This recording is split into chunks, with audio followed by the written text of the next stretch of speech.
Some of the guys in the Boule in the Masonic Order, when Black Wall Street happened, a lot of them died and had their rings stolen from them and stuff.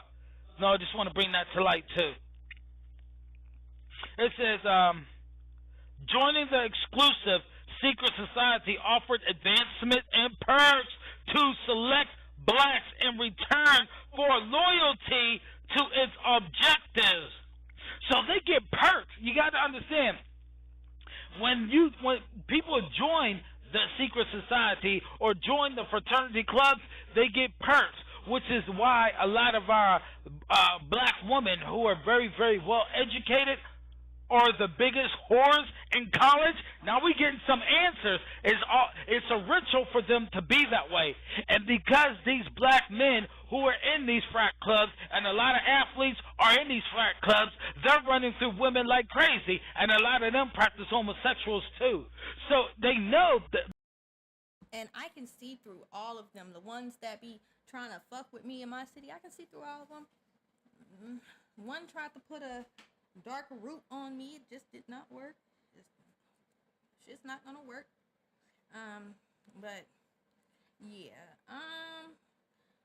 Because of the gang stalking harassment, I might be moving for a while. I don't know yet, because I'm honestly tired. Okay.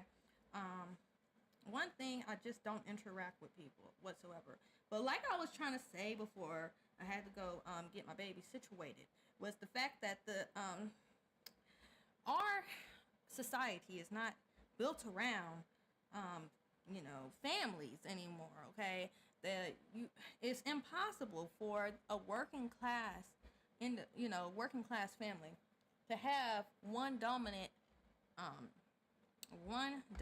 parent at home just to raise the children. Okay, it's really impossible. It's really hard, especially if you have to work a full-time job.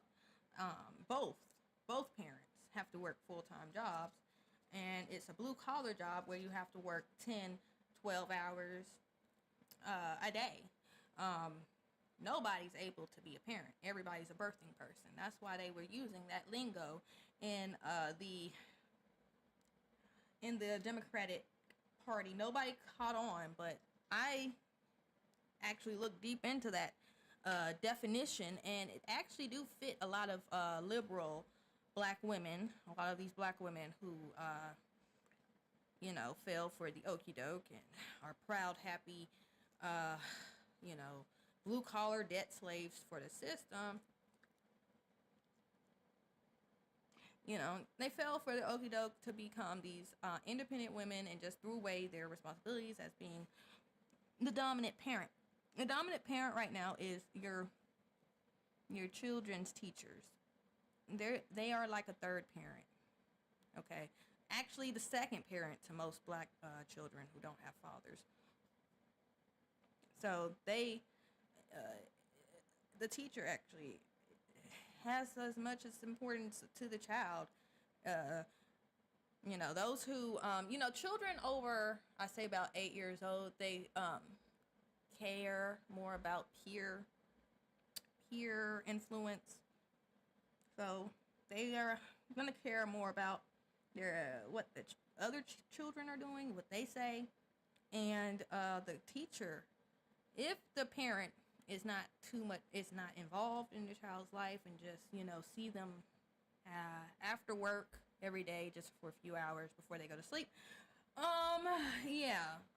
the teacher and everybody outside will just be raising your child. That's literally the situation in the working class for most. Okay, that's most families. Okay, it's the single mother, and the teacher. Pretty much, they're the main parents. And if the single mother have a step dad there, okay, cool. That's just an extra person. They're not doing much raising. Nobody's raising these kids, and that's why they are the way they are right now. On top of the fact, they got all these boosters in them, making them literally retarded. All these injections in their bloodstream and their all these heavy metals. It's literally making the black population retarded. And everybody knows that there's a shit ton of black people that have undiagnosed mental illness, and a lot of black people that got diagnosed mental illness. I know a lot that know they are pretty crazy. So, and like I said in the previous videos, because of the environment, our diet, and these pharmaceuticals. These pharmaceuticals are actually black magic. Okay, it's a part of their black magic. Y'all are actually taking a lot of dark, wicked potions that alter your mind. A lot of these potions do control your mind. Okay, that you get injected into your bloodstream. That you know, it breaks the blood brain. Goes through that blood brain barrier. So these injections travel all throughout your body. Once it goes into your shoulder, the typical thing, with gravity, it pretty much will make the stuff travel up to your brain. That's that's what they really want, but it typically will travel all through your body, and till it reaches your liver. If your liver, I think your liver tries to clean out that within your blood. But all this stuff, yes, is being pumped through the heart and all your organs, just full of just toxic crap. Okay? Because y'all trust the science, and y'all are autopilot zombies out here, just rotting away. Your coochies stank, your pits constantly stank. You have to put on this aluminum crap under your arms to block out your pores, because you can't stand the smell of your BO because you're full of toxic waste and you smell like it. Yeah. Yeah, that's what's going on. And people just think it's normal to just be toxic and be sick all the time. And yeah. Oh, and if they run across me, just a rando on the internet, saying something they never heard before, I'm just a crazy person, because I don't have a doctor in front of my name. I'm not a PhD or something. But baby, just wait. Just give me 10 more years, babe. Just give me 10 more years. I'll get the little titles that y'all want me to have or need, so you can take me a little bit more seriously. But we're gonna have this backlog of me actually giving this information long before I got my certifications, which I've already been in. I've been to college. I've been to college for like 2-3 years. I just took a little break that took longer than necessary, and it messed me up. But what I was going to school for, it was just business and stuff like that. Before that, I was into medical. I was gonna be a RN nurse. That was my inspiration before I got into spirituality and actually found what I actually wanted to do with my life. But yeah, when I got into that, some kind of way, I slipped into holistic medicine because I actually had to heal something within myself, because I was damaged by a lot of things. Like I said in the last video, I got the Gardasil vaccine, and that messed me up. When I was about 11 years old, that's when I got the Gardasil 1 less. I want to be 1 less with HPV. I got that shot, and that messed me up almost for life, I thought, until I came into this holistic medicine, or what they call it. It is homeopath. It's another word for it, but it's a combination of holistic medicine and other practices to get your body to kickstart, to correct itself, to get your body back on course correction, your immune system. While you're under these pharmaceuticals, your immune system is pretty much, it's being on a constant reset. Your immune system is constantly being delayed or reset to where it's just not functioning. Your body is just not able to heal itself because y'all choose to get your constant cycle of boosters. Okay. On top of that, you're constantly getting overprescribed antibiotics. Yes, antibiotics has their use, but our medical system have been overprescribing antibiotics and ignoring the candida overgrowth with it, which is yeast overgrowth in the body. A lot of women deal with the yeast overgrowth and the parasitic the parasitic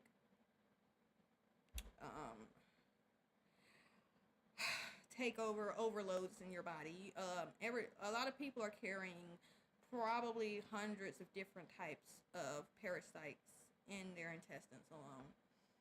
That's the norm for most Americans, okay? Just in their intestines alone. And don't get me started with blood parasites, because if you have cats and dogs, you might have flute worms in your bloodstream. Because yes, if you pet your dog and they lick you, or your cat lick you, you're gonna get a little transfer of parasites. They can transfer about 4 different parasites to the human. So if you got a fur baby, you are the parasitic host for your fur baby. And that's why I don't have fur babies at all. That's one reason. Another reason is because I'm allergic, and I guess it wasn't meant for me to have that around me. So yeah, they're just dirty. Keep your house dirty. Your house is just gonna smell bad, and you just have fur everywhere. So yeah, that's why. Yeah, can't really mess with people who have too many animals in the home, unfortunately.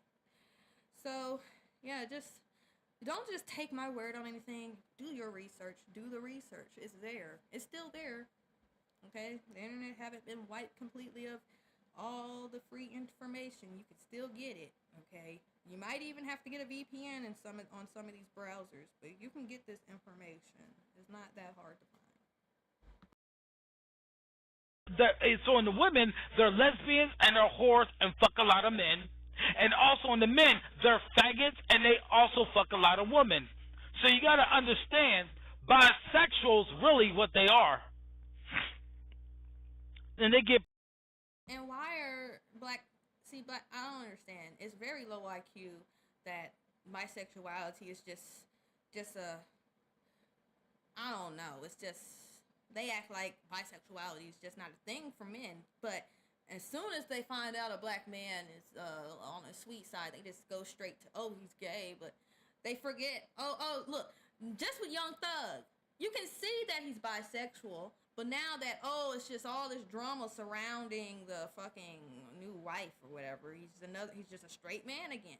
Will Smith did a lot of bussified stuff, but people just sweep it under the rug because he's married to Jada, and Jada is just tripping out with that MK Ultra programming they got going on. They really fucked Jada's mind up because they tricked a lot of these people to go deep balls to the wall with this LSD.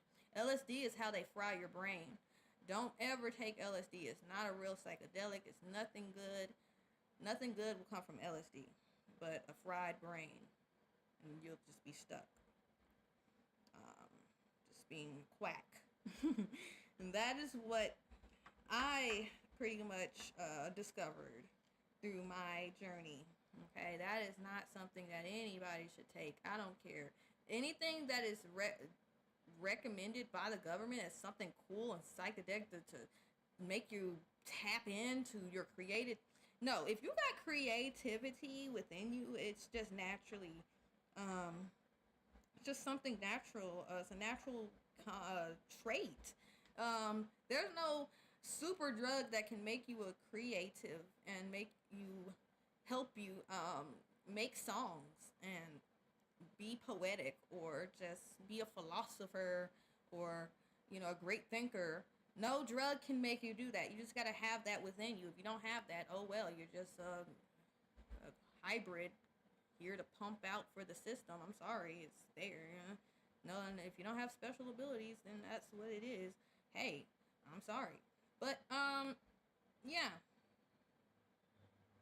even with speaking, public speaking, a lot of people gotta go to school for this, just to do this, and to actually learn how to do the video editing software and stuff like that. Like some people, they just watch a few videos and it click. Okay, catch on easy. That's because they're intelligent. I really didn't have anybody that spoon fed me anything or forced me to learn. Like even my first ex, who kind of was on some UFO crap, he didn't even put me on this, none of this holistic stuff. He's somewhere off on fucking heroin somewhere. On the streets freaking fucking trannies because he didn't want to listen to me about how to fucking spot a fucking tranny. Now he's fucking trannies and probably is a tranny. I haven't seen him in like 8 years.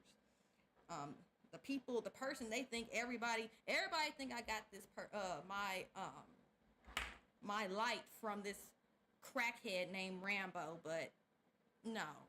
He is just a low IQ crackhead who still worships Jesus, who got his injections. He has nothing. See, a lot of people just can't believe there are some women out here that have divine light and a divine soul to be able to pick up on things, to be able to relay divine information like this, who's actually interested in this, who have their own personalities, okay? Because this is not my whole personality. I actually have dimensions to me, and that's why it's hard for people to understand me.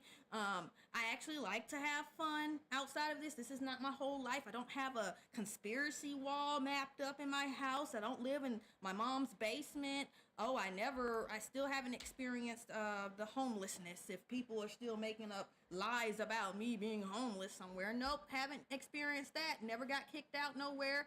My haters, I had haters out in Westlake, motherfuckers making up lies about me out there. Fuck all of you bitches, you stank ass monkey face bitches. Anyways, yeah, I had to fight a few hermaphrodites out there. Beautiful women are always constantly having to protect themselves from these hermaphrodites. You're always going to be constantly hated on just because you look better than them and you got better things going on in your life and you got a divine light. You're going to be hated on by these monkey bitches that don't have shit going on for them and look nasty, stank all the time. They just got these musty, big, overlarge mammary glands that just stank. They can't breastfeed their babies with the dead skin and the dead cells within their breast. They just have hanging mammary glands that sag. They're shaped up bad. They stank all the time. They stank up the place. Their breath stank. Their coochie stank. They just have a stank attitude. They just look horrible. And they always got a problem with the divine feminine. Whenever we step in the room, we don't do nothing. We stay out the way. We try to be a fly on the wall. We just try to be... These monkeys got to always have the center of the attention anyway. We give them the center. And they still have a problem. Because our divine light still attracts. We still attract, even if we're quiet. And that is the sad reality for us real feminine XX women. Okay? And we're always going to have to fight to defend ourselves against these monkey hermaphrodites that stink up the place, don't have functional coochies that close, so they can't keep a man satisfied. So, yeah, these monkey hoe, nasty chicks, they have to group together to satisfy each other because no man wants to touch that nasty place down there. It just smells bad. Yeah.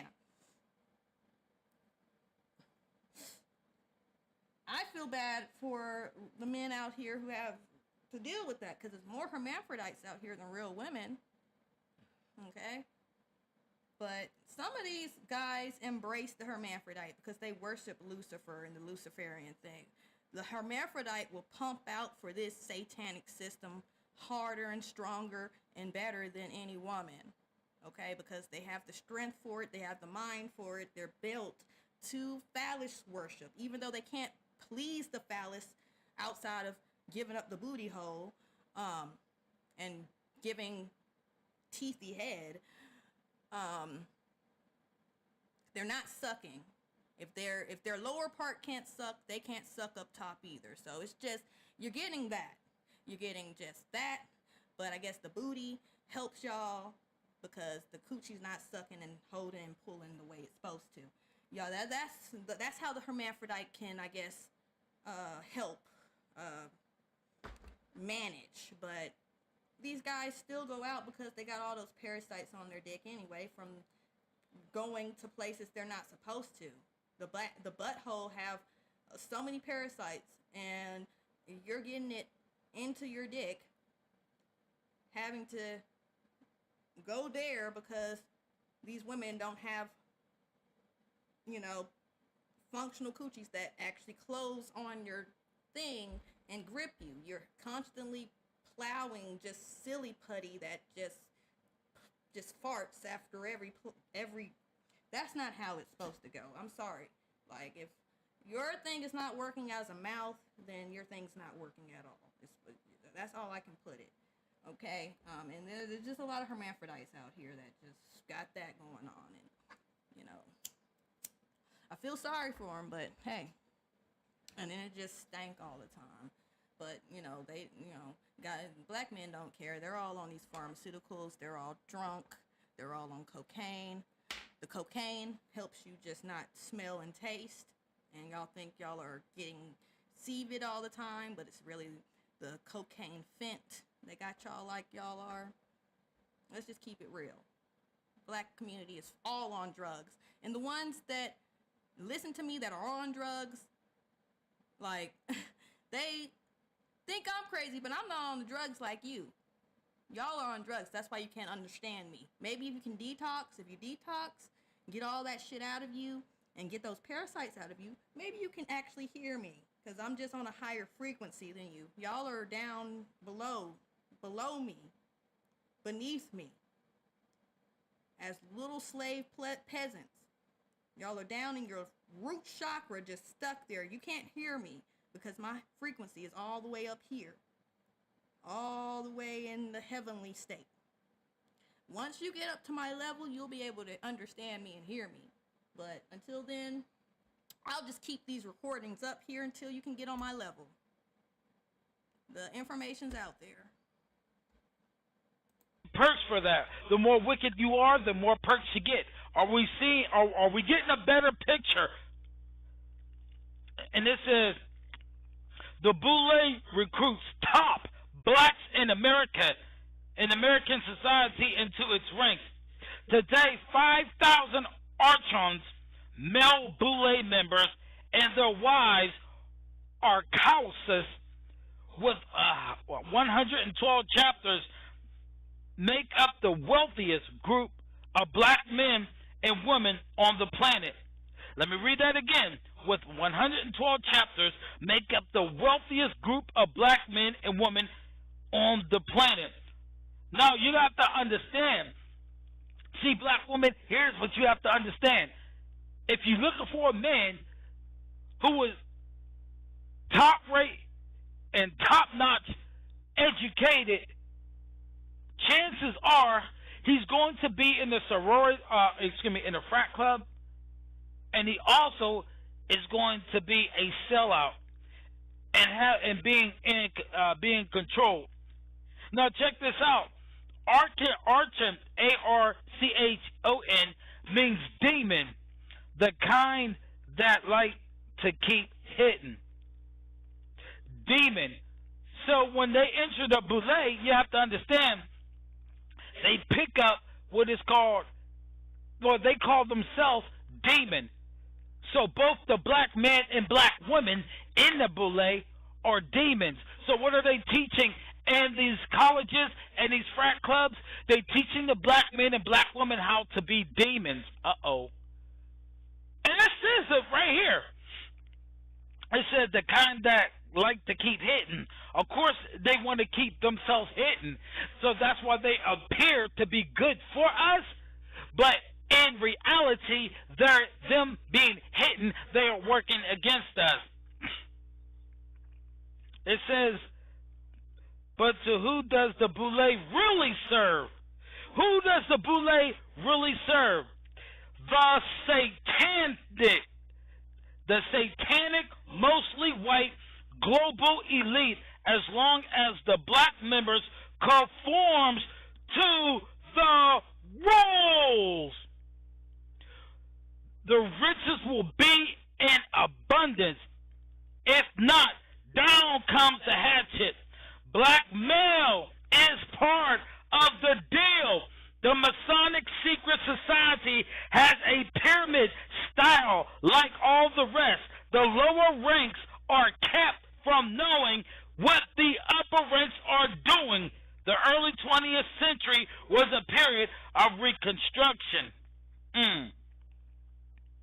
It says a whole hell of a lot there. Now, I'm going to reread it, and I'm going to break it down. There's a lot of reading to do, but I'm not going to read through it all. I want you to read it, but I want to hit some points and hit some names and stuff like that. You know what I'm saying? I want to hit some of this so you can understand why things is happening. I'm going to link Bill Cosby into this because his name is part of this Boule. You know, and I'm going to come back with part 2.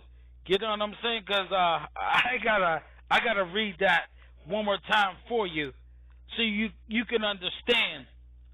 So I'm the raw truth. I'll be back with part 2.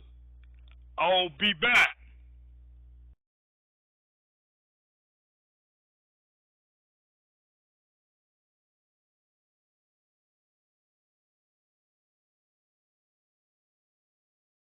Watch how coconut oil affects belly fat. Is coconut oil a superfood or un?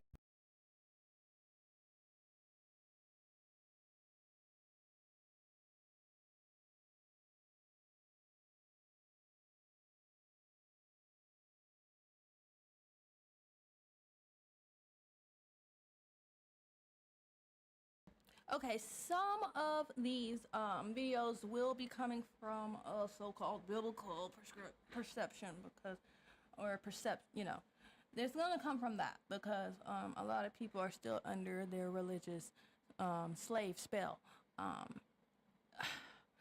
It's really hard to get out of it, okay, when your whole reality is shaped from that foundation, okay, and your mind always go back into this trance of Middle Eastern, what would Jesus do type of mentality, which the Bible is supposed to put you in a trance. Okay, it's supposed to put you in like a more fanciful childlike state of mind.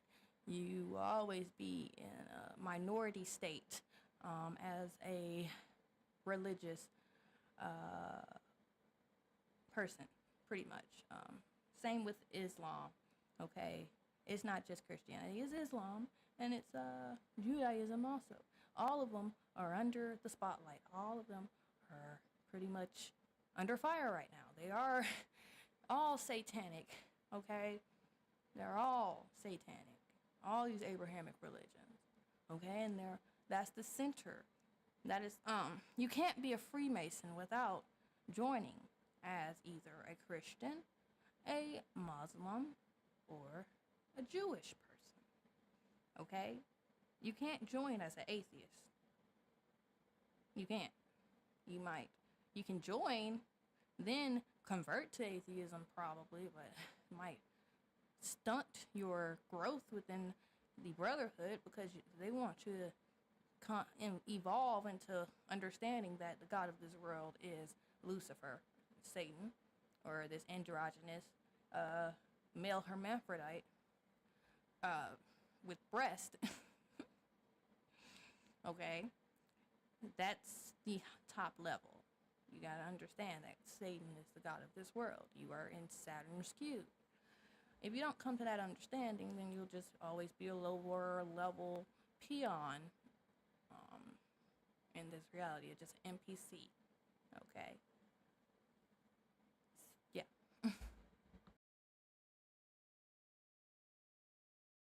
Let's move on and talk about something else. About Steve Harvey. And I'm going to get Mark, and then I'll get the others in. So, Mark, Steve Harvey went to Trump Tower and is taking a lot of backlash for meeting with the president-elect. What do you make of this controversy? You know, I love Steve Harvey, and I have respect for Steve Harvey, and I think his intentions were accurate or appropriate, rather. But my disagreement is the way in which he's being used by folk like Donald Trump. Again, his intention is just to have a seat at the table. But when you're at the table, you should have experts at the table. You should have people who can challenge the president at the table. I don't care if Steve's there, but if I'm Steve Harvey, I'm bringing Michelle Alexander. I'm bringing Cornel West. I'm bringing Amani Perry. I'm bringing Eddie Glaude. I'm bringing Michael Eric Dyson. I'm bringing some folk with me who can challenge the president and inform the conversation. Otherwise, you're just being Bruce, trumpeted why up are there. you saying, oh, my God? So you were at the meeting. You heard and saw everything. I don't understand how anything I said would prompt that question. Listen. Unless Steve Harvey turned into a policy analyst in the behind-the-scenes meeting, then it doesn't matter what I was there. I'm saying my concern is the people he's trumpeting up and putting in front of the cameras. Mark, you weren't even there. You don't even know what happened. Here's the deal. You don't know what happened. First of all, Pastor Darrell Scott, Michael Cohen, they are in a process of bringing all types of people from all over the country, from all different backgrounds, like we have, remember the Diversity Coalition, where we reach out to all different types of people? It was a bunch of mediocre Negroes being dragged in front of TV as a photo op for Donald Trump's exploitative campain against black people, and you are a prime example. How are you going to, so now you want a name call, Mark? Simone, you better jump in if you want to talk. Now you want a name call. Name calling? Now you want a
I am DeMarco Morgan, a proud member of Kappa Alpha Psi Fraternity Incorporated. My name is Chesley McNeil. My name is Samuel Crenshaw. The name of my fraternity is the Omega Psi Phi Fraternity Incorporated. And we do like this. I do!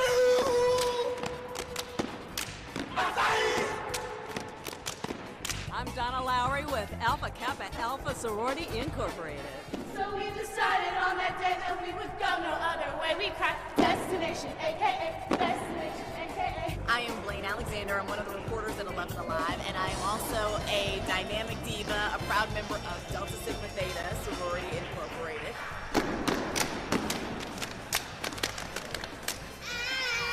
I'm Karen Greer. We may belong to different houses, but we're all a part of the same trusted family. We may belong to different houses, but we're all a part of the same trusted family.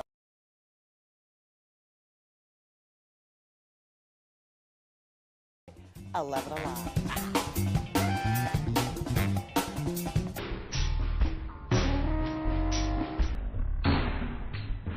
Proud member of Kappa Alpha Psi Fraternity Incorporated.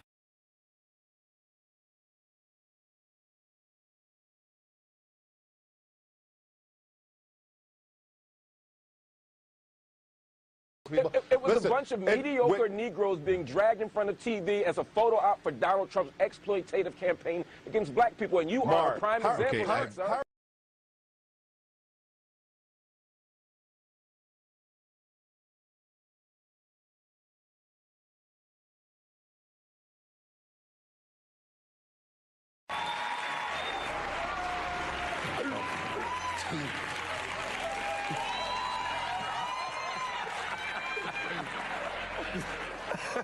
I'm sorry, we Omegas. Yeah, I was trying not to do that on the Praise the Lord. I'm sorry, we Omegas. Yeah, I was trying not to do that on the Praise the Lord.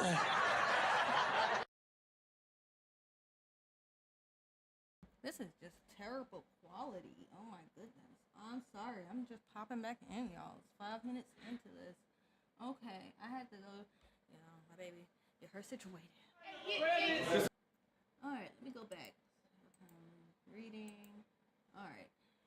In historically black colleges and universities, better known as HBCUs, throughout this country, the pledge of the Black Greek alphabet letter, black fraternities and sororities continue to indoctrinate more black youth every day to subvert white supremacist, Masonic, ideologies. Okay, yeah. So that's pretty much what they do. Okay, they are the foot soldiers, Freemasons, and these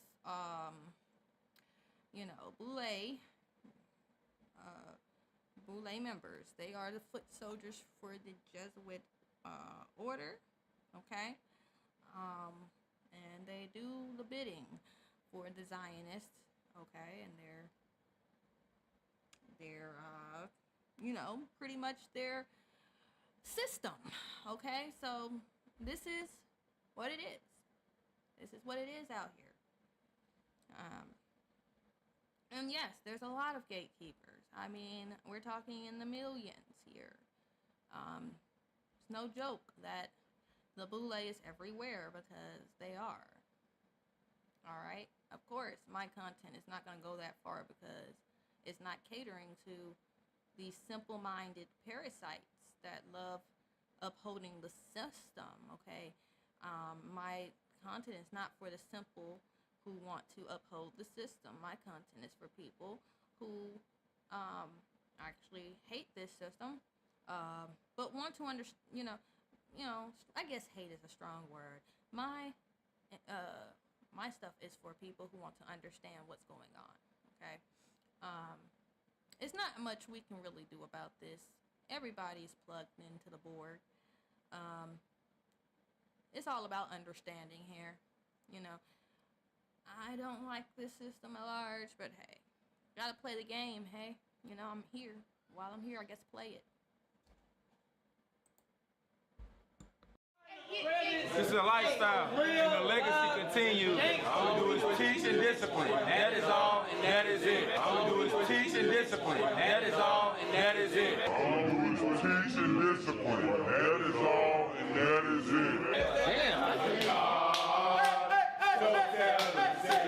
But we will pull that car. You wonder why that fine new pie, but they don't understand it's do or die. I wanna be a new gamma guy. Where's that SSU, that fine new pie?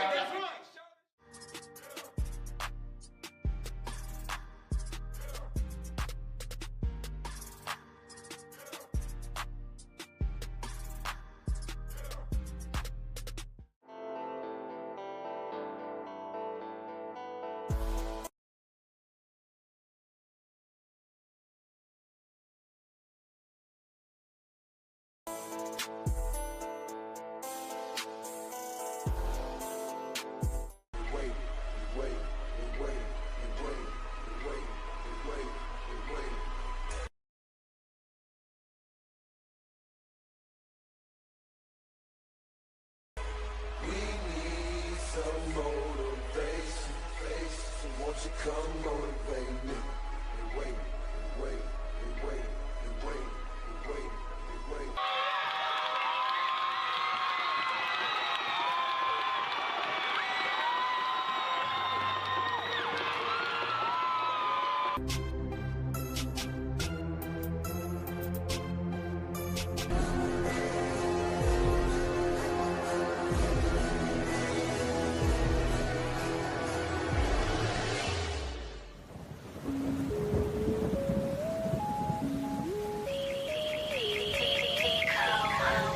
Ocean Park.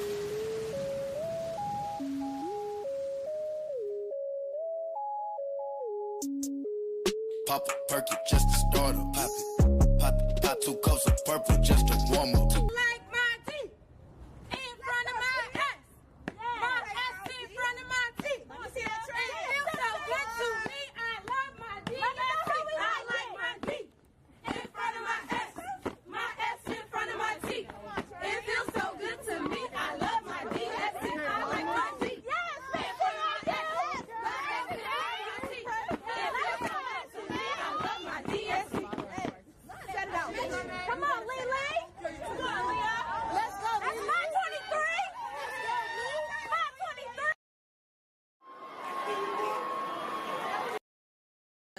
are bootlicking, buck broken, buck dancing archons, black archons, inverted as can be. You see this big old strong, big head, skull, wide shoulders, and you see this effeminate, bald-headed little faggot dude. They're finna give us a little performance. They're finna dance for us. They're finna buck dance for us.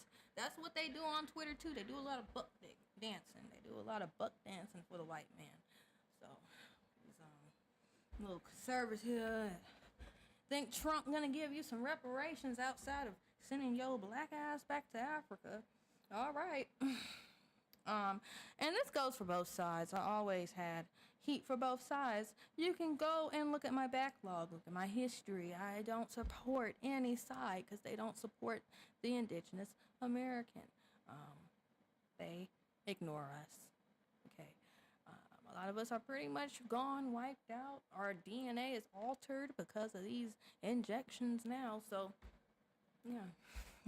You accepted the title African American in 1985. So, yeah, it is what it is now. It's we don't know who's who, what is what, because we allowed black foreigners to flood. And then allowed the black man to create his new tribe with white women.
Come on.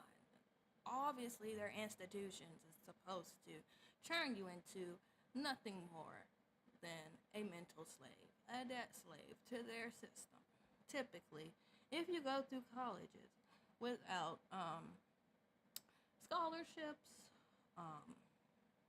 without any real funding to pay for your tuition and all your books, you're gonna pull out some loans. There's gonna be some debt, unless you're like working like crazy through college, okay?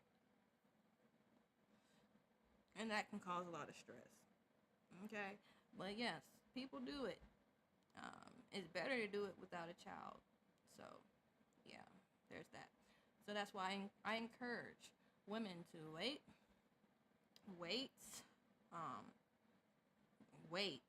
to have children, okay?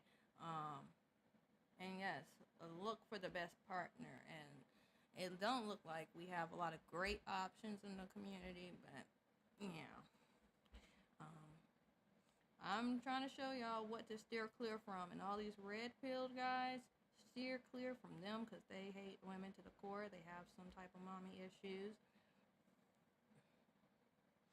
And then some of these spiritual dudes are some hobosexuals on the down low, too, and they use women.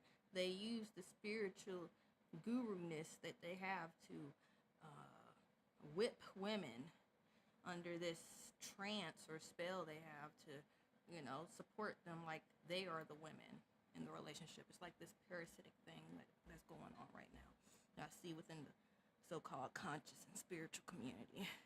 So, there's that. And there's a lot of crazy stuff, okay? It's just not, the dating pool is just not good right now, for anyone. But anyways, yeah, there's these demons out here, obviously, that we light workers got to steer clear from, because they're all for the system and all for themselves, okay? They're all for themselves. These spiritual dudes that are trying to push and promote polygamy and having open relationships, they're all for themselves. It's not about worshiping the divine feminine whatsoever. It's all for themselves.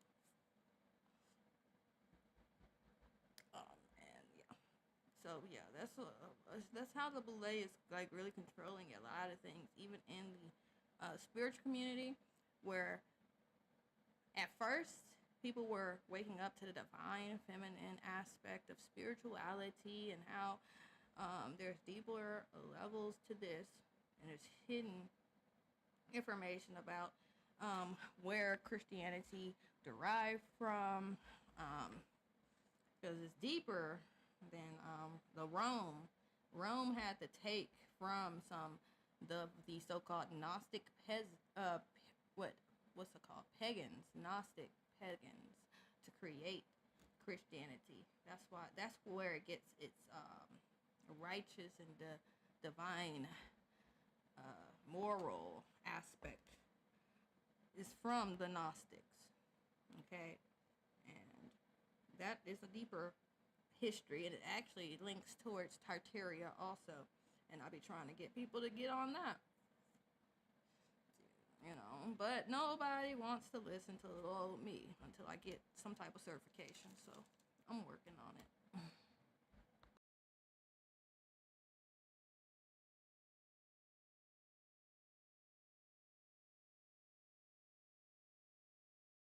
But I'm not joining one of these things. That is, fraternity guys? No. You don't have time for that. Yes. Ooh. Nobody else. Me. Oh, stop it. Excuse me? Yeah, you pledged? Did you pledge? You got smacked and had to walk No, away. he didn't. I guarantee you know, if he couldn't Stop it. when he was 7-1, you think he pledged? You know, in college at LSU. Stop it. Ask him about me. Yes. Well, you used to hit that after dunks. LSU. At dunks. Which fraternity? Omega Psi Phi. She's dog. Is that what that was? Diesel after dunks, right? That happened in college, yes. But Smitty no, and Kerr no, and me. I guarantee you can do a step right now. Yeah. You remember that. Do a step. Go. Go. Hiya! Ah! Hit it! His knee hurt. His back. Yeah. Okay. Maybe he did.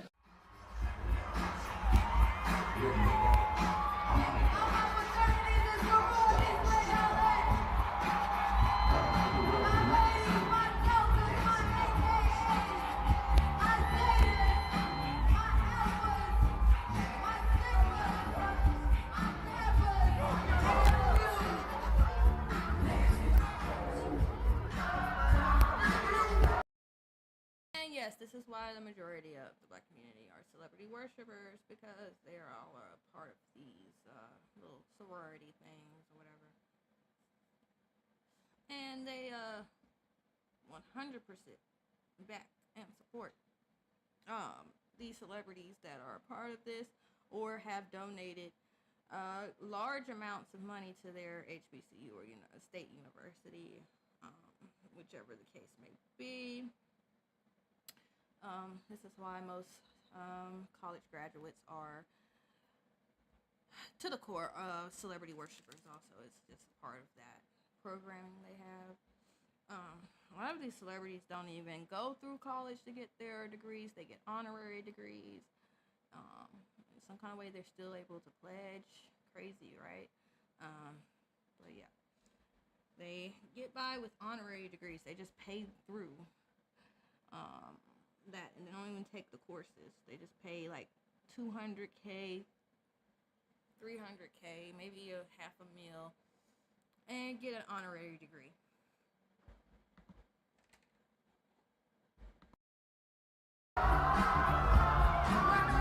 Terrence J joins us here at Air Canada Center because he's going to be the host of the Dunk King. That looks outstanding, man. How was it? Oh, man, the show was amazing. You know, we had guys from all over the world come to compete, and we found some of the best dunkers. We saw people jump over fire, saw people jump, over ladders. And Shaq actually owes me $5,000 right now for charity, and I just wanted to call you out on that. For doing what? What's your address? I gave you have my address to send me the money. No, I sent it. FedEx. You're not sending the money. You better check with FedEx. I sent that money.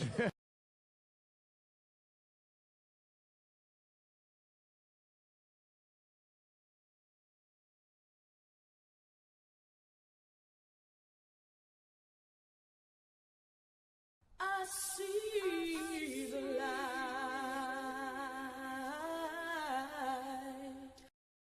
Dang.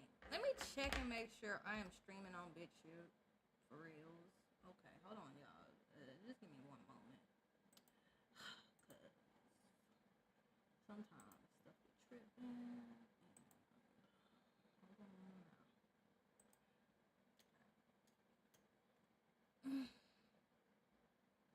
Okay, so yeah, everything looks like it's streaming correctly. I just don't know if it's streaming on Kick right. Like I did this like three times already, and like it just won't stream on Kick. Maybe I have to just do a solo stream once to get it just going right. I'm gonna just use the stream key and just see what happens with that.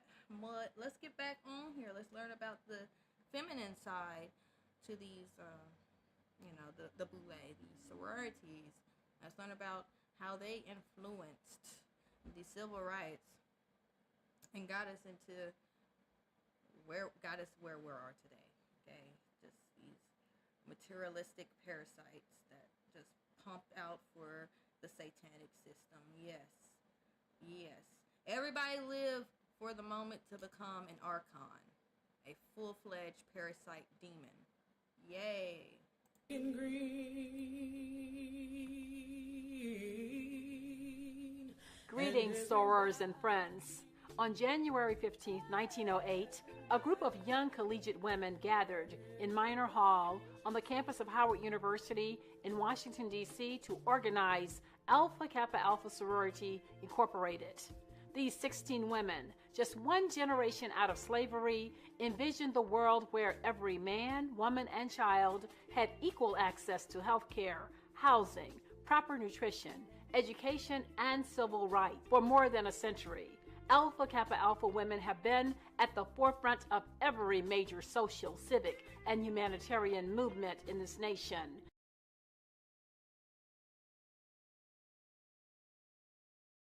Yes, many famous black women, including Maya Angelou, Gladys Knight, Rosa Parks, Kay's wife, and Coretta. Yay.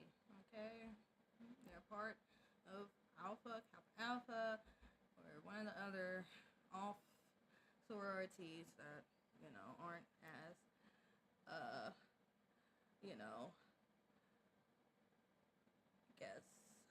poppin', that's not as poppin' as the AKAs. Okay, the AKAs are just, queen bee, top, they're like top of that pyramid of female sororities, okay? And then all the other ones are just the little Ugg bugs under, like, because it seemed like the ones that aren't AKs, the Zeta Phi's, they're like flag team girls or band girls or whatever. They have that build. They're just the big girls. Yeah. And then the AKA, they're like the more, prissy, preppy. It's like, I guess they do take a femininity class or two. Maybe that is part of the the pledge. You gotta complete it with flying colors. And yeah, learn etiquette all that. I think, yeah, that is actually part of that. Proper dining, and all that. How to sit at the table right and all that. My mom taught me all that. She's not even AKA in that, but, you know, that's where these bots, that's where they go to learn how to be a woman. Sororities.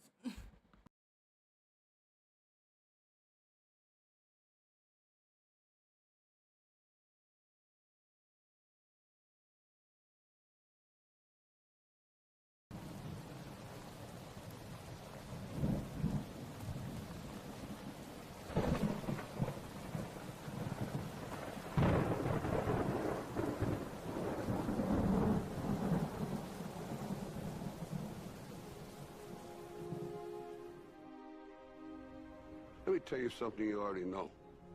The world ain't all sunshine and rainbows. It's a very mean and nasty place, and I don't care how tough you are, it will beat you to your knees and keep you there permanently if you let it. You, me, or nobody is gonna hit as hard as life. But it ain't about how hard you hit.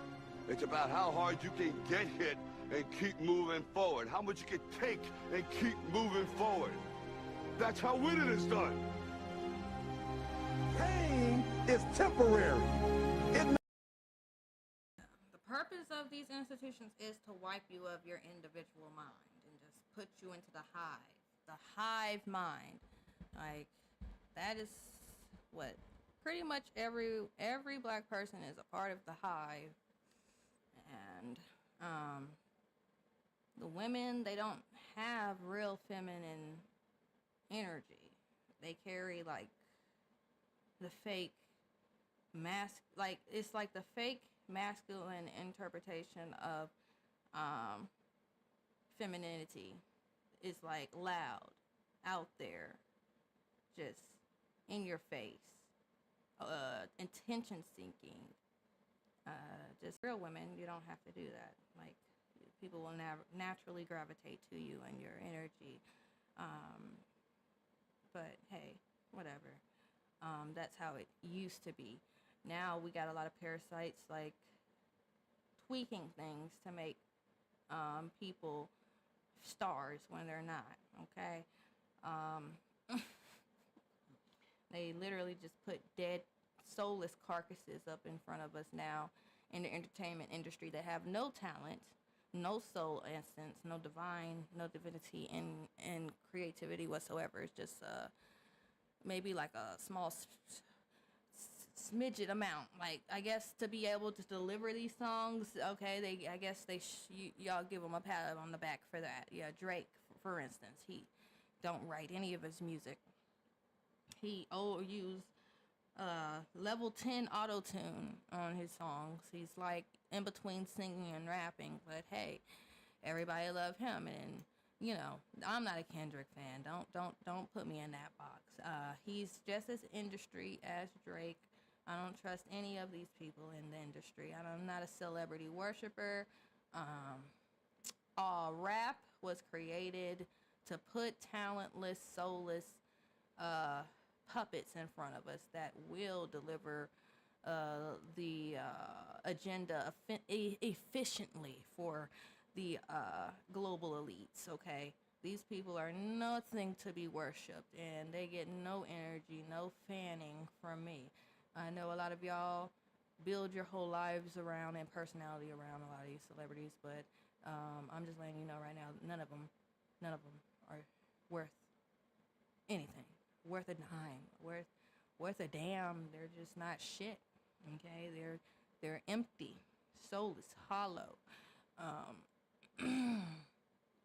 You know, and you know, the soulless hollow ones, they can be used as portals. They can you know, they can have some demonic entities seated inside of them to help with their creativity, or so-called fake creativity, whatever, to help them with the I don't know, deliverance of these lower frequency messages. So yeah, that's that.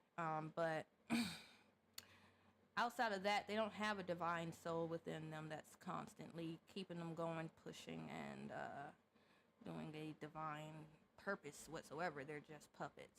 Okay, they get paid to distract you, keep you asleep with their dark magic lullabies. Their what do they call those magic hymns? It's like a songs they used to, like dark wizards used to make. It's the same thing now. Okay, it's like they make spells. They create their spells, and it's like through the songs they put they entrance your mind through the songs. Like your mind is enchanted, and you put you in a trance. They enchant you, blah. Okay, that's the word. They enchant you with the freaking melody of the songs. Okay, it's all witchcraft at the end of the day. Okay, no matter what type of positive music I put out, it'll probably be too high vibrational for anybody to even want to listen to. I'll have to like be on dark wave, like do all the like sad stuff. I don't know, but yeah. Whenever I do put out music, I will put out my best. It's not gonna be no sloppy crap, because I don't want that to be everybody's first impression of me and my music, my creative,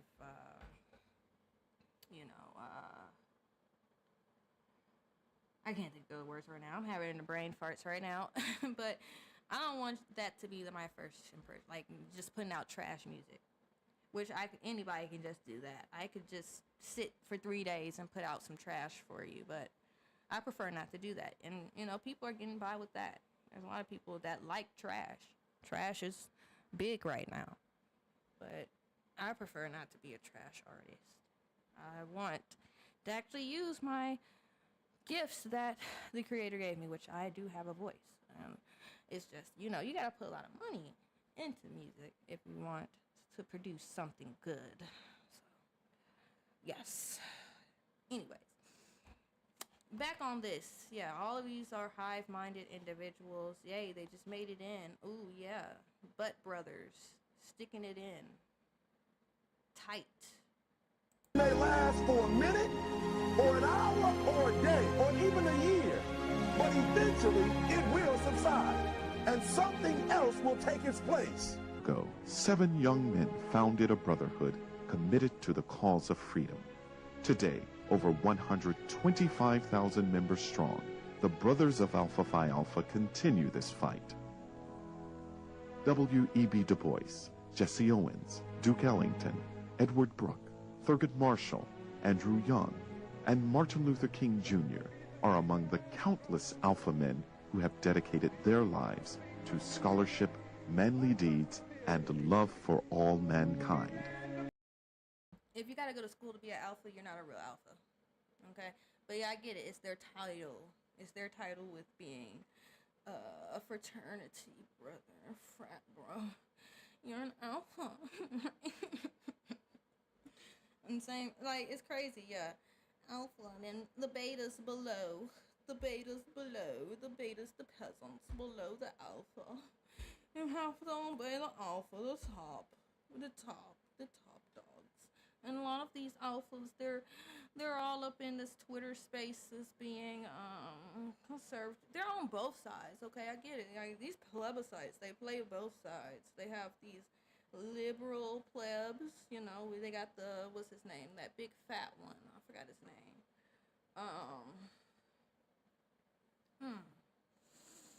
Phil Scott. He's a Boule, but motherfucker, but I'm trying to think of the other one. He's pledged. He's really big. I forgot his name right now. But a lot of people watch him. He's more democratic. And then we have a lot of these in the Twitter spaces, okay, right now. Re-ups.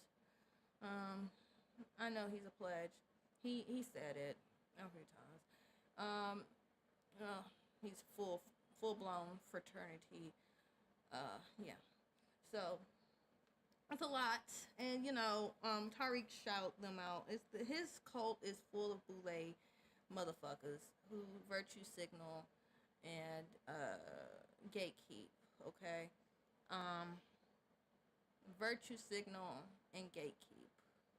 That's all they do in the Twitter spaces. Virtue signal and gatekeep. Okay? There's no real progress going on. They're not really considered the so-called conscious community. They're just drones. They're freaking cult. They're drones in a freaking cult. That's all I see. They're in a Tariq Nasheed like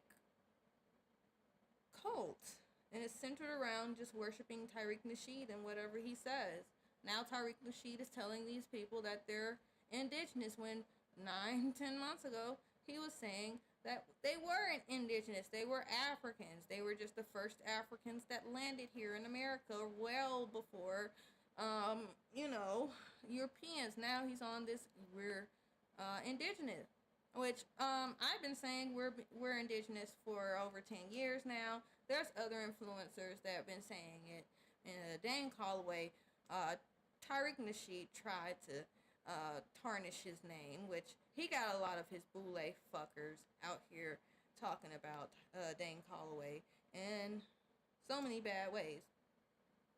But Dan Calloway was the first one who brought this information to the table for everyone to be able to digest it. But people weren't ready for it until Tariq Nasheed came out this year and said, oh yeah, we're indigenous.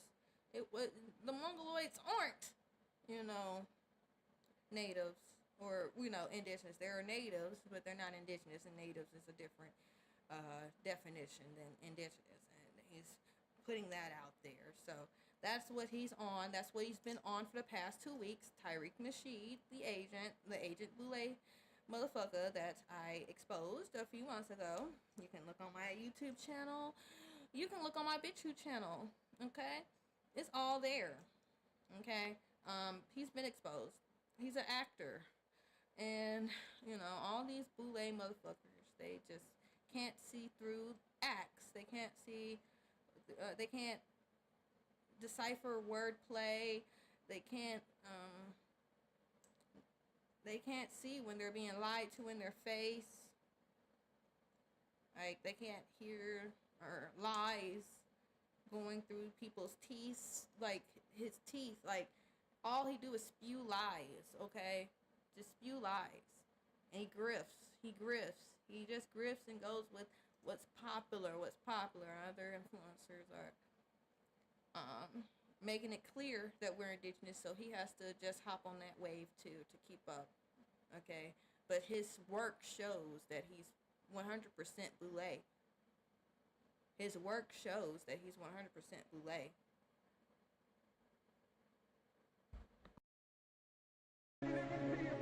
The history of these men is the history of America, and their place in the vanguard of African American progress is unparalleled.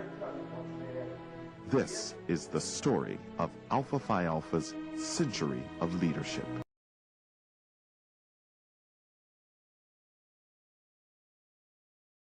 When most of us think of fraternities, these images come to mind.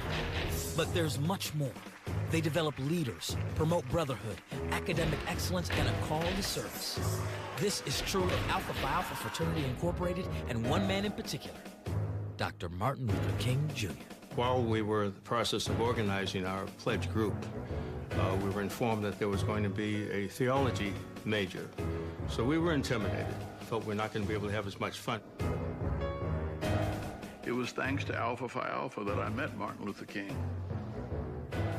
I was General Secretary of Alpha Phi Alpha Fraternity. One of our initiatives was the 50th anniversary of the birth of the fraternity. He wasn't very well known at that moment, but when he finished talking that Sunday afternoon to that packed audience, everybody knew who Dr. King was when we got through.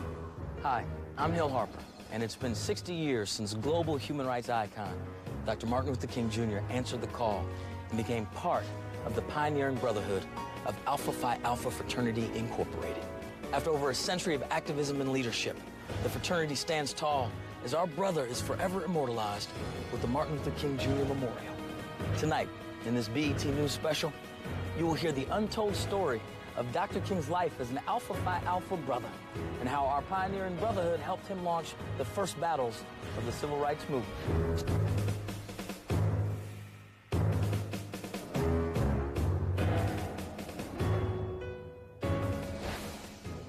Hey, what's up, everyone? It's Lauren with the BobbyPin.com, and we're here with the one and only Mr. Roland Martin. How are you today? I'm doing good. Great. I see you're here at Howard, the Mecca, rocking your Alpha Phi Alpha That's apparel. right. I'm here. The president invited me out, so I'm glad to hang out with him and see lots of friends out here. So having a good time. Absolutely. I overheard you talking a little trash. What makes Alpha the #1 fraternity? So yeah, this is the guy I was talking about. I couldn't think of his name, but yeah, that's the guy, Roland Martin or whatever. Yes. Okay. So yeah, that's the big Boule motherfucker who's like super liberal. But yeah, he just always come from a liberal perspective on his take on everything. And you know, I can't get down with 100% libs, and I can't get down with the extreme right. And they always confuse me for either or whenever I'm in their spaces, okay? Whenever I'm in a conservative space and I come with my take on things, they accuse me of being liberal. Whenever I'm liberal and come on with my perspectives on things, they accuse me of being conservative or some ist. I'm racist, I'm sexist, well, not sexist anymore because I defend actual real, women's rights, but it's not about women anymore. It's about protecting men because men are the weak race now. They're the weakest sex. So we got to protect men from ridicule and their feelings. We got to protect their feelings. We have to, we got to be sensitive with men. More sensitive than just being real, just feminine women. Like, okay, we gotta be extra. We gotta just tiptoe and actually just, they wanted to just be old-timey, just be quiet all the time types thing. Don't even come to them with anything. Don't come to them with your problems. They don't even care about that. Don't talk to them about anything, okay? Yeah. They just want you to be quiet, make your sandwich, make their sandwiches, make their dinner, stay out the way, be their assistant, because, you know, your life is centered around their goal and their dreams. That's your purpose as their wife. As wife, you live for their dream, okay? So, yeah. So with conservatives, they think I am super liberal. With the far left, I'm still too conservative for their liking. I'm not everything weird, retarded shit they got going on. I'm not in either or. I tell people I'm independent, they don't understand it. They think being super far right extremist is being independent. If the mainstream is behind your movement, then okay, guess what? The mainstream is behind who now? Who's Big Daddy? Who's Big Daddy right now? Can someone type in the chat who's Big Daddy? Yeah, Fox and CNN. CNN be putting Trump on their news network now. It's not fake news anymore since they put Trump in a good light now, right? I don't know. But I don't really give a fuck. I know all presidents are puppets. It's been like that. Trump didn't change anything. He didn't fix the Republican Party. Y'all are just stupid as fuck. And he's in on the elite's agenda like everybody else, okay? He's married to inverts. He is an invert. Like, what do y'all not get about that? He got foreigners working for him, okay?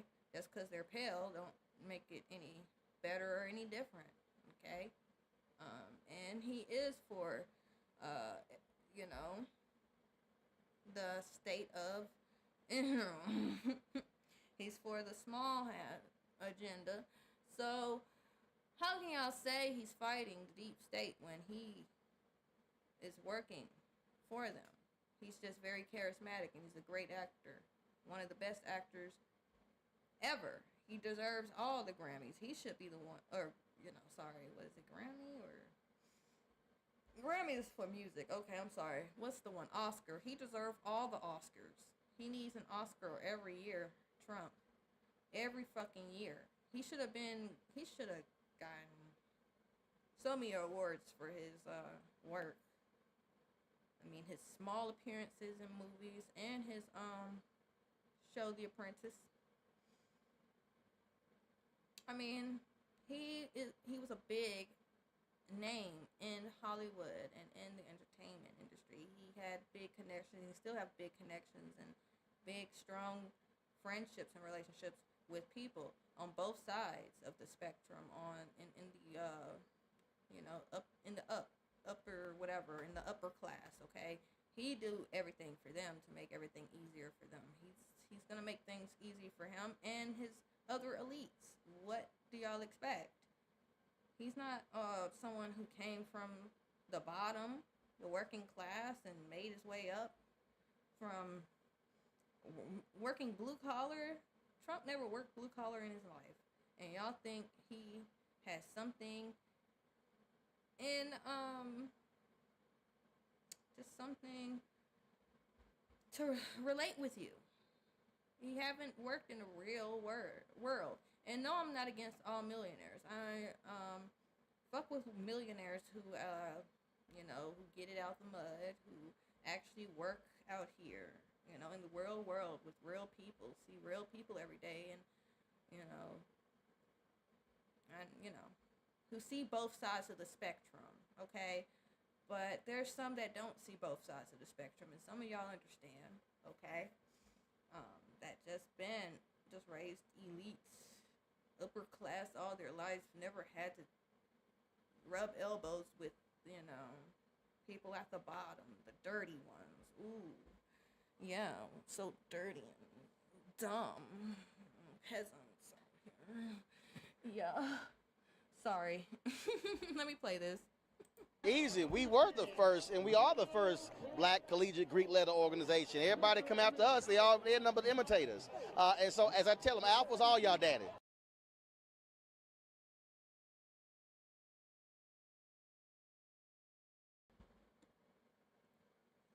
I believe in forgiveness. I believe in trying to work with people.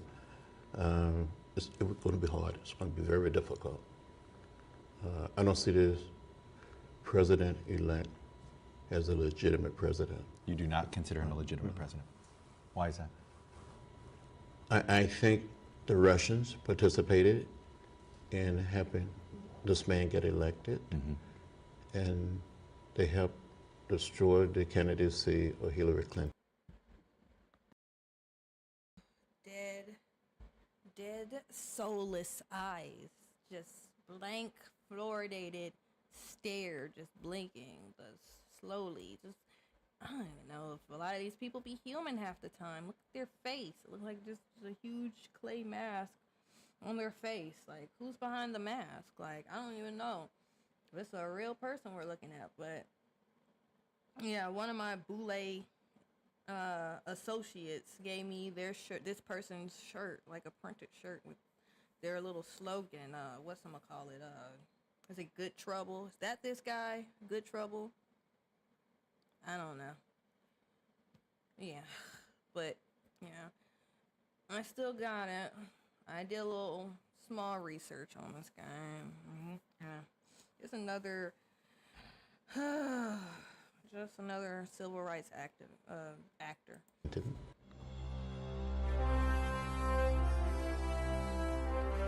Testing.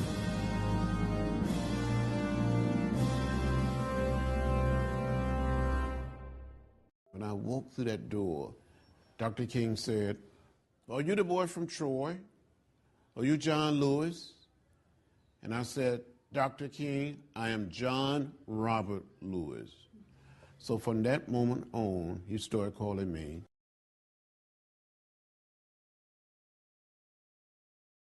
the boy from Troy.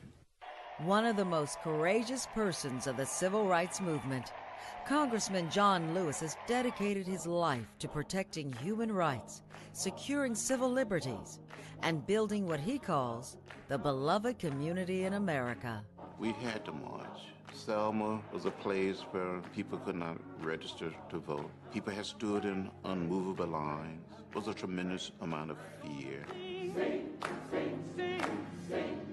When we got to the top of the bridge, the highest point on the bridge, down below we saw a sea of blue Alabama state troopers. And we continued to walk. I had a concussion at the bridge.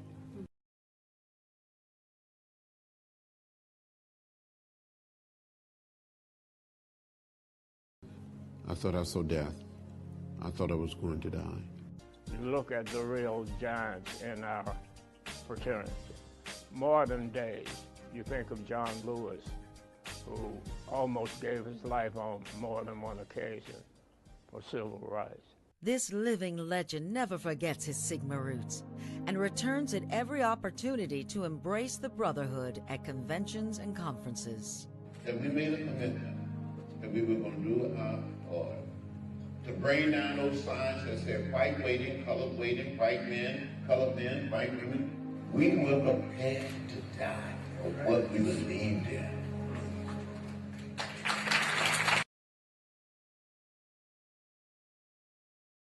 Page 38 of the history book. In the building of the organizational plan. See, what was the niggas thinking about? That's what was the niggas thinking?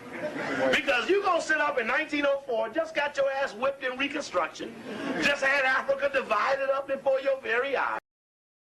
Yeah, Steve Coakley, he's the #1 go-to source for Boule exposure, okay? This is the only...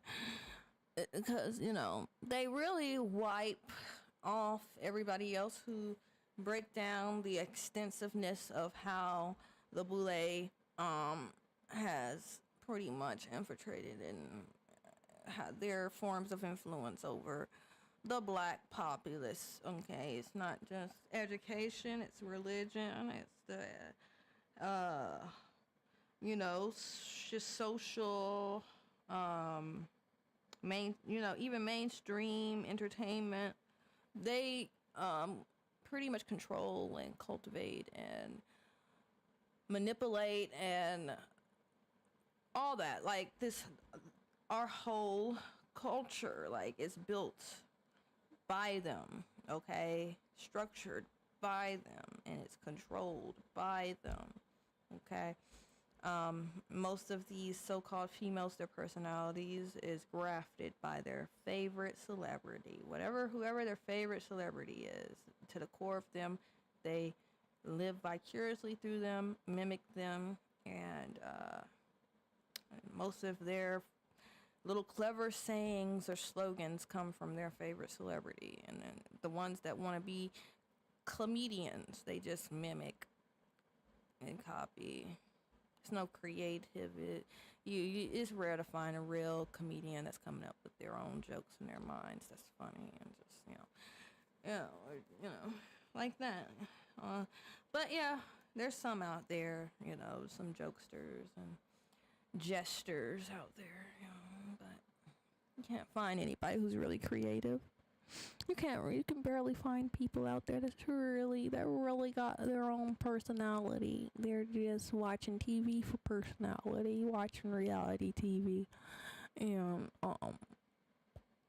harassing and stalking their favorite celebrity, watching their lives, mimicking what they do, and social influencers, just following TikTok social influencers, mimicking retarded I guess movements and sayings that other low IQ individuals are doing on there. So that's how people and most low IQ individuals are just mimicking celebrities. So other celebrities, and just big celebrities. Okay, to the core of every black person is a celebrity that they worship, that they think is just different and not sold out. Everybody around in the South thought it was Boosie, and still think Boosie is real. God. They think the most scummiest people in the industry are just real and haven't sold out or sacrificed a few people or allowed sacrifices to happen in their presence. Like Boosie had like 5 people die at some of his actual birthday parties, the children's birthday party, his birthday party, some video shoots, probably more than 5. I'm just doing more than 5 if you actually mention his video shoots. So many people have died in the presence of Boosie, and y'all just don't believe he's sold out. All of them are sold out. All of them sacrifice, you peasant, low IQ fucks that worship them. They don't give a fuck about you, okay? A lot of them know that some of y'all are not even real, okay? So, yeah. That's why they were so, you know, they don't care. Like, a lot of them, next, whatever injection, they're going to promote that. Right now, they're promoting, what was it called? Ozempic? They're promoting Ozempic right now, okay? You got Ozempic, and these other fat fucks are using Sonobello to wipe to get the fat off the stomach, you know, without going to the gym. Ozempic is really big right now, and that has the mRNA in it also. Everybody got that mRNA, and if you're screwing somebody who has that stuff in their bloodstream and all up in them, yes, you got that stuff in you. People assume that I'm pretty. Oh, I'm talking to everybody who says hi. And no, I am not. I don't even talk to half of these people on that. Y'all assume so much, but I don't talk to anybody unless you got some money and you know, you're really, you know, on the same things that I'm on. You don't even have to be that deep into it. I don't even care. But you gotta have some real money to really fuck with me, and. Yeah, I really ain't got time, you know. I don't want to mess with a nasty zombie who has 1,000 different chemicals in their body and think health, you know, is in a pill or in a vial. Okay, I'm good on you. I don't want your nasty little. I don't want your nasty. You know, excretions, your nasty excretions from your orifices to get on my body, okay? I'm good. I don't need you lowering my pH, my perfect pH, okay? I keep everything balanced. You can you know, stay in your zombie swamp, okay? I'm waiting on people to get on my level. If you want to get on my level to fuck with me, yeah, I'll wait on that. But none of these people in my area are on my level. They're all just broke scumbags that are on meth, okay? Broke scumbags that's on meth and fent and think they are better than me because they go collect their Jordans and designer clothes that they barely can afford and live off the government, you know, on Section 8 and stuff. I've been paying real bills for years now. But people think they're better than you because they have like a setup situation where they don't have to pay any rent and can just buy designer clothes and go to the club, to the same rank-a-dank club every week. I don't want to see these stank motherfuckers. Okay, that's why you don't see me outside. You won't see me outside. I'm good on that. You feel me? Anyways, but I know you extroverted parasites gotta huddle every week. So, it is what it is. I don't have to do that to recharge. I don't feed off of you motherfuckers or anybody.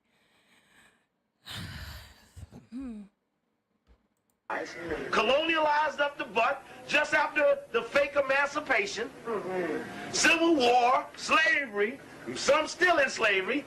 You can't pee in a white toilet. You can't eat in a white restaurant. This is fucking 54 years before Rosa Parks.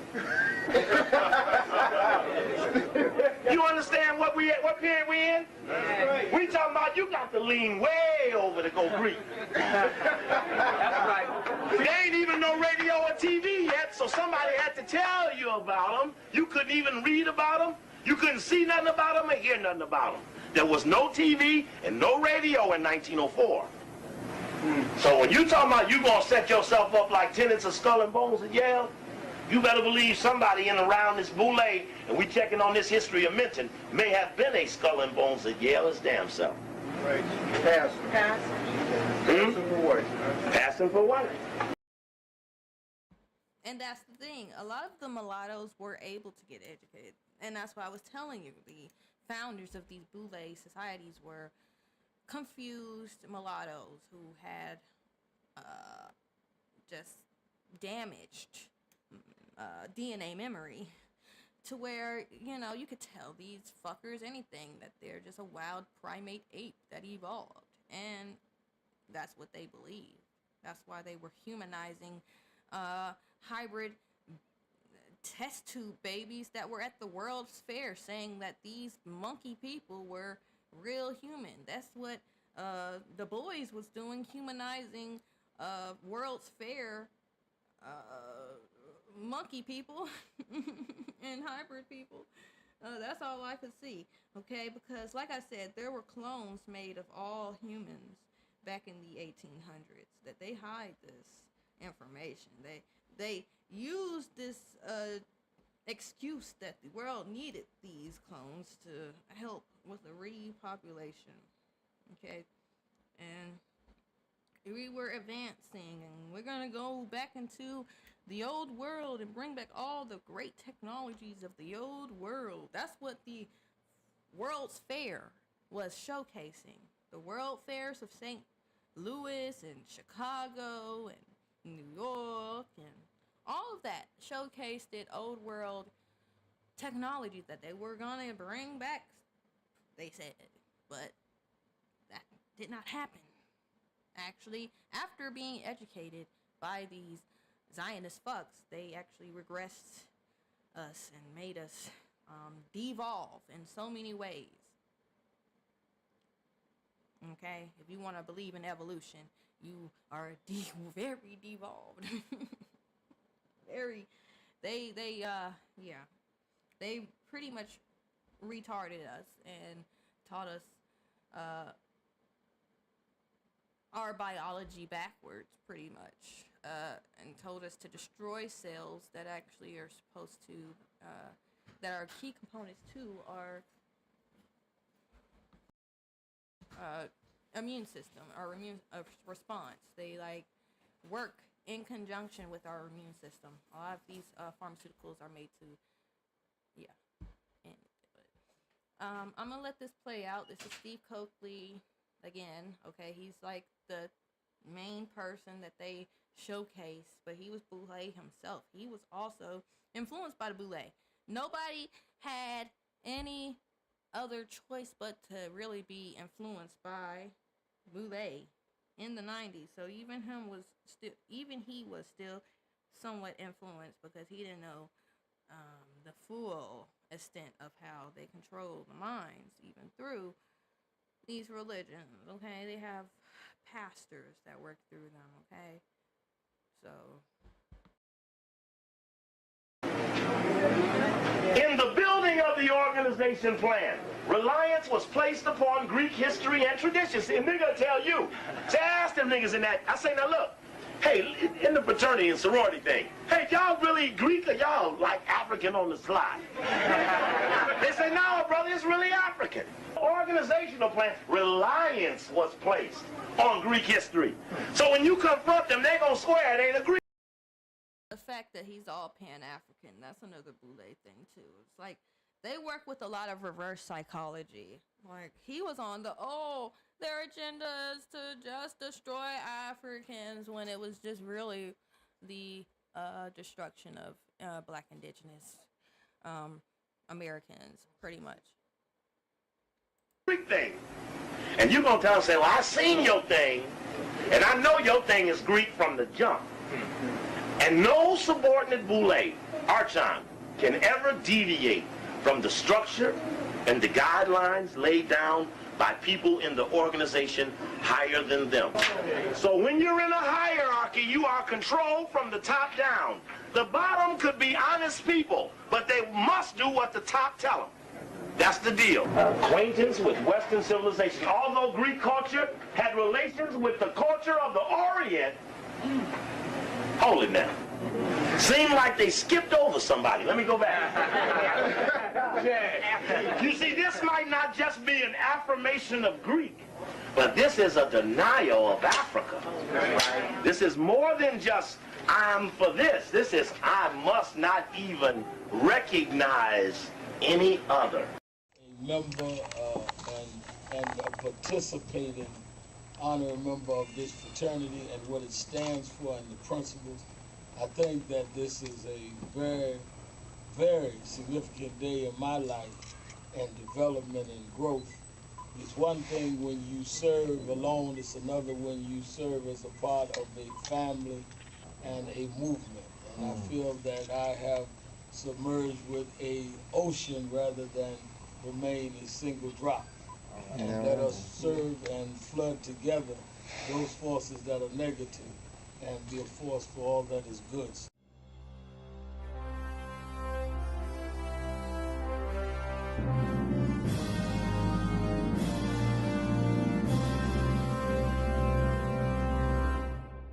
No justice, no justice, no peace. No peace. As organizers of the 50th anniversary of the March on Washington, the National Action Network assembled more than 250,000 in Washington, D.C.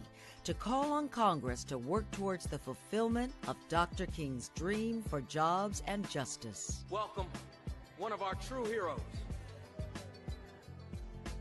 A man who needs no introduction. A man who's going to fire us up. A man who is the president of the National Action Network, Reverend Al Sharpton. Dr. King and those that fought with him, they fought and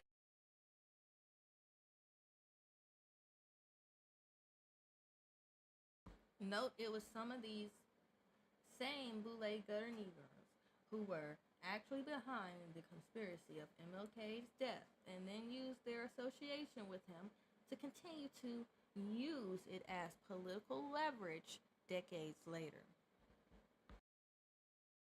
And I'm gonna play the breakdown that what's his name again? Industry Hoax have of MLK. I think it's still there. If not, I do have the I actually have the video myself on my Odyssey, so I have to just go to Odyssey and pull that up for everyone. But we're gonna do the breakdown behind the death of MLK because there's so many conspiracies behind that in itself. But Industry Hoax actually do break down how MLK did work for the government. He had a scheme, okay? He had a scheme, and it was to get to that white coochie.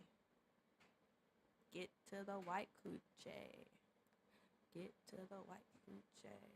Okay, sorry.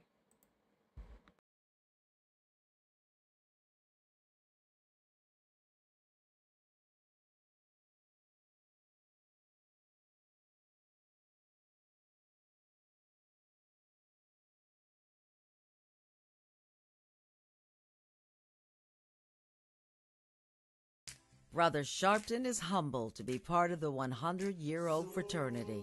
I'm very honored and grateful to become a member and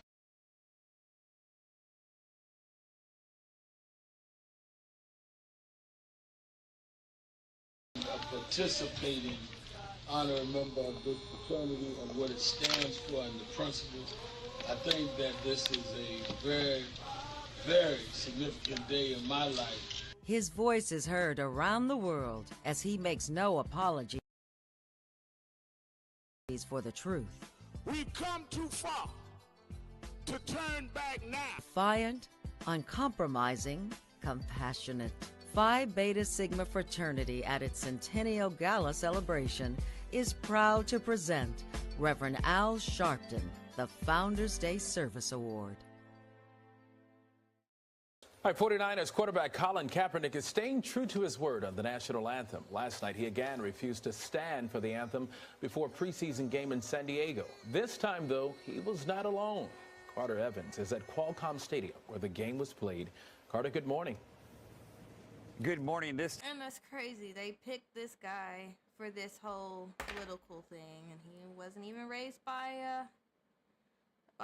black parents. He was raised by two very, very white suburban parents. Okay? Didn't know his black side. I guess discovered that. I don't know if he went to a HBCU or something, but some, like, you know, biracials or even, you know, adopted folks, they tend to gravitate towards, you know, HBCUs to learn black culture. So I don't know if that's his background or not, but yeah. Clearly, he was paid or coached to do this for this political thing, political agenda that he was coerced into doing, promoting, you know, what I'm trying to say.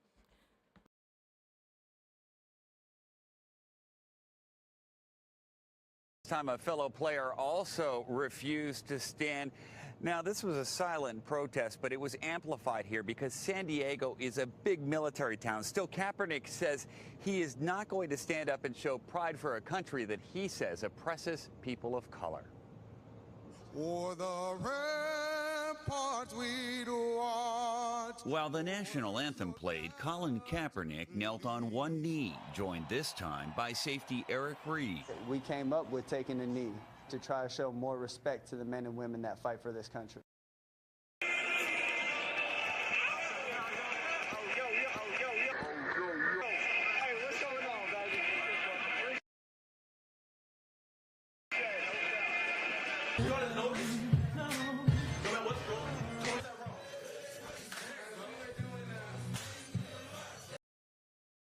And as this video progressed, as predicted, okay, I guess that is his background. That's how he got some his flavor, was going to a HBCU and of course pledging fraternity. That's how a lot of these lost souls, you know, that's the only way they learn about their culture is through the HBCU, okay, so-called, okay. So yeah.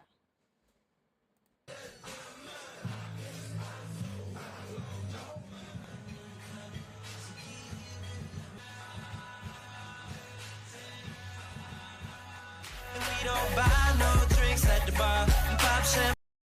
There go Kaepernick. Oh, I didn't know he was alpha. We got another alpha in the building. Oh yeah, didn't know it. Okay, there we go. And of course, I guess his what they call him, headmaster,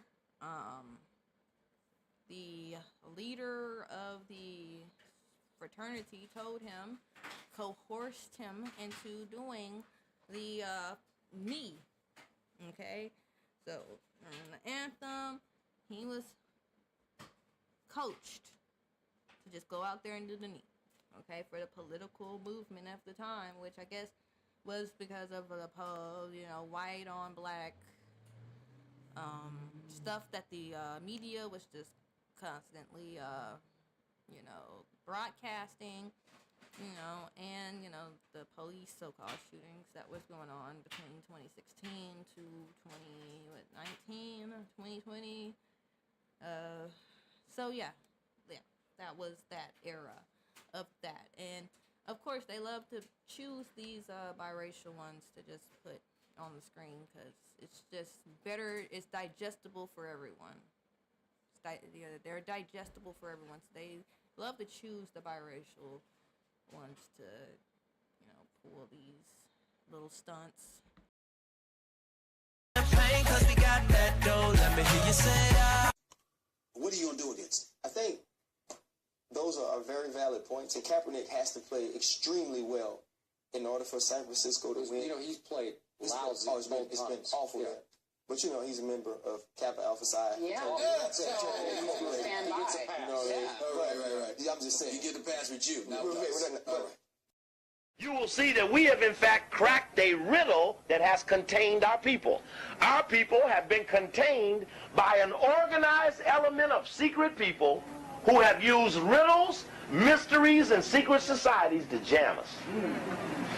And what we are doing is we are unlocking or decodifying the mystery, because once decodified and exposed, those who are secret in the light will not be as effective.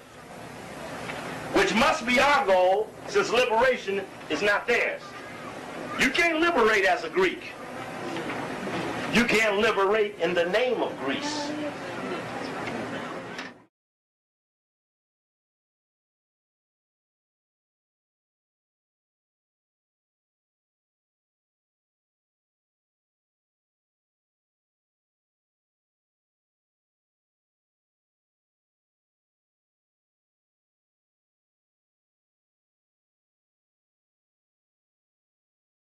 Worst breakfast for your waistline. Oatmeal's healthy, right? There's nothing good in oatmeal. Most oats cross-react with. Good evening. Dr. Martin Luther King, the apostle of nonviolence in the civil rights movement, has been shot to death in Memphis, Tennessee. Dr. King was standing on the balcony of a second-floor hotel room tonight when, according to a companion, a shot was fired from across the street.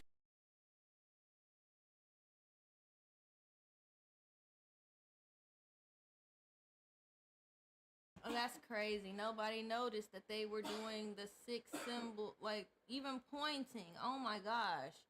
They didn't even point correctly. They have their fingers out like that, making the 6, pointing up to, like, you know, the shooter, supposedly.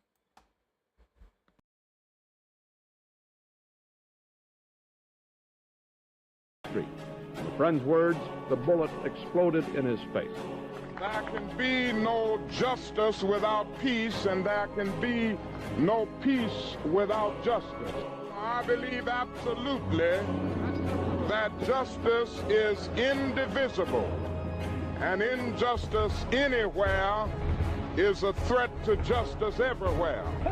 We must continue to stand up, and we must continue to follow the dictates of our conscience, even if that means breaking unjust laws. That non-cooperation with evil is as much a moral obligation as is cooperation with good. And I do not plan to cooperate with evil at any point. Ultimately, a genuine leader is not a sucher for consensus, but he's a molder of consensus. And on some positions, cowardice asks the question, is it safe? Expediency asks the question, is it politic? Vanity asks the question, is it popular? But conscience asks the question, is it right? And there comes a time when one must take a position that is neither safe, nor politic, nor popular, but he must do it because conscience tells him it is right. And that is where I stand today, and that is where I hope you will continue to stand, so that we can speed up the day when justice will roll down like waters all over the world, and righteousness like a mighty stream. And we will speed up the day when men will beat their swords into plowshares and their spears into pruning hooks. And nations will not rise up against nations, neither will they study war anymore. And I close by saying, as we sing it in the old Negro spiritual, I ain't gonna study war no more.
America is the right to protest far right.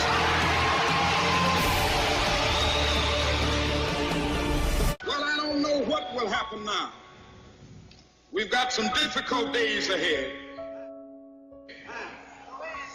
But it really doesn't matter with me now, because I've been to the mountaintop.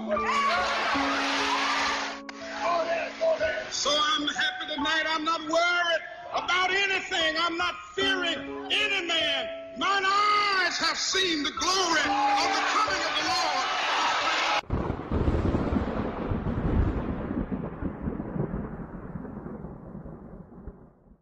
As it is written, there is none righteous, no, not one. There is none that understandeth, there is none that seeketh after God. They are all gone out of the way, they are together become unprofitable. There is none that doeth good, no, not one. Their throat is an open sepulchre, with their tongues they have used deceit. The poison of asps is under their lips, whose mouth is full of cursing and bitterness. Their feet are swift to shed blood. Destruction and misery are in their ways, and the way of peace have they not known.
to tell you something, children. This little light of mine, I'm gonna let it shine. This little light of mine, I'm gonna let it shine, yeah. This little light of mine, I'm gonna let it shine. I let it shine, let it shine. Yeah, everything about these people are Luciferian to the core, including the men, a part of these fraternities, and, you know, they also are big promoters, or even probably also within these Freemason lodges also. Okay, they a lot of them be in both of these organizations at the same time. But I noticed, like, even within their choices of women, they tend to, you know, get with the hermaphrodites, okay? And it's just something, they're programmed to just look all over through the masculinity of these so-called women. And I guess, you know, they're built for it. A lot of them are just inverts to the core. Like I said, the creators of these you know, sororities and fraternities, they were mulattoes, okay? In that time, it was only the mulattoes that were allowed to be educated, the white passing ones. So, as you can see, a lot of these, the founders of each of these sororities and fraternities, they were high yellow because they were mulatto. Okay, they were the only ones that were allowed to be educated, to, you know, promote this, you know, system, their education. Okay, it's the only way to go. The only way you can be educated is through the enemy. Okay, the only way you can be intelligent is through the enemy. Okay, so it is what it is. Shine to show my lover.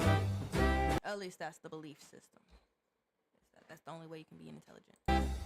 I'm gonna tell you that everywhere I go, I'm gonna let it shine. And everywhere I go, I'm gonna let it shine, yeah. Everywhere I go, I'm gonna let it shine. I let it shine, let it shine to show my lover.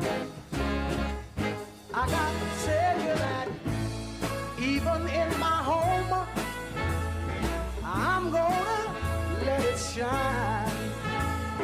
And even in my home, I'm gonna let it shine, yeah. Even in my home, I'm gonna let it shine. I let it shine, I let it shine to show my lover.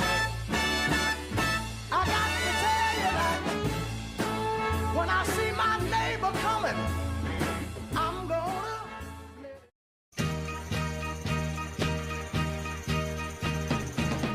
it. People are searching for the kind of love that we possess. Some go on searching their whole life through and never find the love I found in you. And when I speak of you, I see envy in other men's eyes, and I'm well aware of what's on their minds. They pretend to be my friend when all the time they long to persuade you from my side. They deal the world and on their own for just one moment. We have no Bernadette. They want you because of the pride that it gives. But Bernadette, I want you because I need you to live.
reporting for CBS News from New York.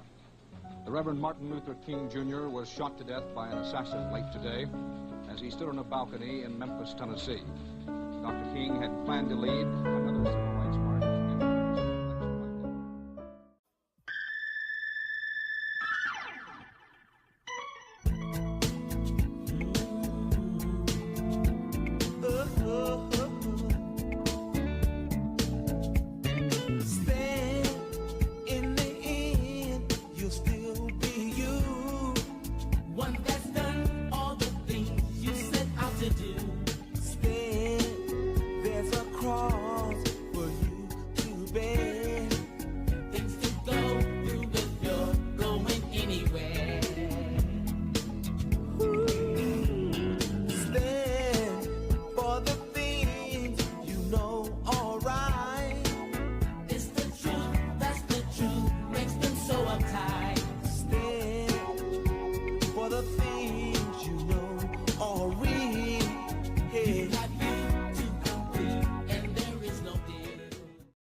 She's my grandma's age. You won't believe what she does.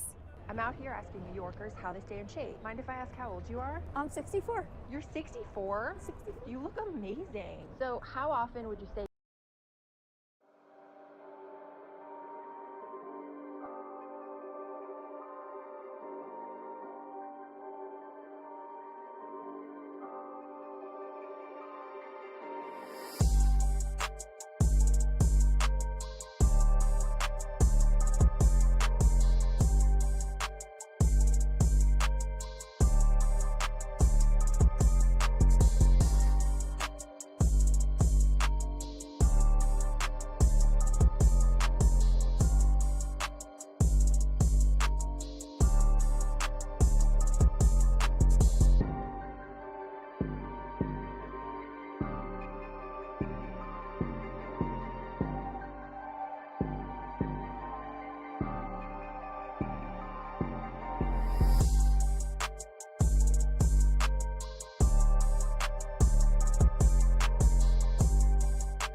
This series is dedicated to Brother Steve Coakley. Are underestimated, and they're not given the appropriate attention so that we can put the pressure on them.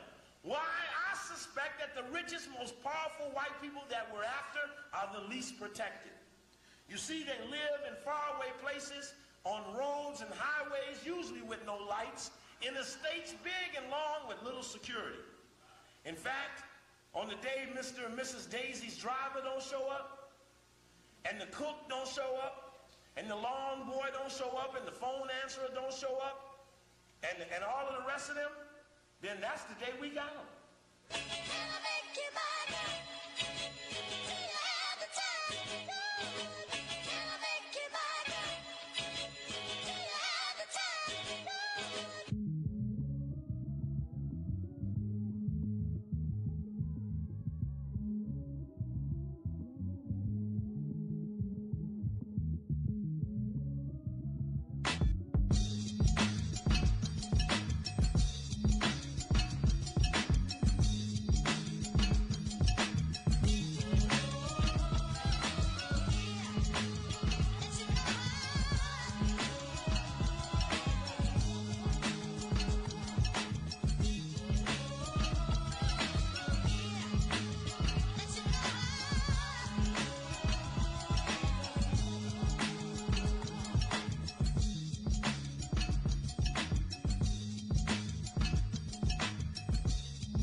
The early 20th century marked a transitional era for the previously bonded American captives, in every sense of the phrase. As the institution of shackles loosened, the institution of identity tightened. Many traditional Southerners found themselves making their way out of the Jim Crow South to the more urbanized and industrialized modern areas of northern and Midwest cities, which were seen as more racially progressive. As well, during the time, many of these people became estranged from the Southern religion of their parents' and grandparents' generations. In the name of the Son, in the name of the Holy Ghost, in the name of the Father, in the Son,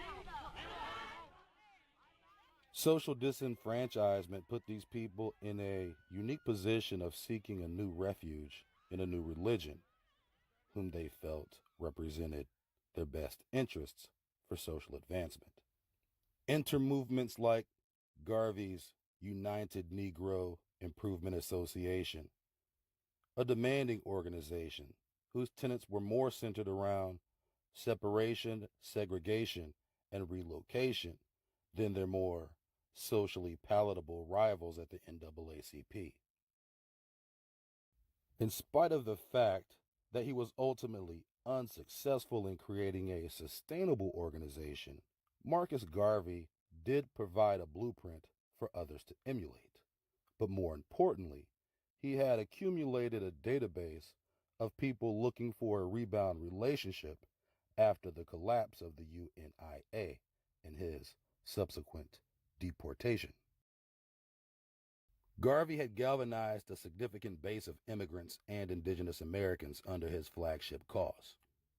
But with his absence, it was time for some opportunists to come siphon some steam from the SS Phyllis Wheatley.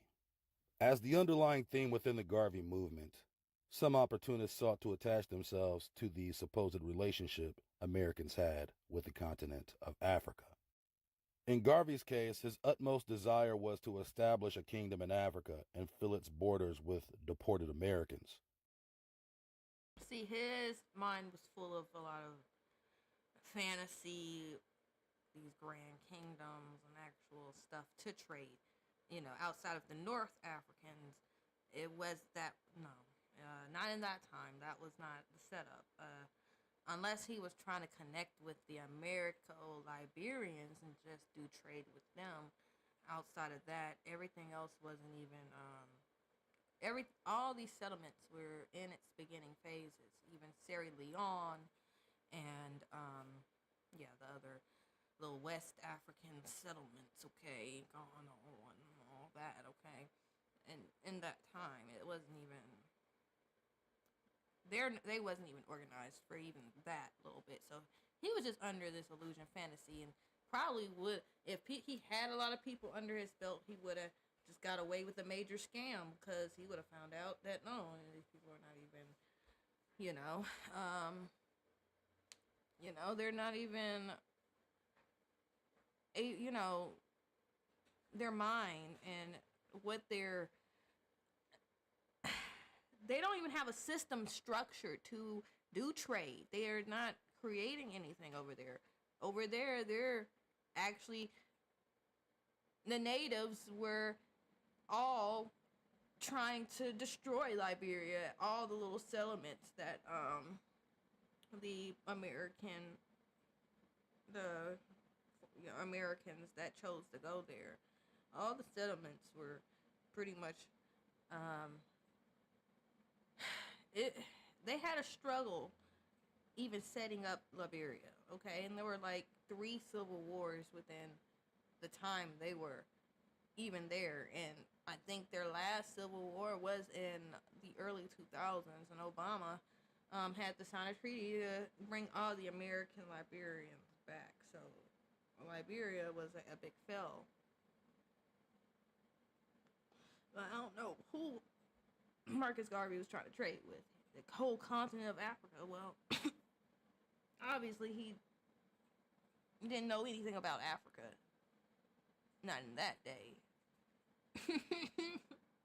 Like, he wasn't even specific on what part. of Africa. He just had the romanticized vision like all these other plebiscites about Africa. But this was the part of the plan that most native-born Americans took serious issue with. As with echoes from generations prior, also called Back to Africa plans that founded countries like Sierra Leone and Liberia were never supported by the majority of so-called blacks. Yet, the seeds being continuously planted over those generations permeated the consciousness of the so-called American Negro, bringing to light the questions about his own identity. Compounded with the newly introduced system of indoctrination or education being imposed on children in the early 20th century, the field was ripe for self-seeking, in every sense of the word. The fledgling African trend was being levied from all sides of the American experience, from the church that literally has African in its title to the First African Lodge #1, and from the government-mandated education system to some of the most militant black nationalist groups of the time.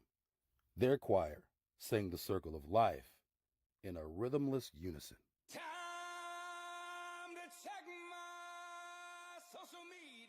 Along with this fresh affinity for that land across the sea, sprouted a branch from that African tree of influence.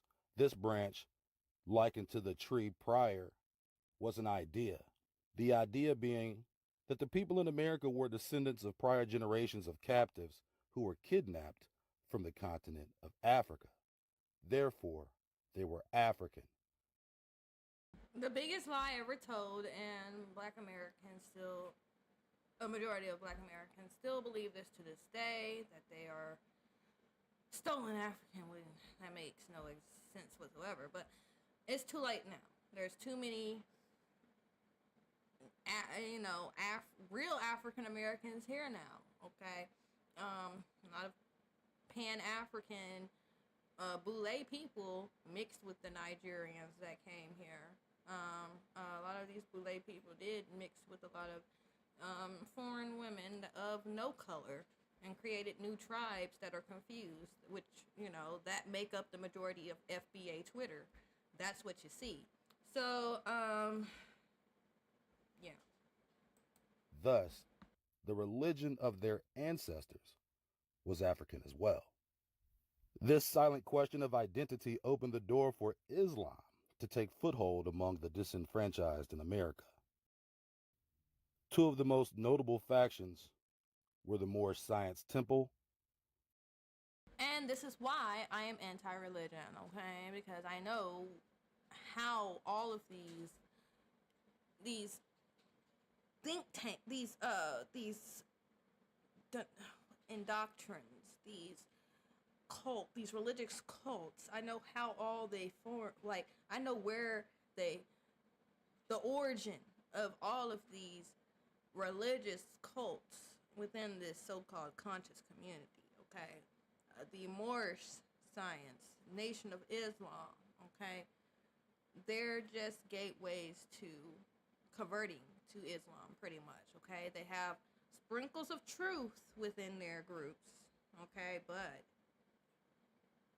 at the end of the day, they keep you under religious programming, which keeps you, a NPC within the board, okay? A little slave puppet for the system that you thought, you think you created this system, but you didn't.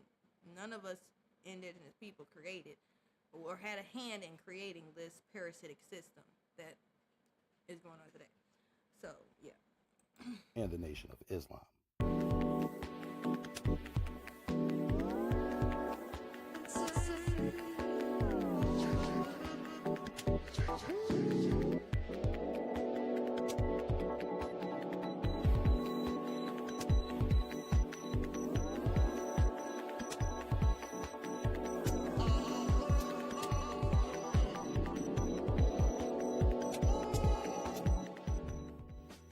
The Moorish Science Temple is founded upon one primary tenet: and that is, the so-called people labeled as African Americans were descended from the ancient Moabites.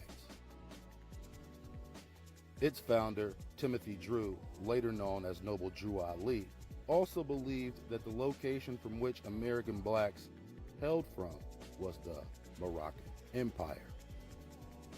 And just another inverted deceiver, okay? And they knocked him off really early in his tracks, okay, with this creation of the Nation of Islam, like I said in previous streams, okay? They knocked him off, and then here comes Farad Muhammad, this immigrant, who take over the whole movement and incorporate pretty much light skin worship or white worship, white phallus worship, pretty much is what the Nation of Islam is centered around. They still have this foundation of colorism in there, and you know, all that. You're not unplugged or conscious or woke with it, you know, practicing Islam whatsoever. You worship whiteness.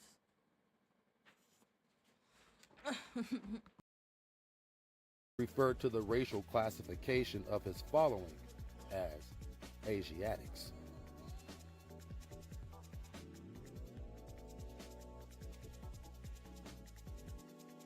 Drew was born in 1886 under some degree of contested ancestry. Varying sources attest that Drew was born to former Cherokee slaves and adopted by an aunt. Another says he was the son of a Cherokee chief and a Ouachita mother, while other reports say he was born to a Moroccan father and a Cherokee mother. Whether or not Drew was actually born to a Moroccan father has been a matter of dispute. And then his background is so questionable. Like, was this person even real? Was this person even real? Or did they just pull another character out the woodworks and just put him in like this little costume? Because he only got a few pictures. And of course, he was knocked off early in his movement. So, yeah. Dispute among Moorish historians. In any event, Drew found himself within the trenches of a pursuit of an Islamic identity, not only just for himself, but for the thirsty hearts of those lost in a spiritual wilderness. His life prior to 1918 is somewhat shrouded in mystery, though notable sources record through certain documents, including labor and draft records from his early life in Virginia, until when he appears as a laborer at Port Newark, and then a year later, in 1918, registering for the draft. Much of the narrative relating to his early life has been considerably mythologized over the years. According to multiple sources, which also correspond with Moorish legend, Drew traveled as a magician with a band of gypsies at a young age, and through his relationship with the circus, visited countries like Egypt and Morocco. While there, reportedly studied Islam under an Egyptian mystic priest, and was given a lost section of the Quran. And from this point, the legend is born. Drew was essentially deified by the priest, who labeled him as a reincarnation of Buddha, Confucius, Jesus, and Muhammad. According to legend, with this hidden section of the Quran and other Gnostic writings, Noble Drew Ali would later publish his own book, The Holy Quran of the Moorish Science Temple, aka the Circle 7 Quran. His book included the Aquarian Gospel of Jesus Christ, along with other elements borrowed from Kabbalah, Hermeticism, and Christian mysticism, even incorporating esoteric writings from the Order of the Rosy Cross. Prior to his ascension, Drew lived two contradictory lifestyles. On one hand, he traveled internationally to several countries in North Africa and Asia. On the other, he lived the very common lifestyle of an uneducated Negro from the South, looking for a better life in a northern city. For historians, these contrasting lifestyles were hard to reconcile into a satisfactory background of Drew Ali, and much speculation arose about the legitimacy of his legend, which seemed to be nicely woven into a fabric of folklore aggrandizing a misbegotten history. Ali's teachings could only be described as his own unique religion. Although labeled along the lines of Islam, much of his doctrines connected more intimately with Christian mysticism. For example, the Aquarian Gospel of Jesus Christ, which is included in the Circle 7 Quran, is a work written by Levi Dowling, a Gnostic Christian who attempted to build a compound in Redondo Beach, California for his followers in 1904, which was supposed to be the Holy Land for Gnostics. But Dowling's dream of a Gnostic Holy Land ultimately fell short. In his text, The Aquarian Gospel of Jesus Christ, Dowling took the liberty of filling in the blanks left in the unwritten narratives during the life of Christ. Dowling attests that his writings concerning the lost 18 years during the life of Jesus from childhood to manhood are absolutely true. In Dowling's narrative, an 18-year period covers the life of Jesus unknown, that catalogs his biblically undocumented travels to India, Tibet, Persia, Assyria, and Greece. Biblical scholar Edgar Goodspeed attested that Dowling's work borrowed significantly from the apocryphal Gospel of James, therefore meaning that the Circle 7 Quran, for all intents and purposes, contains a substantial influence from Christian Gnostic philosophy. A peculiar philosophy would best describe the foundation of the Moorish science temple doctrine, because it would not strictly adhere to the established regulations practiced by the vast majority of Muslims worldwide. Rather, it resembled New Age scientism and incorporated elements of Theosophy, a New Age religion founded by occultist Helena Blavatsky in 1875. Moorish science also incorporated Eastern religions, such as Hinduism, Buddhism, in addition to Kabbalah. On the surface, Ali's mission for the temple was clear. He wanted to build a program centered around the self-upliftment of so-called African Americans, and also wanted them to get in touch with their ancestral roots, which he believed to be Moorish Islamic. In several ways, Drew's temple intersected with Garveyism in this aspect, but varied in his belief of a specific North African heritage, as opposed to Garvey's general continental heritage applied to all Negroes. While Garvey claimed the entire continent of Africa, Ali only claimed the northern, predominantly Islamic countries, but also asserts that the Moorish ancestors built the holy city of Mecca in Saudi Arabia on the continent of Asia. Hence, part of his reasoning for labeling his followers Asiatics. The exact date of when the temple was first in operation has also been a matter of dispute. Most followers of the Moorish temple recognize the year 1913, when the Canaanite temple was said to be founded in Newark, New Jersey. However, records corroborating this date are scant at best. The problem with this was the fact that if the Canaanite temple in Newark, New Jersey had been in operation during the year 1913, there was no record. And the earliest record of the Canaanite temple in New Jersey's operation is brought to us by a man named Abdul Hamid Suleiman.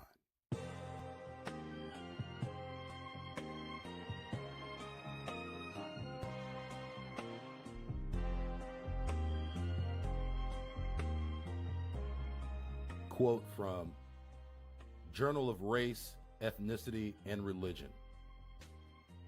Quote, most accounts of Ali's religious genesis began with his founding of the Canaanite temple in 1913, Newark, New Jersey, without actually proving its veracity and accuracy.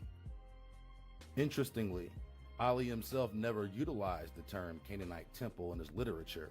At best, he indirectly insinuated his pre-1925 beginnings in the Quran questions number 9 and 10, claiming the Moorish Science Temple was founded in Newark, New Jersey in 1913, but without actually revealing the name of this proto-Moorish Science Temple of America temple, its exact location, or its doctrines. Contrary to Ali's declaration, his phase of religious leadership did not actually begin in 1913 Newark, New Jersey, as the draft card revealed Drew to be a laborer by the SBC in Port Newark in 1918. Rather, this scrimply described religious past was crafted by Ali to suppress his proto-Moorish Newark identity as Professor Drew, and to veil the historical truth that the actual Canaanite temple was founded by Abdul Hamid Suleiman as part of his larger ancient Mecca Medina of ancient free and operative Masons, a network of black Mohammedan Masonic movements operating in various cities in the 1910s and the 1920s. Still, Drew's evolution from Professor Drew to Prophet Noble Drew Ali in Newark City demonstrated Drew's organizational genius in his shrewd rewriting of the Newark's historical religious past by erasing Suleiman's tutelage over the Canaanite temple and interpolating himself into MTSA literature. His calculating selecting of a Patnit surname Ali to boost his image among African Americans, and opportunism in seizing advantage of the disintegrating remains of Suleiman's Canaanite temple in 1923 to fashion out the earliest stirrings of Moorish temple science and retaining Mecca-centric elements of the Canaanite past into the MTSA to attract former Canaanite followers. End quote.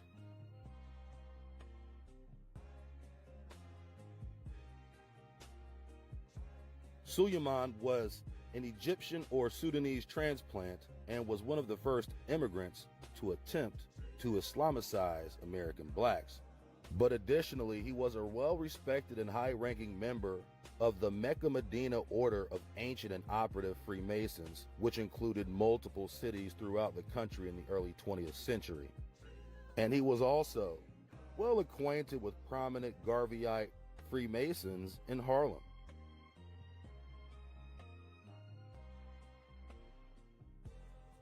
Quote, after Negro Shriners, High Priest of Mecca would put him in right light. He's close to the great prophet. Abdul Hamid offers real thing in Mohammedan masonry. Master of Quran gets mixed and miffed when asked to answer pointed questions. New York World Friday. He wrote to the world saying, I am Abdul Hamid Suleiman of the city of Khartoum, Sudan, Egypt, a Mohammedan by birth, master of the Quran, having pilgrimaged to Mecca 3 times and thus become an eminent high priest and head of all Masonic degrees in Mecca, Arabia. From the 1st to the 96th degree, am now in the United States for the purpose of establishing the right of the ancient Arabic order of the nobles of the mystic shrine. I, Abdul Hamid Suleiman, make this proclamation that there has never been a Negro Shriner in the United States that was not bogus in infringing upon the white man's rights. Until now, I have given a Shriner's patent to Caesar R. Blake of North Carolina. I am here to answer all questions relative to these degrees until I return home to Mecca to enroll the names of the true Shriners of this country. Accordingly, a reporter for the New York World made a pilgrimage to Suleiman's address, number 143 West 130th Street. He found the blackest of Ethiopians sitting on the top step of the stoop, fanning himself gravely. Does Abdul Hamid Suleiman live here? The reporter asked. I am the man, was the answer to the first of 4 hours of questions. Come upstairs. Suleiman is arranging to receive the hundreds of thousands of American Negroes who call themselves Freemasons and Mystic Shriners into a Mohammedan masonry. Now that they are being enjoined by the white Freemasons and Shriners through the civil courts from using the copyrighted society names, titles, regalia, and insignia of the American organizations. Suleiman says the white men are right in enjoining the Negroes because the Negroes have had no authentic Masonic charter. They have merely set themselves up as Freemasons. The purpose is now to make them authentic by virtue of his authority as eminent high priest, to grant a charter in a masonry which he declares to be ancient and widespread throughout the Mohammedan world. Must take oath and pay. He will only do this if the Negroes swear the death penalty oath by the beard of the Prophet, that they will live according to the moral code of the Quran, and that they will pay to Mecca through none but Suleiman a proportion of their lodge dues, which is now being negotiated. A Mohammedan charter is already in possession of Caesar R. Blake of Charlotte, North Carolina, Imperial Potentate of a Society of Negroes, which has been going by the name AEA, Order of Masonic Shriners. It will become effective, Suleiman says, as soon as the negotiations are concluded to his satisfaction, and his priestly seal is affixed to it. Pharaoh, Shriner too? Suleiman says the Mohammedan masonry he represents pervades the whole Mohammedan world and controls both religious worship and civil government. That the titles of Sharif, Sheikh, Pasha, Khedive, Sahib are nothing but the topmost of the Masonic degrees, in this order given, with the Sharif as the highest. The encyclopedia, however, does not mention any such masonry, and living authorities say it's all news to them, and that the declaration about the titles is nonsense. Nevertheless, Suleiman promises these titles will be given to American Negroes who join Mohammedan masonry. Before the interview ended, Suleiman had decided that perhaps it would be better to use the name Nobles of Sahara for his adherents. He thinks the proper insignia will be the seal of Pharaoh, pictured in a Sunday supplement a few weeks ago as excavated at the ruins of Carchemish. Pharaoh was a Shriner, he said. End quote. New York World, 1922.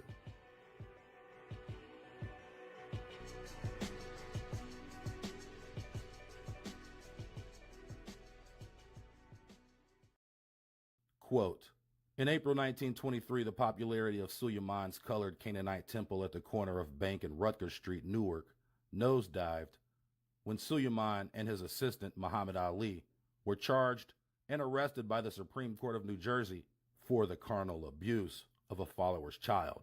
With the leaders embroiled in legal matters, a bitter struggle for the temple's power and purse strings followed. One faction named itself as Canaanite Temple Number 1. Okay, y'all, if you're streaming from any of my platforms, Twitter, if you're seeing this on Twitter, go ahead, follow me, like, retweet, retweet, because I'm going to be streaming all day. You're going to get, we're breaking down the Boule, we're exposing it, look, I got so much content to drop for you. Okay, so just go ahead, retweet, follow me if you're not following me already, like, help me get this in the algorithm more. Okay, please help me share, because I do not have a team of 10. I don't have, I don't have African bots or, bots in freaking Korea that's helping me promote my stuff. Maybe when I get a little bit more money in, I'll be able to get all that in the background. But us small content creators that just do this for a hobby, no, we don't have that extra support. So if you're watching me on YouTube, also please subscribe, please share, like, help me get out there. And everywhere else, BitChute, if you're on BitChute, follow me on my other platforms. You know, help me get out there a little bit more. Yeah. Same with Twitch and everywhere else. Please share the stream. Thanks. Based at 102 Morton Street, Newark, and legally incorporated itself for the purpose of religious worship and teaching of religion, Muslim, and Islam. Professor Drew, the Egyptian adept Muslim, who resided a mere 3 miles away from Canaanite Temple No. 1, was not oblivious to the confusion within leadership echelons of Suleiman's temple. End quote. From this moment, Drew ascended through his opportunistic reorganization of the rubble left behind after Suleiman's incarceration. Over the next 2 years, the newly fashioned noble Drew Ali campaigned across the country promoting his peculiar philosophy, traveling as far south as South Carolina and as far west as Chicago, where he eventually settled and built a home base in 1925. The greater majority of all Moors lived in the city of Chicago. Quote, the Moorish Manufacturing Company, maker of the various herbal treatments, was not the only business venture of the Moors. To achieve economic independence and the sense of self-worth necessary to overcome racist employment patterns, the Moors in Chicago also established restaurants, grocery stores, and variety stores. Although ownership was unclear, it would be logical to assume that the Moorish Science Temple owned at least one of the Chicago properties out of which it operated. There were several addresses: Unity Hall, also called Unity Club, the headquarters of the organization, which could be rented out for parties, dances, balls, receptions, banquets, etc. At 3140 Indiana Avenue, the location of the Moorish Manufacturing Company. Listen now, the Boule controls both sides, like all sides of this. They every religious cult within the conscious community, best believe there's a Boule head. Okay, there's the head of each cult of these Moorish little cults out here. The freaking Hebrew Israelite, ISPK, or I don't know if I'm saying the right abbreviations for that Hebrew Israelite cult, but all of these people are, the heads of it, either Freemason, or a part of something else. They were part of these fraternities or something like that during your college education, or some would say they wasn't college educated, but still, the creator of the Hebrew Israelite movement, he was in cahoots with Zionists. Okay, he had a lot of Zionist, people, pale people that was funding his movement too. I can pull up the creator of the Hebrew Israelite movement. We can go deep down into that, but understand, you are controlled by the Jesuits and the Zionists through these satanic religions, all of them. Okay.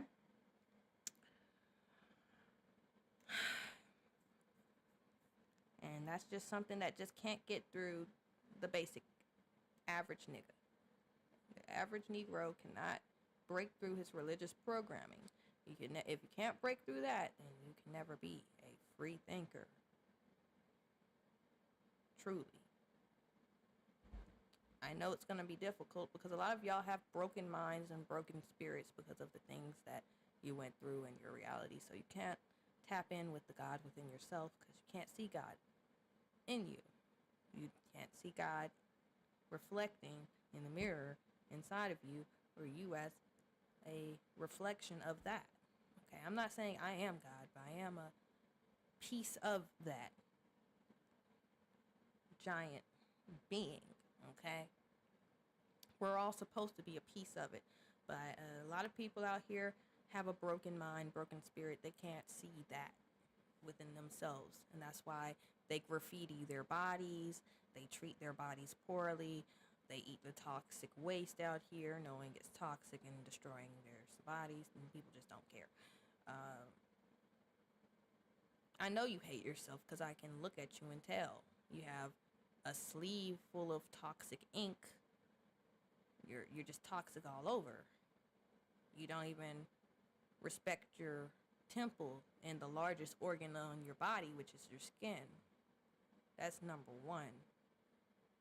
Okay, I don't have any tattoos whatsoever, and I don't plan on getting them because I know a lot of these modifications that you do to your body will age you 1,000 times faster than you're supposed to.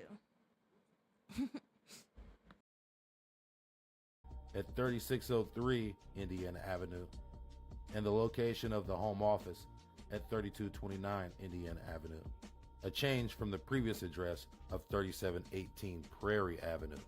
By the 1940s, the Moors would acquire farmland. But long before then, the idea of establishing a living space separate from the rest of America had taken root. Thus, a small article entitled Moors Endorse Village Idea appeared in a 1929 edition of the Moorish Guide, and in part reads as follows. The following letter is one of the many received by the guide relative to the establishment of a town owned and completely operated by those persons belonging to the Moorish Science Temple of America, January 29th, 1929. In response to the question asked concerning the Moors having a town, homes, etc., we will say all honor the Prophet, who is to give us something of our own.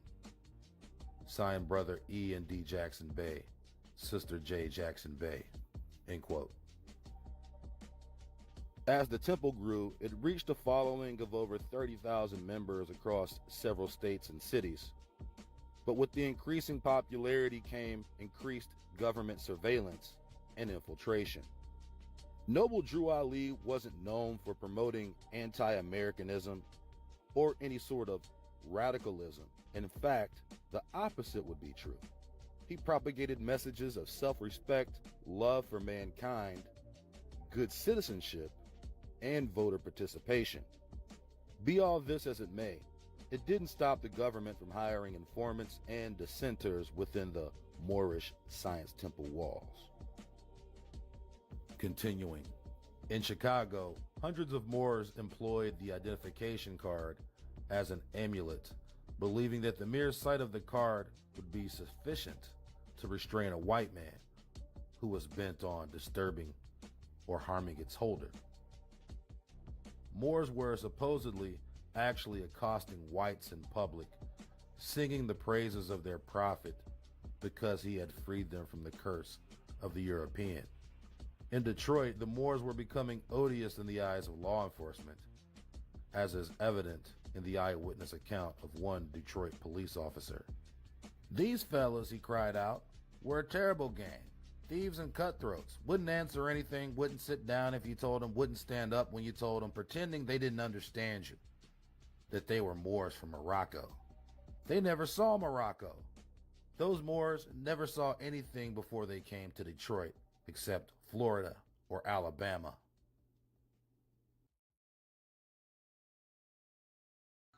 Noble Drew Ali was facing the crisis of conflict in his own message. He consistently required his followers to observe the law of the land. On one hand, his argument for the embrace of Moroccan identity as a necessary precursor to full acceptance in North America suggests that he was not interested in a radical political solution to the intransigence of racism. On the other hand, he had created a psychological space, a terrain of the mind, wherein racial separation was envisioned and anticipated. That is, the disequilibria of the society was not a condition to be long endured. Its resolution was not only a matter of time. For many of its followers, that time had come. Whether disinterested in or unprepared for confrontation with the U.S. government, Noble Drew Ali recalled the 1920 chastening of Redding's Abyssinian movement and acted to lessen the level of tensions. The January 15, 1929 edition of the Moorish Guide carried the following order. Prophet warns all Muslims governors ordered to read proclamation at each reading. I hereby inform all members that they must end all radical agitating speeches while at work, in their homes, or in the streets. We are for peace, not destruction. Stop flashing your cards at Europeans. It causes confusion. Remember, your card is for your salvation. Failure to obey these orders will be of severe consequence. We are for love, truth, peace, freedom, and justice. And when these principles are violated, justice must then take its course. Any member or group members who hold malicious feelings toward the temple or the prophet, or violate the divine covenant of the Moorish movement, will receive their reward from Allah for their unjust deeds. All true Moors will and must obey the law as laid down to them by their prophet. If they lose confidence in their prophets, they should turn in their card and button, cease as wearing their turban and fez, and return to the state where I, the prophet, found you. This is a holy and divine movement founded by the prophet Noble Drew Ali, and if the prophet is not right, the temple is not right. While initial membership was free, monthly dues were 50 cents, and buttons could be purchased for a one-time fee of 25 cents. In this way, Moorish Science functioned practically as a mutual aid society, further explaining its attractiveness to members who, in addition to spiritual guidance, also received benefits that included such provisions as unemployment and disability assistance. In addition to charging for initial membership, some leaders were also borrowing money from their parishioners. Noble Drew Ali enjoined temple branch leaders from borrowing from any member more than $5 to $10 unless by notification of the prophet. Some were apparently purchasing properties with temple money, resulting in the following corrective from Noble Drew Ali. When any said the temple desires to purchase property, they must first notify the grand body or the prophet, and it must be purchased under the name of the Moorish Science Temple of America, or Noble Drew Ali. An individual's name should never be applied. I, Noble Drew Ali, am responsible for all finance. Therefore, let I, the prophet, know what is on me. There was also an emergency fund that Noble Drew wanted to increase to a total of $91,000.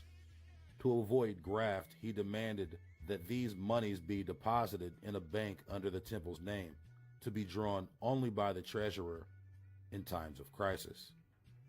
All of this points to mounting difficulties within the movement, mostly disputes over money with religious leaders, to the extent that Noble Drew Ali was gradually becoming overwhelmed. Some of you have slipped and slipped drastically, so you had better lace up your shoes before I get there. Every business transaction, or anything pertaining to finance is to be transacted in the name of the Moorish Science Temple of America, or Noble Drew Ali. We Moors must maintain a grand treasurer, just as in the days of our forefathers. Then you are a nation. Until then, you are nothing. End quote. As was the case with Garvey's UNIA, there was never any real speculation that Ali personally misappropriated any funds received by the temple from his followers, despite the fact Ali had total control of the bank accounts along with the treasury. His financial acumen has never been called into question by historians. This doesn't mean that the temple didn't have its own financial struggles, but none were theorized due to Ali's mismanagement. In several documented speeches, Ali lobbies his followers for uplifting funds.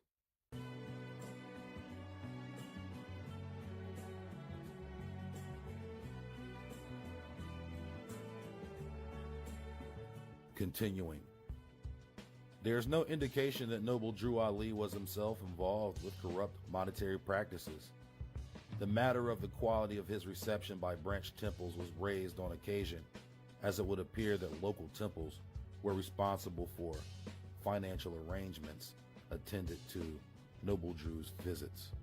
But references to the matter may reflect an inattentiveness on the part of the local temples, as opposed to any penchant toward opulence on the part of Noble Drew. The question of his personal finances therefore remains open, as demonstrated by his February 5th, 1929 correspondence to a local temple leader. Islam, dear brother, if you desire to see me earlier, you will have to notify your members under a heavy restriction and warning that the more uplifting funds they send me, the sooner they can see me, and the more I know they desire to see me. Because I have to raise the finance of a few $1,000s to place the nation far beyond their present conditions. It takes finance to uplift a downtrodden people and to place it among other prosperous nations of the world. And as a sacrifice to the Muslim creed, I have sacrificed my life, finance, and labor to place the nation on an intelligent and financial footing. This matter is to be attended to at once. I will be among those first to appreciate me as a prophet and the great work I am doing.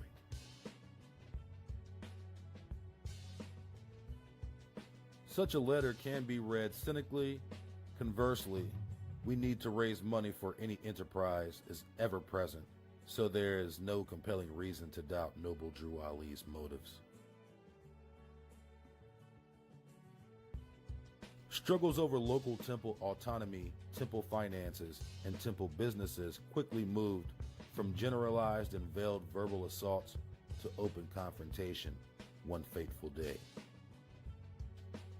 Apparently convinced that he enjoyed the necessary backing, Sheikh Claude D. Green, Noble Drew Ali's business manager, small-time politician, and former butler to philanthropist Julius Rosenwald, threw all of Noble Drew Ali's office furniture into the street at 3140 Indiana Avenue, site of the Unity Club, and declared himself the Grand Sheik.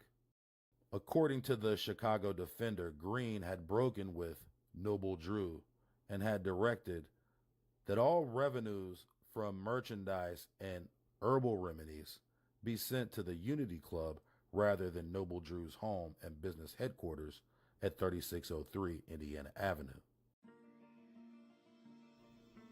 Quote, DrAlimLBay.com.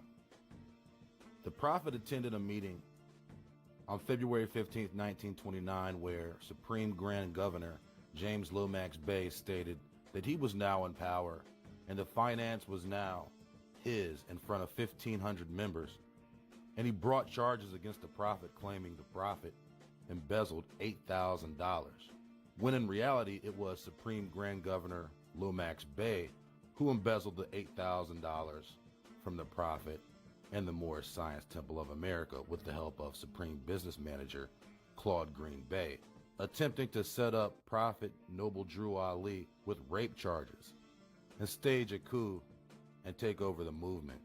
Supreme Business Manager Claude Green Bey and Supreme Grand Governor James Lomax Bey accused the prophet of spending temple funds on his extracurricular activities. By this time, 1929, Drew's movement had boasted more than 100,000 followers, and his annual salary was listed at $36,000, a fortune at the time. Allegedly, the prophet received additional stipends for his living expenses, including the mortgage payment for his luxurious trappings on Chicago's South Side, and the salaries for his chauffeur, maid, butler, and other domestic attendants. Allegedly, he kept several wives, a host of concubines, and fathered at least 20 children. When he tired of one wife, he would quietly divorce her and marry another. He also kept 4 women at the same time and paid for each of them to live in separate homes. End quote.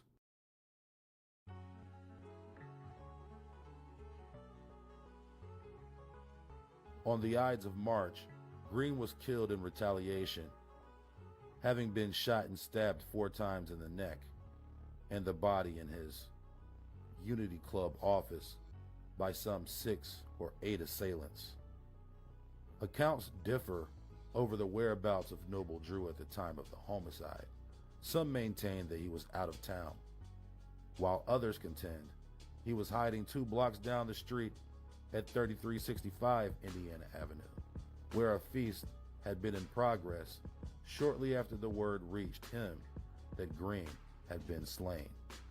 In any event, the pursuing investigation turned up an informant, Small Bay, who told police that Green was the head of a breakaway faction, and that Noble Drew had given the responsibility of having him bumped off to George Ira Johnson Bay, L.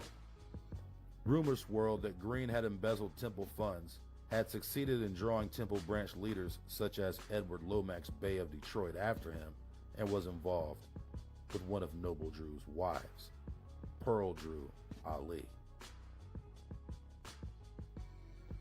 Noble Drew and 9 others were arrested and jailed, and their trial date set for May 20th. End quote. Following the murder of Brother Green, Noble Drew was arrested on May 20th and jailed under suspicion. But he Sahara sidestepped any indictment.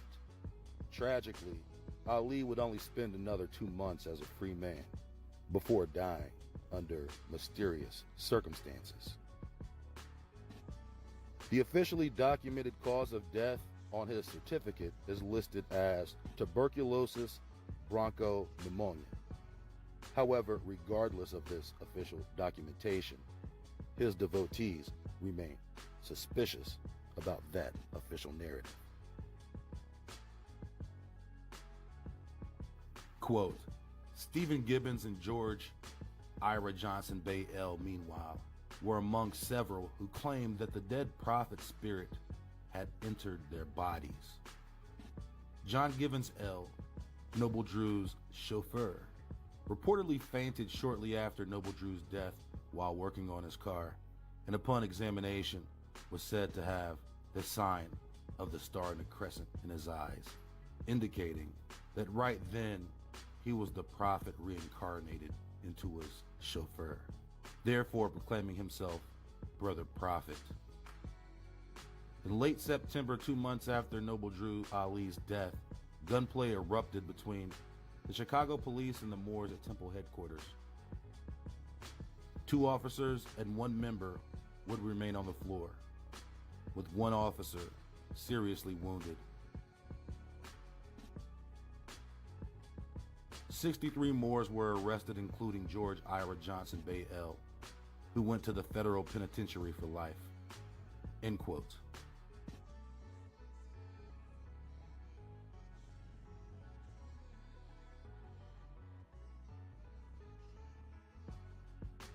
The death of Noble Drew Ali exposed a number of brothers who had been silently watching the throne. But now, with the absence of the prophet, the door opened for contenders to the crown, or contenders in search of their own. One of these contenders in search of a crown was a man shrouded in even more mystery than Noble Drew Ali.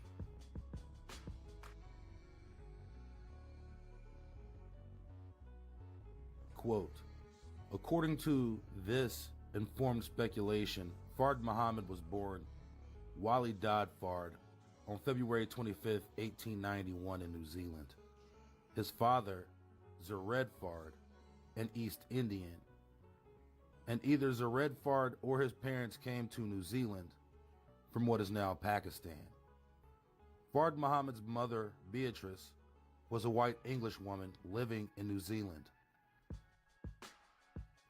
Such specificity is an improvement over previous inquiries into Fard Muhammad's birth in either New Zealand or Portland, Oregon, to his parents, who were either Hawaiian or Polynesian and British. Of course, this conflicts with the belief that Fard Muhammad was an Arab from the Middle East, a notion preserved in Fard Muhammad's self-presentation to black folk in Detroit in the early 1930s. My name is W.D. Fard. I come from the holy city of Mecca. More about myself I will not tell you yet, for the time has not yet come. I am your brother. You have not yet seen me in my royal robes.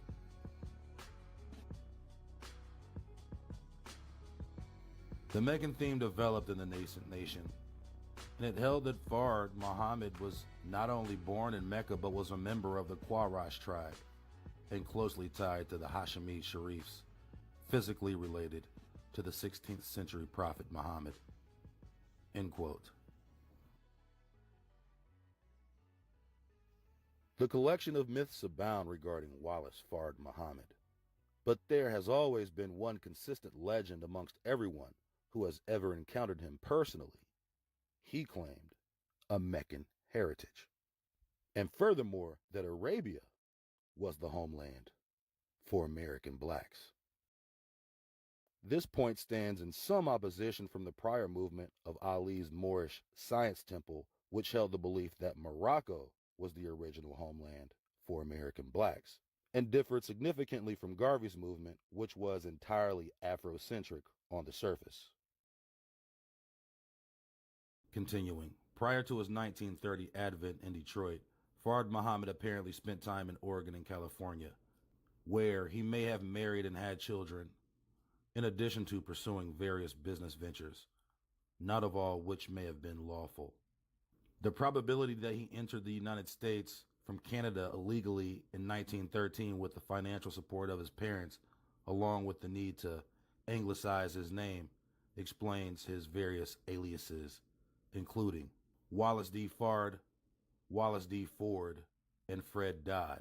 Neither his aliases nor his difficulties with life and the law are of concern here, but the possibility that Fard Muhammad, George Fard, and Wallace D. Ford may have been the same person is of great potential relevance. If true, it gives additional insight into the connections between Moorish science, the Ahmadiyya movement, the UNIA, and the Nation of Islam, as George Fard and Wallace D. Ford's activities in the 1920s are of interest. A member of the Theosophical Society in San Francisco in 1921, Fard was a member of the UNIA there and espoused a philosophy very consistent with the view subsequently promoted by the nation toward whites. As for Wallace D. Ford, he spent 3 years in prison before relocating to Chicago in 1929, before Noble Drew's demise, where he joined the Moorish Science Temple while attending an Ahmadiyya mosque on the city's south side. The conflation of these three persons suggests that Fard Muhammad was introduced to the teachings of Noble Drew Ali and Marcus Garvey very informally, as opposed to having simply imbibed them from the charged atmosphere of the period. End quote.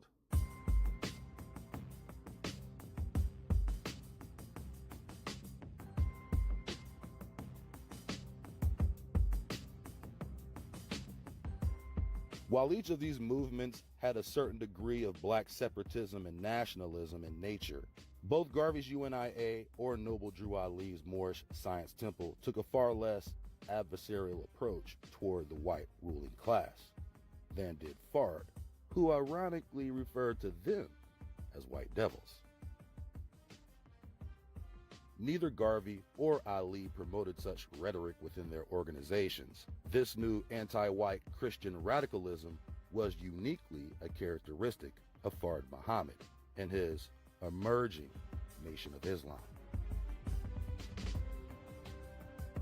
Though being rumored to be a white devil himself, Fard's militant elocution of the black plight and plans for self-restoration through pride, proper diet, and piety were well received by the newly arrived Americans migrating to Detroit from the Jim Crow South. However, questions about his identity would continue to linger. As illustrated previously, the downfall or disappearance of a leader opens the door for new movements to splinter from the breakage. After the undoing of Garvey, whose organization, the UNIA, was extremely popular, A void existed within the community that the NAACP could not fill. Most historians agree that Garvey's UNIA was a socio-political movement as opposed to a religious one, even though Garvey was an avowed Catholic. But the groups that would splinter from the Garveyite factions transmutated into heterodoxical, religious, messianic, anti-Christian movements.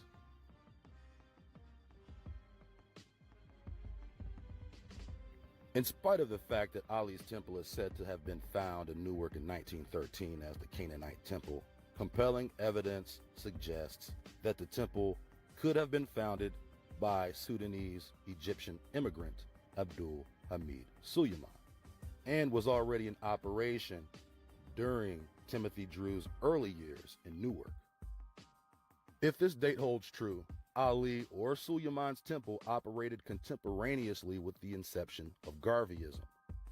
But records substantiating these early dates are deficient, disqualifying any pre-1920 existence or operation of either Ali or Suleiman of the Canaanite or Moorish temple.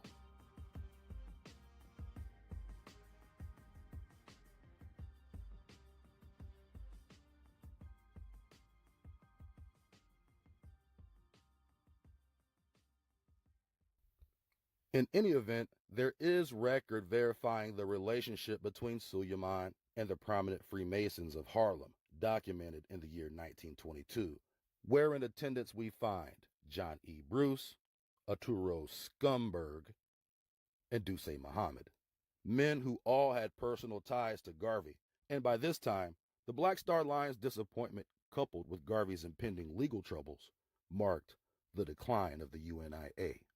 Within the next 2 years, Suleiman would be arrested for child abuse, Garvey would be arrested for mail fraud, and Ali would incorporate his Moorish Science Temple from the ruins of the two. In just 4 years' time, Noble Drew Ali would be dead, when mysteriously W.D. Fard, claiming he was Ali reincarnated or sent as a divine prophet, shows up in Detroit, peddling a new rebranded Islam from the shadows of his Moorish past, which of course included Christianized dogma. Fard's new Islam was distinctly anti-Christian and anti-white. In no less than another 4 years, Wallace Fard Muhammad disappears as mysteriously as he appeared, and Elijah Muhammad assumes leadership of the Nation of Islam for the next 40 years.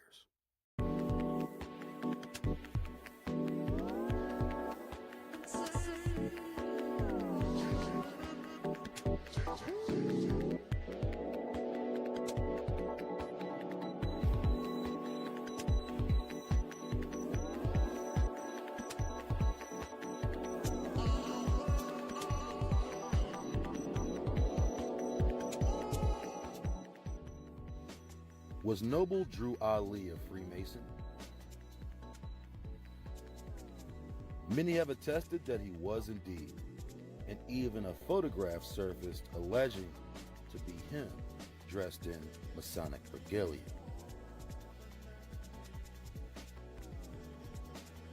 He was affiliated with high-ranking Freemasons, modeled much of his organization after Freemasonry, and dressed like J. Edgar Hoover when he was pretending to be a man, who sent his own Moors to infiltrate the temple.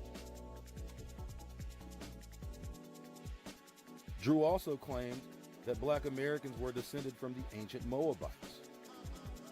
Who were the ancient Moabites? According to the book of Numbers, the chief god of the Moabites was Shemosh, and the Moabites made human sacrifice to Shemosh and other gods. Later in the books of Ezra and Nehemiah, the God of Israel prohibits his people from intermarrying any Moabite woman who did not convert and continued worshiping strange gods.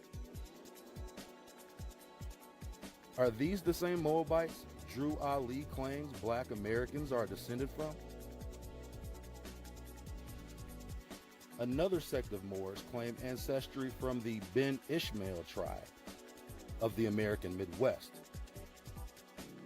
dating back to 1785, alleging to be comprised of Moorish conversos who in America intermarried with Scottish immigrants and indigenous Americans.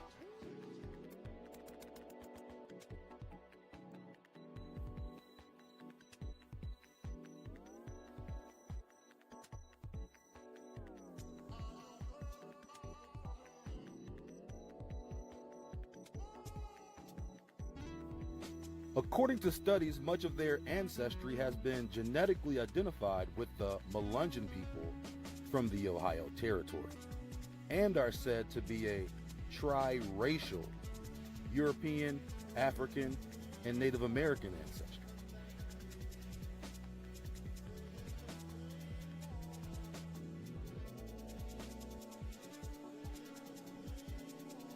As we know, many Moors and Sephardic Jews concealed their identity, migrated to America as slave traders, and later built a plantation empire.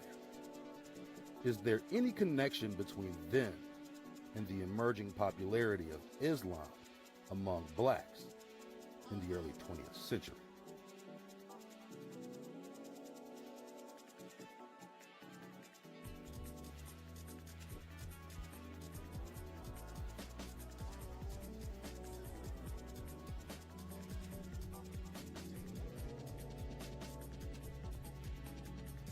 On the next episode of Boule, we take a deeper look at the Star and Crescent.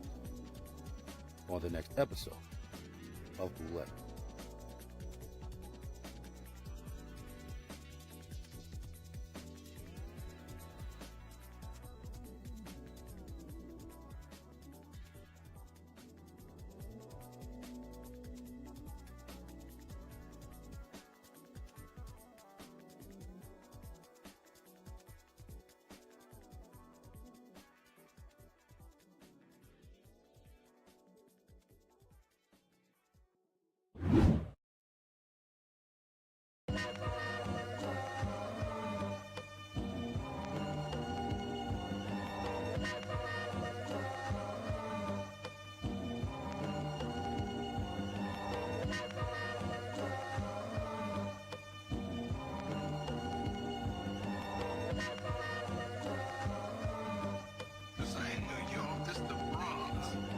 As I take every step, I can see every breath in this rigid landscape. What fire can a man make?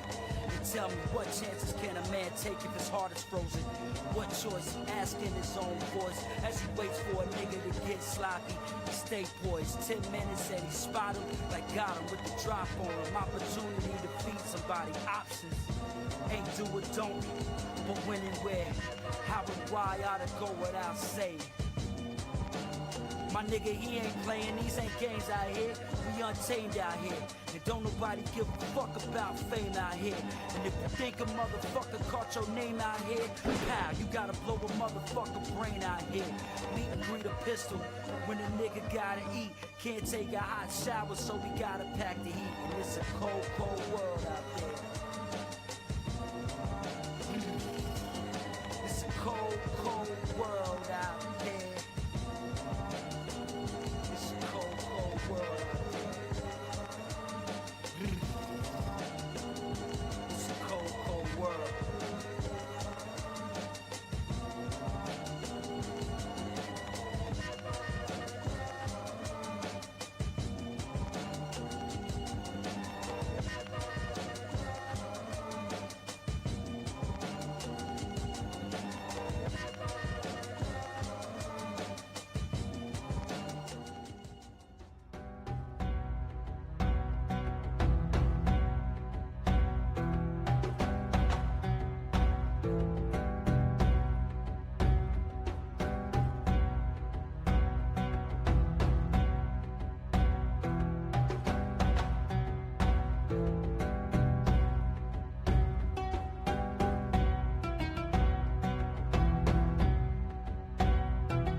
Watch how coconut oil affects belly fat.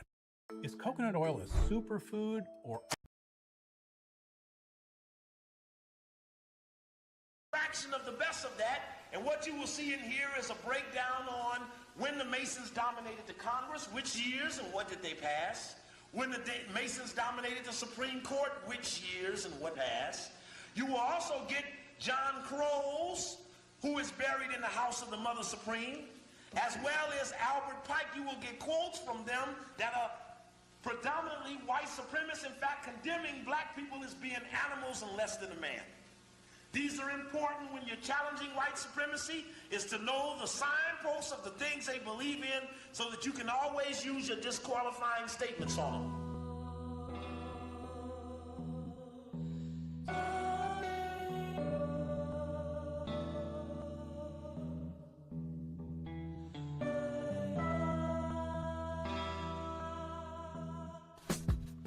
The idea of slavery as we know it is a complete lie. If we were to believe the accepted narrative, only so-called black people played the role of slave, and only so-called white people played the role of slave trader. As we have detailed several times throughout this series, not all black people were slaves, and in fact, there were numerous wealthy families of free colored people for whom we have previously discussed, and far more we haven't. The characteristic of using the term white to describe a free Caucasian European distinguishing itself from other classifications of race does not enter the historical record until nearly the year 1700. What was a white person in 1600? Nobody knows. What did the word American mean in 1800? What did the word American mean in 1900? What did the word fat mean in 1895? What did the word fat mean in 1995? Where did the word glizzy come from? If you check Charlton's Web or the Urban Dictionary, they'll tell you it used to mean gun, but now it means hot dog. Yet, I got a feeling that it may transition into something else. Therein lies the problem with language. It can change overnight. Today it means this, tomorrow it means that. Words like black and white in terms of race were never created to describe ethnicities of people, but rather social classification. In fact, most so-called white people prior to 1700 were either classified by either their nationality or religion, and sometimes bloodline, but never skin tone.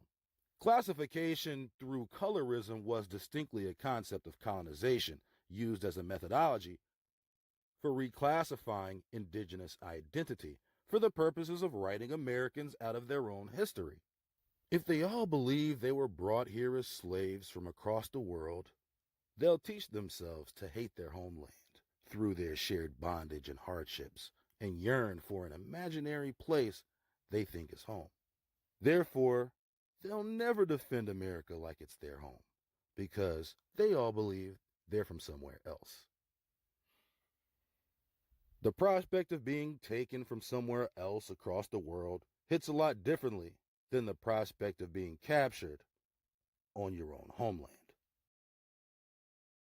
No doubt the colonizing heathen knew this, which was one of the main facets of his installation of the Virginia slave laws and black codes. Interestingly enough, most, if not all of these codes were created before the influx of so-called Africans into North America. So, in reality, who are these codes written for? Now, the answer to this question isn't as clear as it may seem to be on the surface.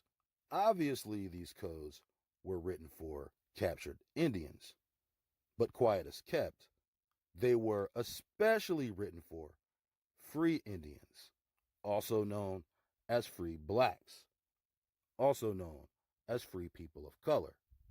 The term free people of color is an amalgamation between a free Indian and a free European of some sort of mulatto, dark, or swarthy skin tone.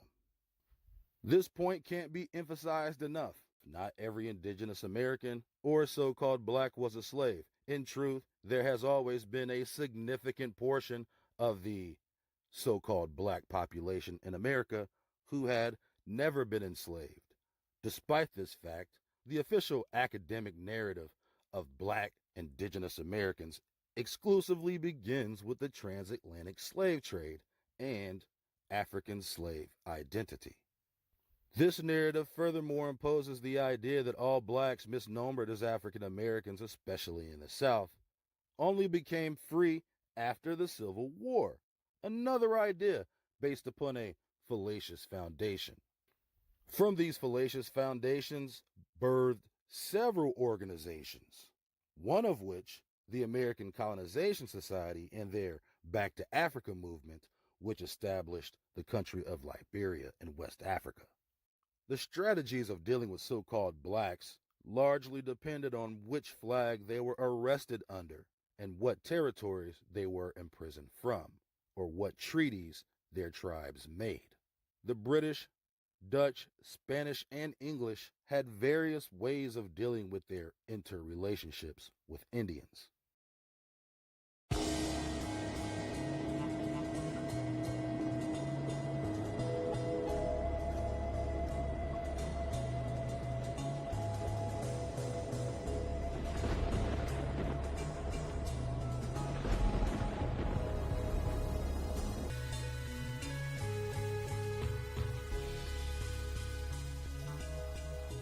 We are back with another read, this one from the Louisiana Law Review, The Origins and Authors of the Code Noir. This is not going to be a long read, but Code Noir is a code instituted by the French in the Americas for how to deal with indigenous people. So I'm just going to read an overview of how the French dealt with slavery in the Americas. So the intriguing part is France had no history of dealing with slavery. So their initial approach to dealing with slavery in the Americas was a non-racist approach that at some point began to alter itself over time, of course. Yes, they came with friendly treaties and, also the first form of slavery upon the indigenous was marriage between the European man and the indigenous woman. That was the first form of slavery, and that's one way they integrated themselves into our cultures and stuff. They had to earn the trust of the tribes, so marrying within the tribes was one big thing they did upon, not upon arrival. They had to gain the trust, of course, adopt a culture and act like they were even interested in, joining the existing society that was going on there. So, yeah. That's what I'd be mentioning in these spaces, but everybody is so ignorant, okay, about, the history prior to the British making their funky asses, making their way over here, okay? There was a lot of history between other, European colonies like the Spanish and the French. Everybody know about the Spanish territories they had in the U.S. and in the French territory, which was the Great Louisiana Purchase, or the Louisiana Territory, before the United States got a hold of it. So, yeah, they hide all the intermingling and all the, cities that were built together with the great mother seed, the indigenous of America. The buildings and sculptures and all that was created with the French and Spanish. These parasites, these English, these British parasites cannot replicate this architecture that we created with these people in the last, before the last reset. When we were trying to bring back the ancient old world, but, these parasites stunted us once again. It's just, they're going to keep doing it, same cycle over and over again. There's only so far we can go with this technology, and they never will let us have free energy technology. We'll never be able to make things from, we'll never be able to produce hydro tech, cars that run off of water, or just energy from the atmosphere that it picks up from the actual, y'all just don't understand. We don't have to be driving these battery cars that have to recharge every 2 hours, okay? There were hydro cars that were created. There were hemp cars. There were cars that were made, I think, for 100% from hemp or something like that. Or it was made to run off of hemp. I forgot which one, but that was that. There was a prototype of that. And then, like I said, hydro car. There was the free energy car that was just ran off of just free energy, electricity. It pulled from the atmosphere. A lot of prototypes of those type of cars have been created. And then, lastly, the compressed air car that literally moves off of compressed air. But we still sit here and promote this junk technology. That's how low IQ everybody is. Everybody is on autopilot bot mode, just going with the flow, going with whatever a billionaire tells them. Okay? Going with whatever they tell them. Not questioning a damn thing. Because the billionaires and millionaires know it all. Yeah. Anyways. Let me get back to this video.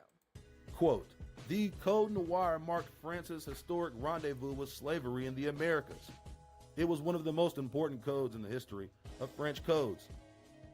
First promulgated by Louis XIV in 1685 for his possessions in the Antilles, then introduced in Louisiana in 1724.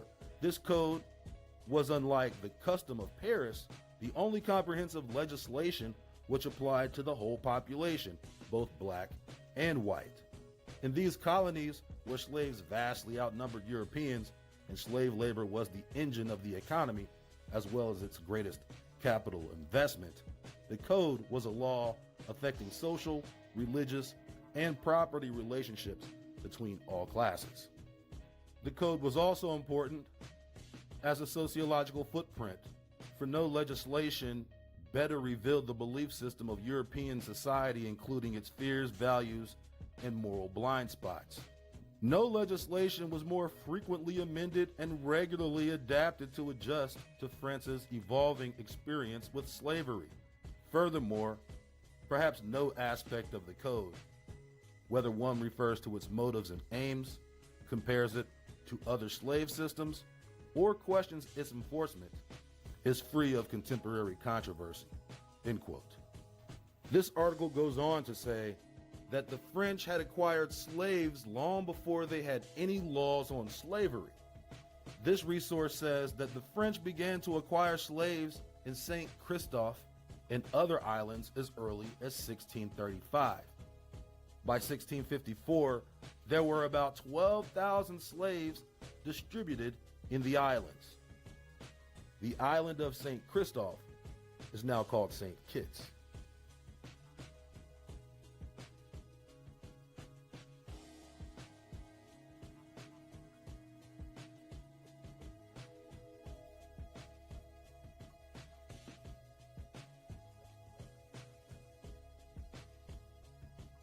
So the reason that I mention St. Christophe or St. Kitts first is because it was one of the first places that was both occupied by the French and the English, and one of the first places where they started to grow their empires. Quote from Charlatans Web: the island originally produced tobacco, but farmers switched to sugarcane in 1640 because of stiff competition from the colony of Virginia. The labor-intensive cultivation of sugarcane was the reason for the large-scale importation of African slaves. Really. The importation began most immediately upon the arrival of Europeans to the region, even though sugarcane wasn't cultivated for another 200 years on the island, leading some to discredit the earliest claims of imported African labor. Quote, as the European population on St. Kitts continued to increase, Chief Tegramond grew hostile to the foreigners in 1626 and plotted their elimination with the help of other island Caribs.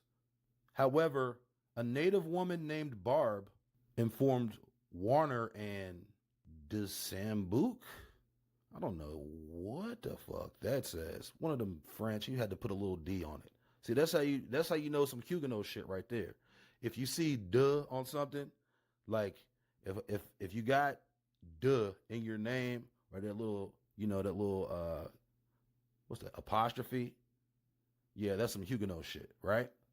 Van, also, if you got Van, if you have "de" and Van in your shit, that's some Huguenot shit.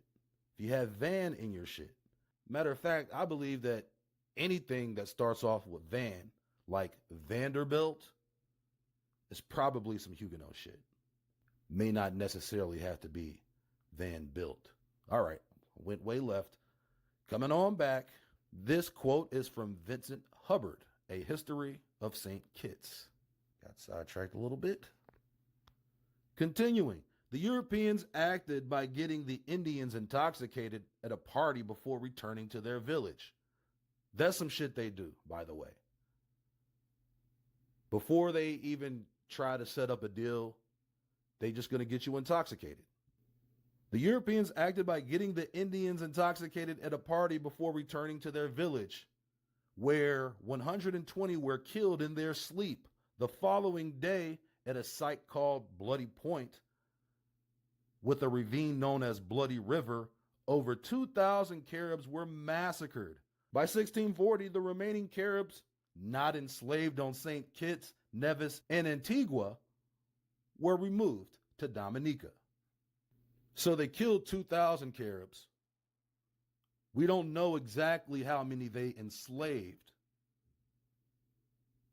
But we also know by 1654, according to Code Noir out of the Louisiana Law Review, there were at least 12,000 slaves in St. Kitts. So they massacred all of the natives and then imported slaves from Africa? But there are people right there. I mean, if they were going to import somebody from somewhere, wouldn't they import the people on the closest continent? Probably not. Apparently they sent boats all across the ocean. Continuing, these quotes are from the History of St. Kitts and the book Swords, Ships, and Sugar. Damn, say that fast. Swords, Ships, and Sugar. Short ships and sugar. The island's earliest cash crop was tobacco along with ginger and indigo dye. However, production from the Caribbean and North American colonies deflated the price, resulting in an 18-month moratorium on St. Kitts tobacco farming in 1639. This prompted the production of sugar from sugarcane on St. Kitts in 1643 and on Nevis in 1648. Windmills were built to crush the canes and extract the juice.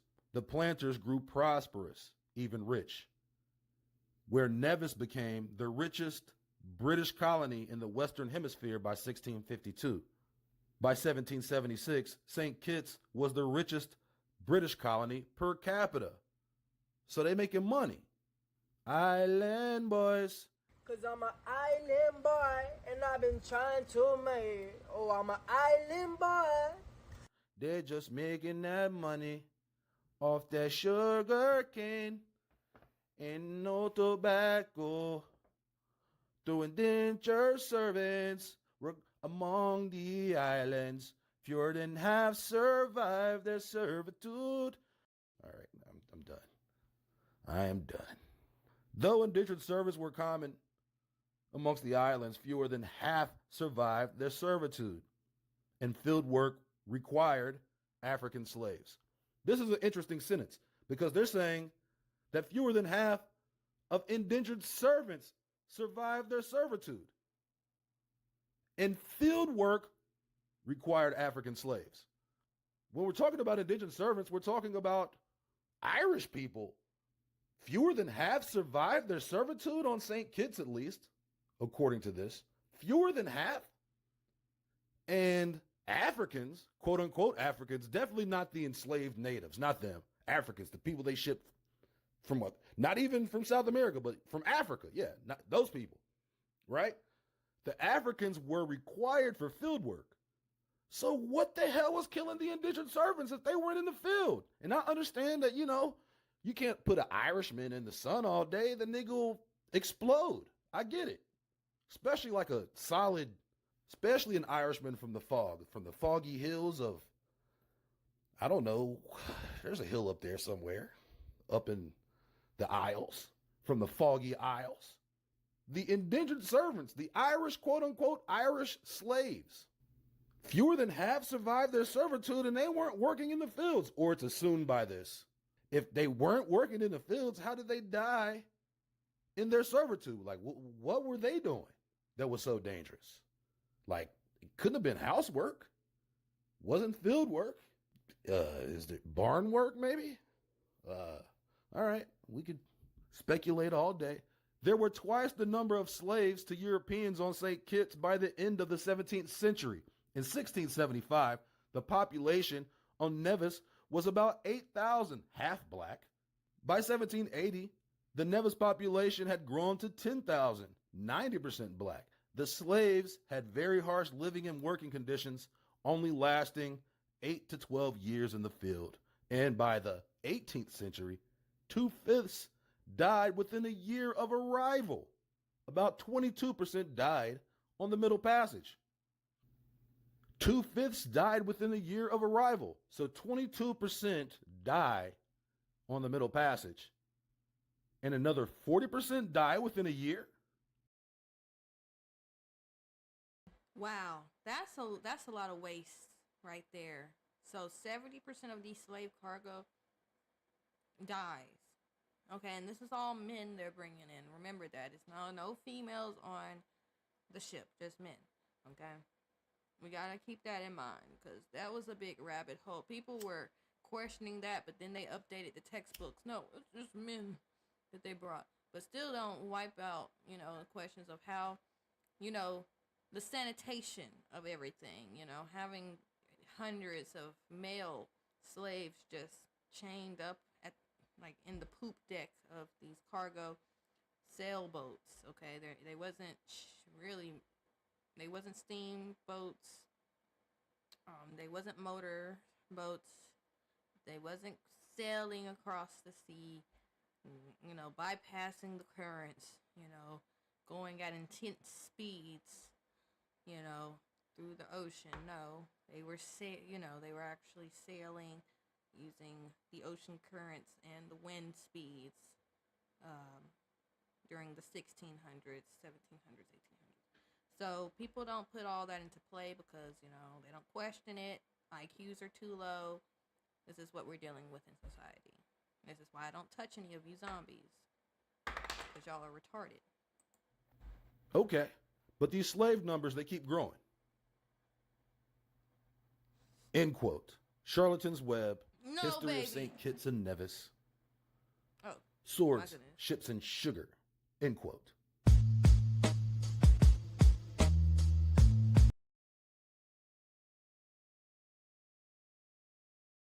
Yeah. As you know, being mommy in the background, my baby's playing. So, being very watchful of her. She's like right in front of me. So, yeah, I meant to mute that. She was just playing with a cup. Okay.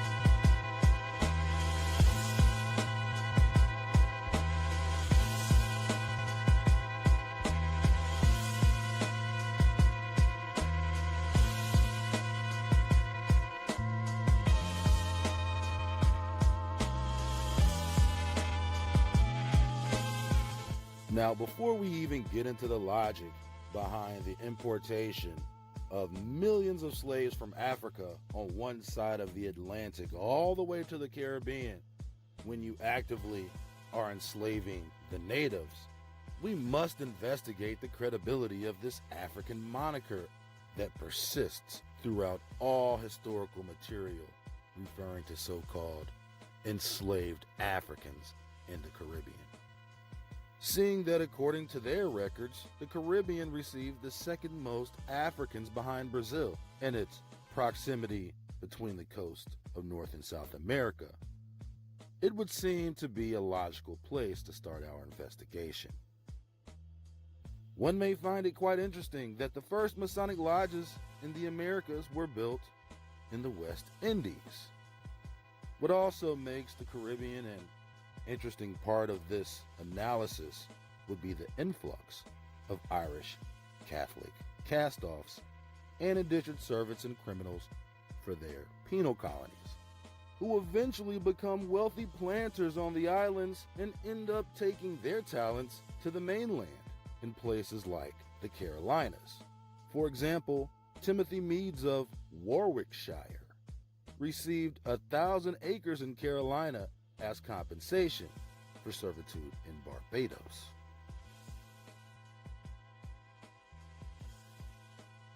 Quote, development of Freemasonry in the Caribbean with special reference to Guyana by Dr. Harold B. Davis. Quote, it is not surprising that outside of the British Isles, some of the oldest lodges in the English and Scottish constitutions can be found in the Caribbean. This region was, after all, at the time, the prized possession of the European colonial powers of the day. Many of the early lodges were established by members of the military, who have and still remain ambassadors for the worldwide spread of Freemasonry.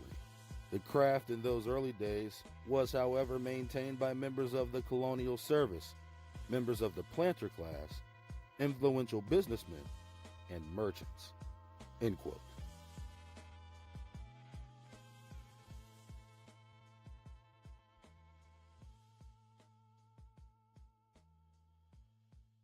Quote, Samson Gideon was a Sephardic Jewish banker who was active in 18th century London.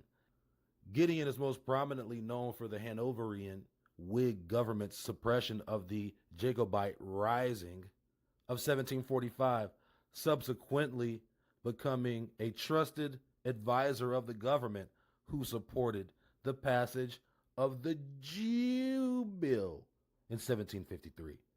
Historian James Picciotto, in his book Sketches of Anglo-Jewish History, described Gideon as the Rothschild of his day and the pillar of state credit. Sounds like a great guy. What did this Sephardic Jewish merchant banker Rothschild do? Samson Gideon was born at London Wall in the city of London, second son and 5 children of Roland Gideon, Rohiel Abu Diente. I think it's interesting that a lot of these guys changed their names, a pattern we see even up until the Bolshevik shit, who traded in the West Indies, and his second wife, Esther de Porto, was also Jewish, daughter of Domingo or Abraham du Porto. Double names, double identities, a diamond buyer in Madras, India. A diamond buyer. I wonder if his family actually mined the diamond. They just purchased the diamonds. Samson Gideon's paternal grandfather, Moses Abu Diente, was a Sephardi born in Portugal, Lisbon, but moved to Gluckstadt, at Holstein, an area close to Hamburg, Germany, where Roland Gideon was born. Oh, he's a German. The Abu Dientes, including Roland and his father, were active as part of the elite Sephardic planter ruling class in the West Indies. Sephardic planter ruling class, active in the production of sugarcane. In first Barbados, Antigua, and then Nevis, moving each time to avoid taxation. Cayman. The Abu Dientes made their extensive fortune from the sugarcane worked by unfree labor of enslaved Americans and European indentured servants on their plantations. Unfree. Who the fuck? Unfree. The Abu Dientes made their extensive fortune from the sugarcane worked by the unfree labor of enslaved Africans and European indentured servants on their plantation. The unfree labor. Only a fucking would even say that. Unfree. Oh, you think slaves were free? Do you know how much slaves cost? That sounds like something up.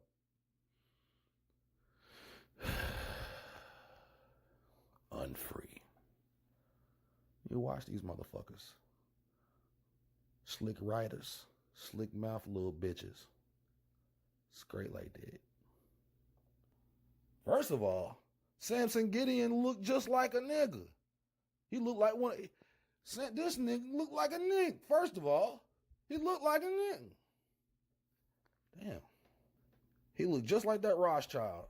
Boy. All he is a mulatto. Look just like them nigga, boy. Look, they barons and everything over there. Yeah, boy. A review of the Jewish colonialists in Barbados in the year 1680.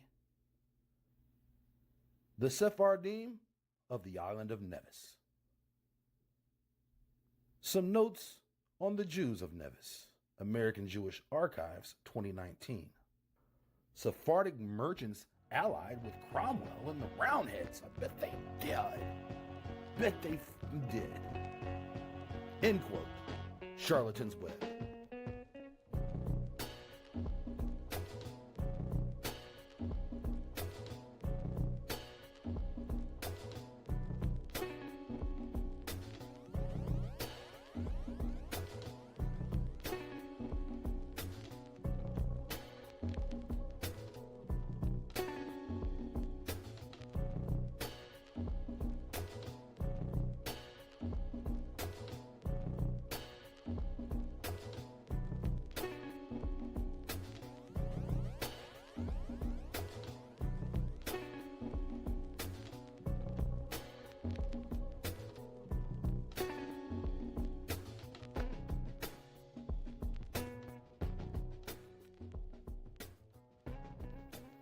Back on the mainland, the majority of North America at the time was not under the control of Europeans. The Spanish, Dutch, French, and British only had a small collection of forts scattered along the North American East Coast, and this was the case literally up until the 1800s.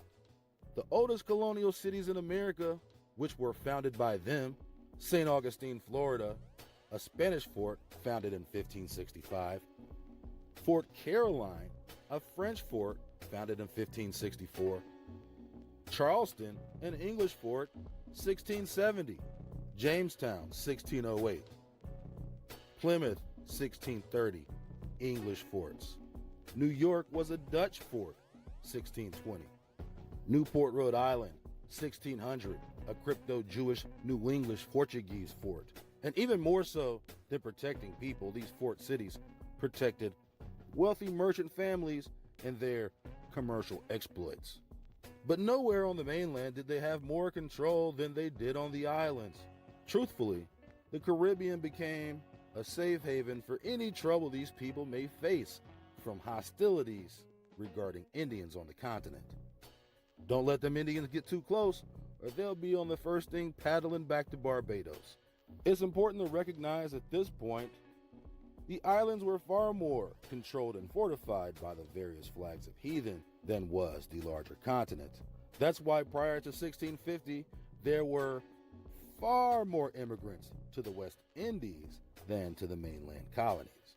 Some of the oldest cities, especially in the South, cities like Charleston, Savannah, Biloxi, and New Orleans, were de facto charted out of various islands in the West Indies. It's also worth mentioning that all laws and codes concerning the treatment of so-called blacks are in direct intercourse with the statutes first employed in places like Barbados, Antigua, Jamaica, and the Bahamas. Come on, pretty mama. You know what I'm talking about? Bermuda, Jamaica. You know what I'm talking about, man. You know what I'm talking about. I don't know. I've always gotten racist vibes from the Beach Boys.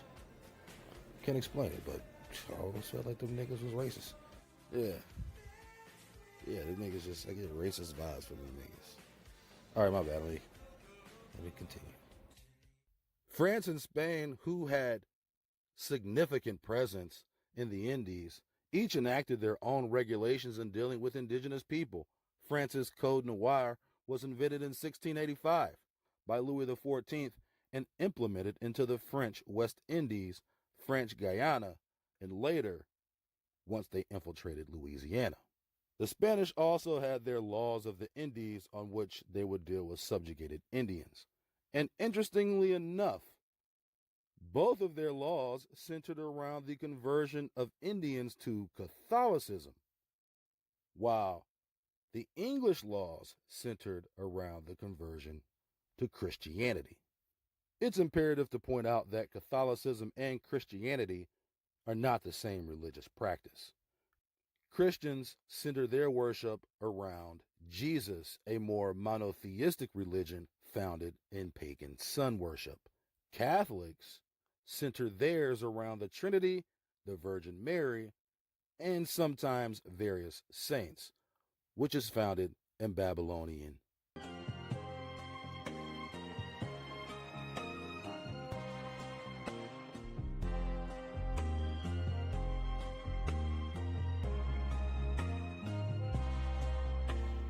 Quote, Charlton's Web, England's American colonies in the United States. Quote, the first comprehensive English slave code was established in Barbados, an island in the Caribbean, in 1661. Many other slave codes of the time are directly based on this model. Modifications of the Barbadian slave codes were put in place in the colony of Jamaica in 1664 and were then greatly modified in 1684. The Jamaican codes of 1684 were copied by the colony of South Carolina in 1691. The South Carolina slave code served as the model for many other colonies in North America. In 1755, the colony of Georgia adopted the South Carolina slave code. Virginia's slave codes were made in parallel to those in Barbados, with individual laws starting in 1667, and a comprehensive slave code passed in 1705. And remember, among one of these slave codes, or what you'll come to find out, one of these slave codes is no Negro or Indian can own a Christian servant. Continuing. In 1667, the Virginia House of Burgesses enacted a law which did not recognize the conversion of African Americans to Christianity despite baptism. So we can see that Christianity can be used as a ploy for a slave to get freedom. One of the first laws on the book was you cannot enslave a Christian. The initial objective of all of these slave codes, Code Noir, the code for the Indies, was first conversion. The French and Spanish, Catholicism, the English Christianity. So by becoming a Christian or converting to Catholicism, in theory, a slave should be free, based off their recognition of the slave law initially was not to enslave a Christian. And we'll also come to find that much of this history is based in the history of the Crusades. That's for another time. Or you can always tune into America is Egypt. Continuing. In 1669, Virginia enacted an act about the casual killing of slaves, which declared masters who killed slaves deemed resisting were exempt from felony charges. In 1670, they enacted a law prohibiting free Africans from purchasing servants who weren't also African. So now we're talking about free Africans in 1670. There were no Africans in Virginia in 1670. But we can see that free Africans has been manipulated through the ages for someone to think a free African is actually a person from Africa, when we know those 24 slaves that showed up on the boat in Jamestown Colony in 1619, there weren't that many more who showed up in Virginia prior to the year 1700. But already in 1670, they have all of these codes enacted, prohibiting free Africans from purchasing servants who also weren't African. The prohibition is Indians, indigenous Americans, purchasing Christian immigrant slaves. Read between the lines, read between the sentences. The real objective of this code is to keep who from buying who. In 1680, Virginia passed Act X, which prohibited slaves from carrying weapons, leaving their owner's plantation without a certificate, or raising a hand against Christians. Just like many of these Irish people who were enslaved, they were Catholic and they were enslaved to Christians. Reformation. This is all during the Reformation of the church. The slave codes of the other tobacco colonies, Delaware, Maryland, and North Carolina, were modeled on the Virginia Code. While not based directly on the codes of Barbados, the Virginia codes were inspired by them. The shipping and trade that took place between the West Indies and the Chesapeake meant that planters were quickly informed of any legal and cultural changes that took place. According to historian Russell Menard, when Maryland put its slave code in place, the influence of the Barbadian codes as a cultural hearth for the law is noted, with members of the Maryland legislature having been former residents of Barbados, end quote. And that would go for all the legislators of the earliest colonies. They were most likely former immigrants from the islands. You imagine ships coming straight to America, right? But even the people who colonized, they colonized out of the Caribbean, meaning the earliest families in North Carolina, South Carolina, Georgia, Florida, Virginia, Delaware, Maryland, Pennsylvania, New York. Most of these people set up slave operations and were merchant families. They set their operations and headquarters up where? In the Caribbean. Accounts in the Cayman Islands. I don't know if that has anything to do with anything. I'm sure it has something to do with something. Remember, these codes were invented before the recorded influx of Africans to the colonies. The Transatlantic Slave Trade Database is supposed to be the most credible resource available when it comes to slave statistics. Let's investigate the validity of the claim that these so-called slaves are African. It has been jammed into our heads by the new woke left historical slave narrative. The first record of African slaves in the United States comes from the year 1619. We all know that other places in the Caribbean, Central, and South America had already been colonized. For example, Brazil, the place credited with being the disembarkation point for most African slaves, was colonized by the Portuguese. And they were already enslaving people a century before the Jamestown colony had even been founded.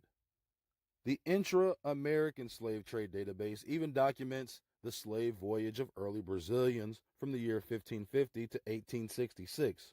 But when we highlight the years prior to 1619, we clearly see the Portuguese enslaving Indians in Brazil and transporting them south to Buenos Aires in modern-day Argentina. We can see this pattern continue up until at least 1650, We can also see the exorbitant amount of people on the ship being relocated with hundreds of people on a single vessel. After 1660, the pattern changes. Most of the enslaved voyages begin in Curacao and Barbados, but instead of being exported to Brazil, most were being taken to Jamaica, and even a small number of these people were taken to the colonies in Virginia and the Carolinas. We can clearly see evidence that the first disembarkations of so-called African slaves in North America were actually captured Indians from Curacao and Barbados. Remember that prior to this same time, the numbers of Africans coming into the mainland colonies is basically null, and afterwards climbs significantly. And we can also see that South Americans and people of the islands were either being taken to Panama or from one island to the other. For example, from Barbados to Jamaica, or from island to mainland. For example, Barbados or Jamaica to Virginia. And this doesn't include documented records of the people who were transplanted from mainland to mainland. It's quite interesting to find substantial evidence of captured Indians embarking on ships in Brazil and disembarking in Virginia. With all this being said, none of this includes the millions of free Americans inhabiting the majority of the continent, especially in America east of the Mississippi. These people would soon be included in the false African slave narrative. Another point that seems to have escaped the historical record are the Freemasons and their participation in the institution of slavery. If one were to scour charlatans' web for the history concerning the relationship between the two, one may be led to believe that not only did the Freemasons not participate, but they single-handedly played the most important role in the abolition of slavery. But is there any truth to this image broadcasted across the internet? The Grand Lodge of Pennsylvania was established in 1730. The Grand Lodge of New England, 1733. The Grand Lodge of South Carolina, 1736. The Grand Lodge of North Carolina, 1771. These lodges were founded before America was even a nation. Coincidentally, the literal height of the slave trade. Are we supposed to trust the accounts being asserted all across charlatans' web promoting the racial liberalism of Prince Hall Freemasonry? Because as early as the year 1790, 70 years before the Emancipation Proclamation, so-called blacks could become members, yet couldn't become members of white lodges? The root of this liberal racial concept is a philosophical misnomer based in clandestine elitism and separation from the average classes of so-called colored people. And of course, this is based in one simple and paramount fact: that only freeborn men could even become Prince Hall Freemasons. Additionally, it's important to note, Hall and his group were initiated in 1775 under the British military during the American Revolution, essentially making them British loyalists. Two other important things. As mentioned before, Hall was not American born. He was a freeborn mulatto from the West Indies. Many historians say Barbados, with English or Irish ancestry.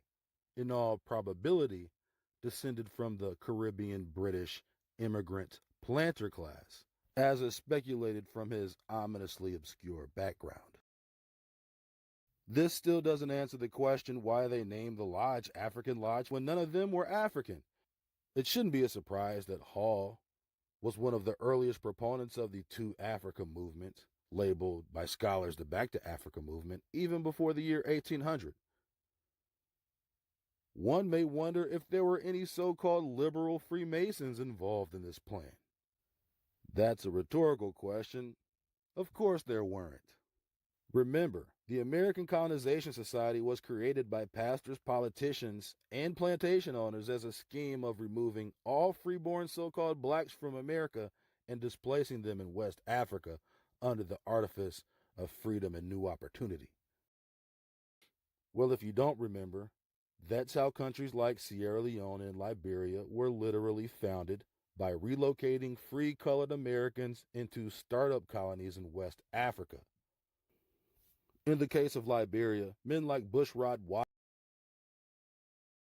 And for some reason, they love to hide this in the American history books. That really should be one of the centerpieces of Black History Month, is the fact that Black Americans pretty much had a hand in colonizing West Africa, and that's why a lot of our gene pool is there because of that, not because we come from there. But yeah, they don't mention that. They don't mention that at all. Washington, nephew of George Washington, and Henry Clay, slave owner and Grand Master of the Lodge of Kentucky, were its most influential boosters. And what did freeborn so-called blacks think about this plan of colonizing Africa? Quote, "Now after the Colonization Society has been formed without the consent of the colored people, after the enterprise has been violently pushed against their reiterated protest for 17 years, after its friends acknowledged that coercion has been used in getting away its victims, and so long as they would persuade us that this is not the native country of colored Americans and that we ought not let them remain here, what is better than a gross mockery to talk about consent?" End quote. James Forten. Remember, James Forten was the wealthy free black in Philadelphia. Also Freemason, most likely born in the islands. Still could be an indigenous American, could possibly be a European Huguenot. Which that's a lot of people within the FBA Twitter spaces. They're just melanated Europeans, pretty much, with the pheomelanin and all. Okay, made in black. The Jesuit-minded black man created new tribes with white women. And he don't even realize that because he's been brainwashed to believe that he could create black children without the black American woman. That was the first way of destroying us, was you believing that you are creating your carbon copy through foreign women.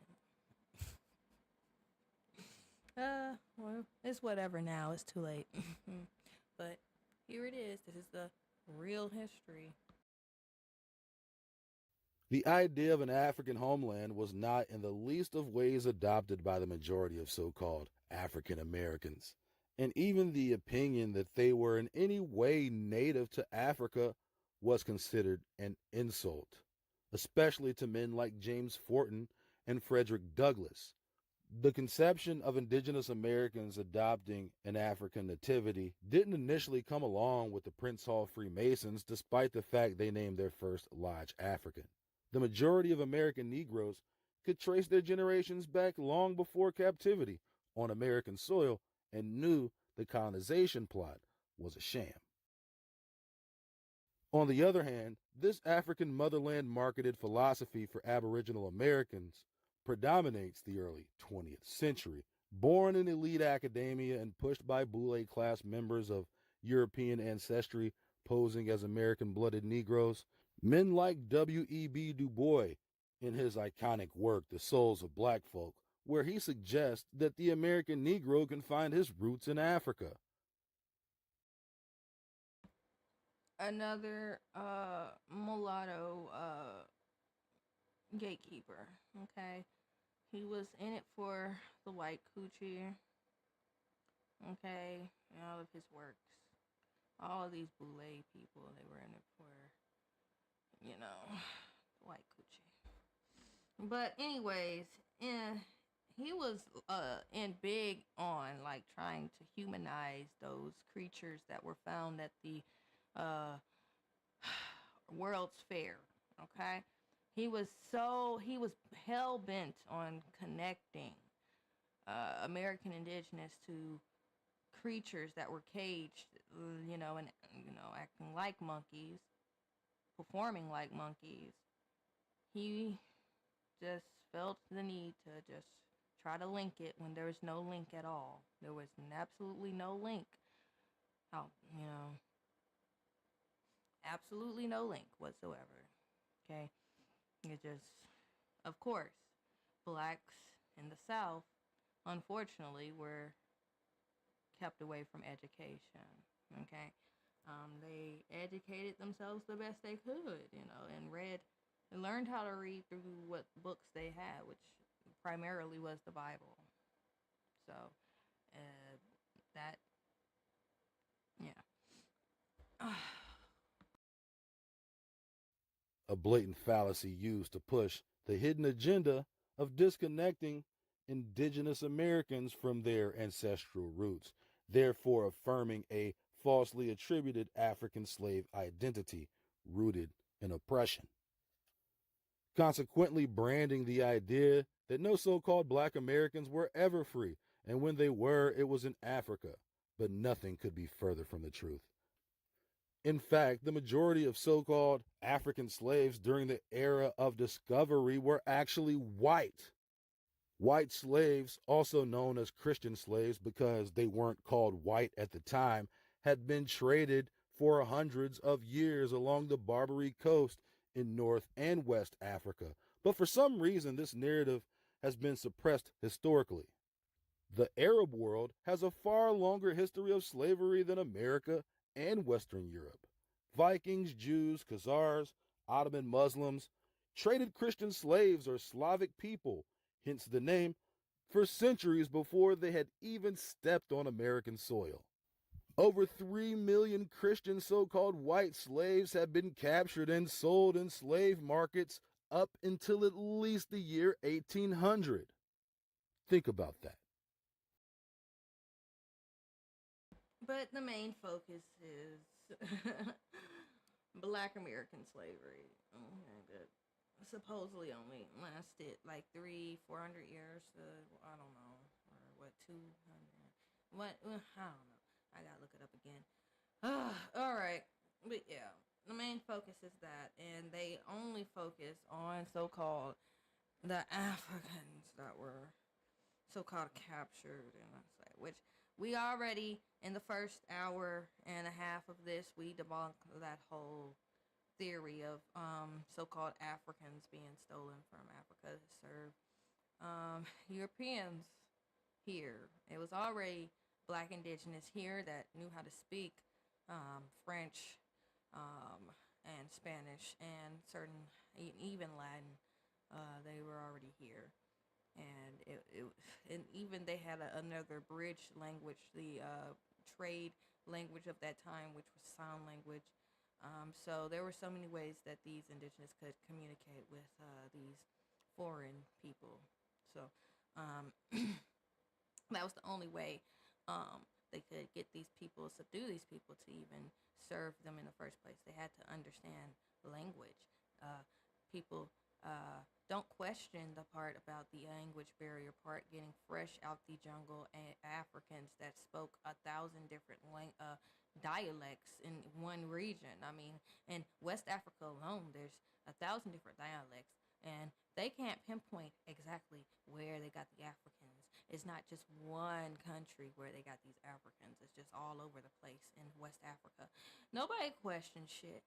Okay? Nobody questions shit. It just look good, sound good on paper. People go with it. The images look realistic. They go with it. So, yeah.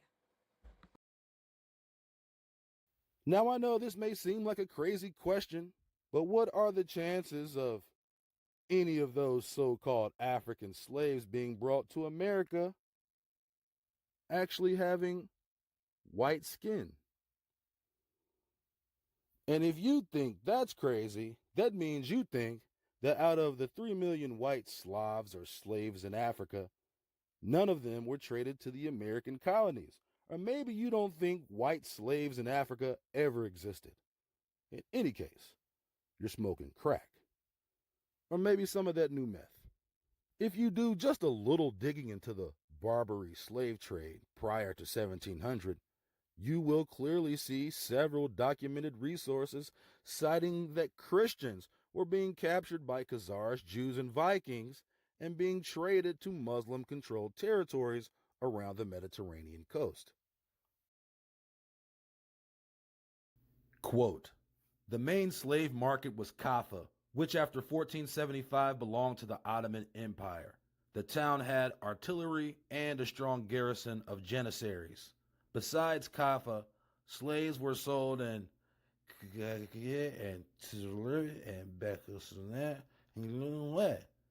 Slave dealers came from various backgrounds: Jews, Turks, Arabs, Jews, Greeks, Jews, Armenians, and Jews.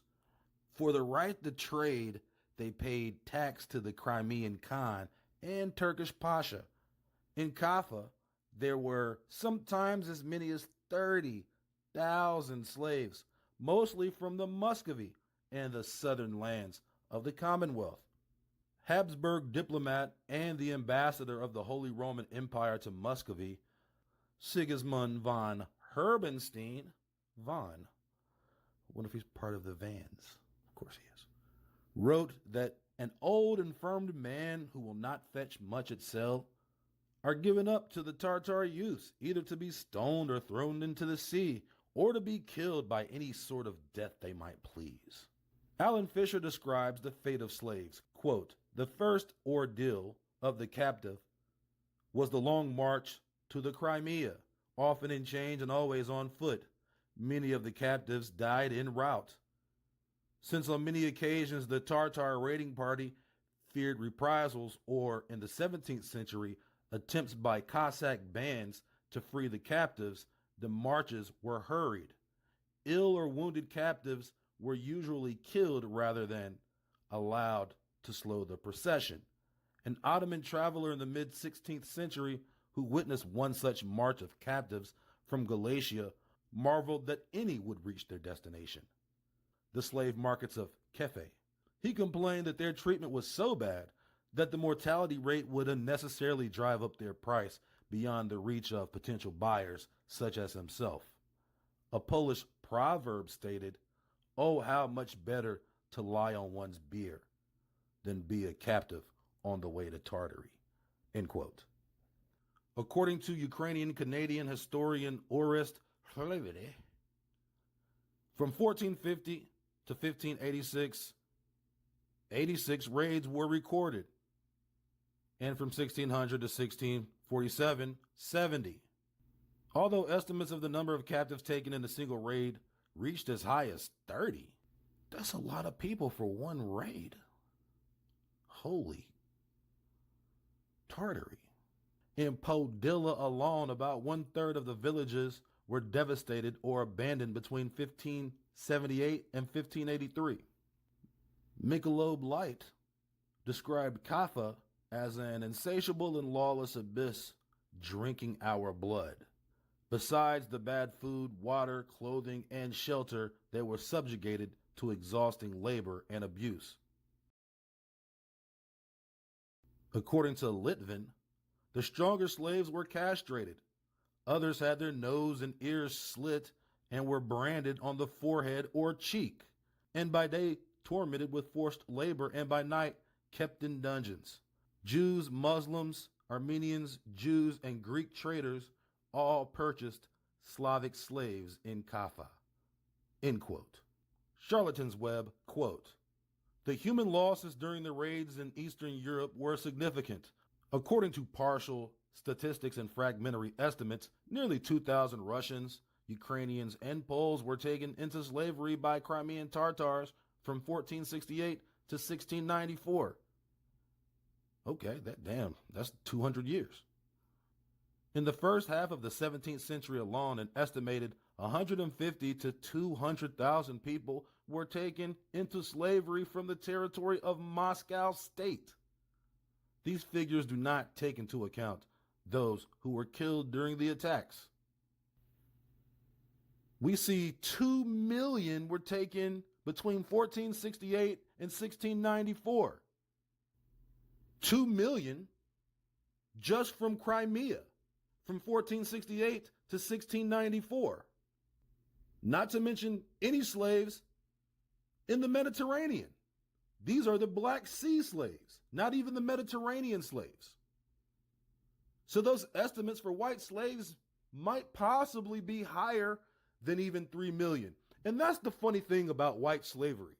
It is definitely a part of history, but for some reason, the suppression game is on 1 trillion. Research white slaves, you're going to be digging for quite a while before the information starts to show its hand. That is by design. White people aren't a homogenous group of people, just like black people aren't a homogenous group of people. So when I say white slavery, we are really referring to certain groups of people who were enslaved. Also, the Irish were enslaved in Africa as well. On record, Jan Jansen, the famous New Netherland Dutch Moorish pirate, raided Ireland. The Irish, you know, those Irish, he raided Ireland during the age of colonialism. Put them on a boat and sailed to Algiers in Algeria, the largest slave market in North Africa. And from Algiers, who knows?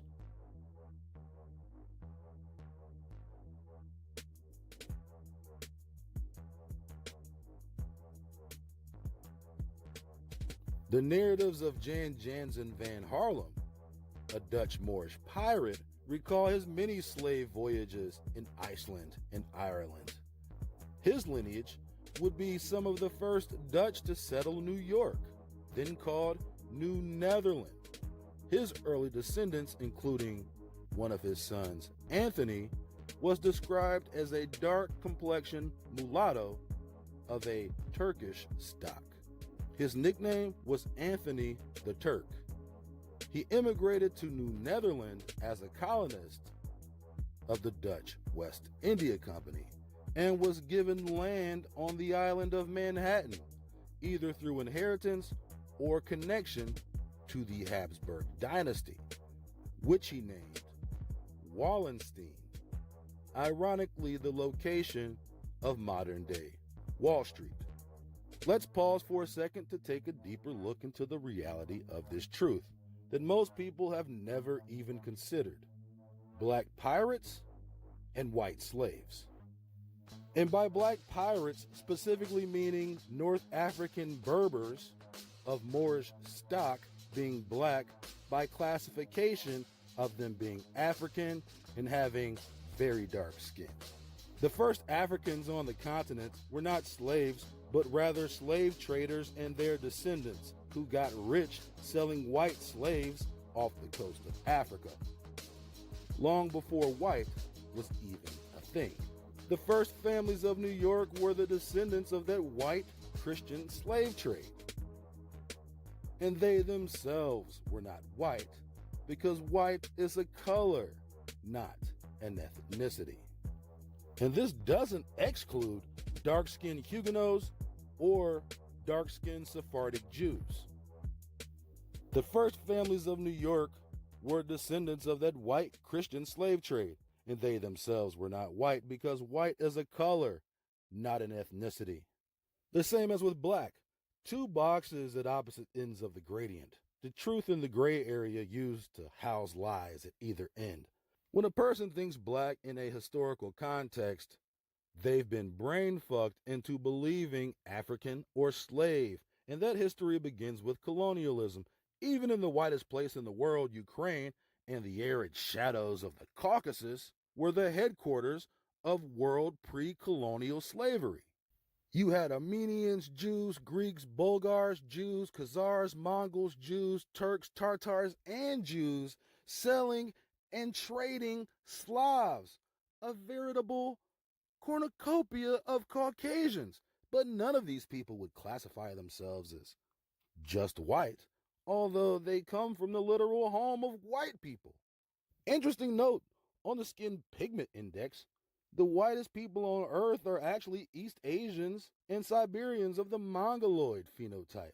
Additionally, these groups in North and East Asia have the highest levels of Neanderthal and Denisovan DNA, outside of Australians and certain groups in the Pacific Islands, because although they have been reclassified, the Mongoloid, the Hindu, and the Australian are all Caucasian by blood, with no so-called sub-Saharan African ancestry, meaning the scale of Caucasian runs the spectrum from white as fuck to blacker than a bitch. Skin color was not a factor in determining who was a slave prior to colonialization.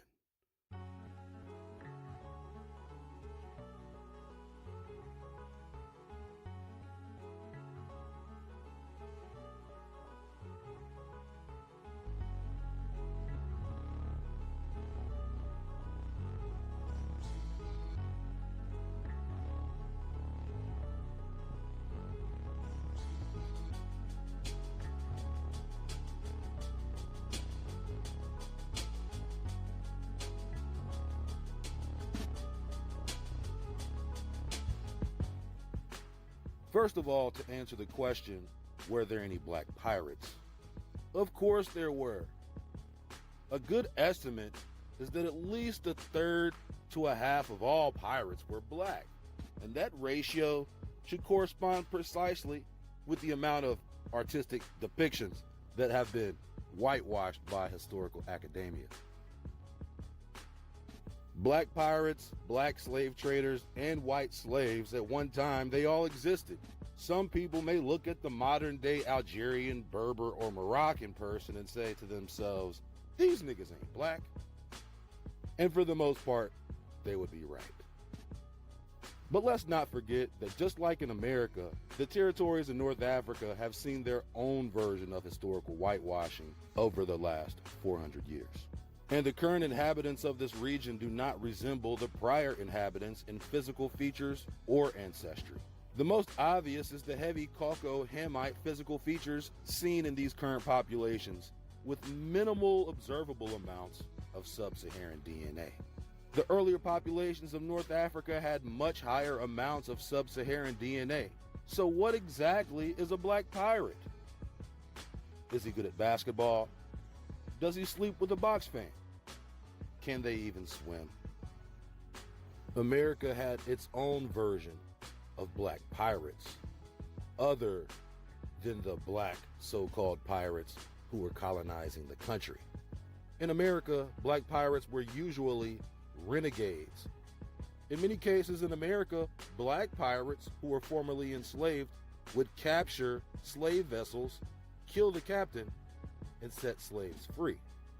A black pirate, mariner, even slave trader was most likely the norm for hundreds to thousands of years around the Mediterranean. 300 years ago, the majority of these people in North Africa had far more so-called Negro DNA. And since then, that area has been slowly taken over by Europeans out of Southern Europe and Muslims out of the Middle East, to the point that the Caucasian and Hamitic characteristics predominate this area. Be all this as it may, we can still see the Negro blood still visible in the populations of these people today.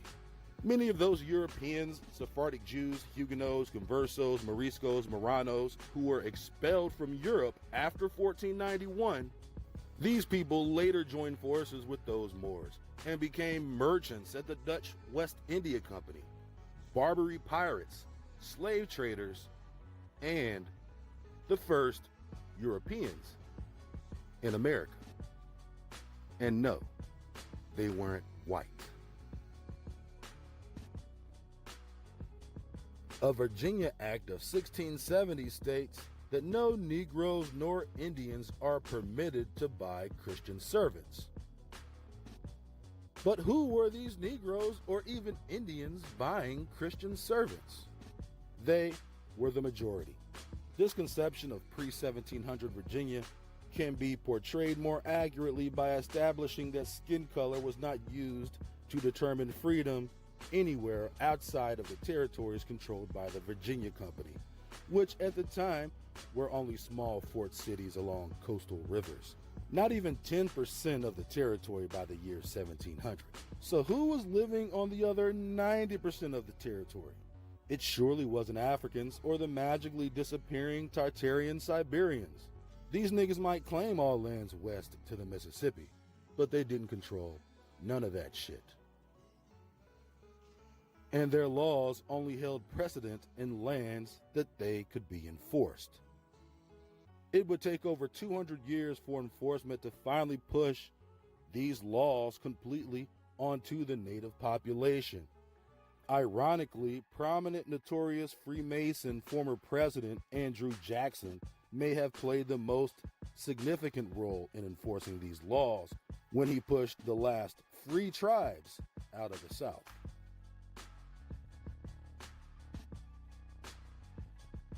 This is the most important period of time in pointing out the African slave myth.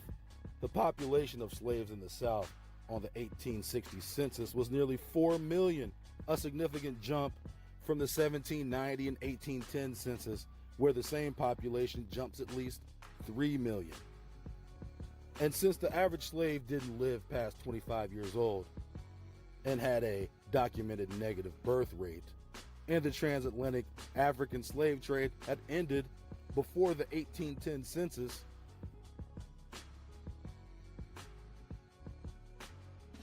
where did these 4 million slaves come from in the 1860 census?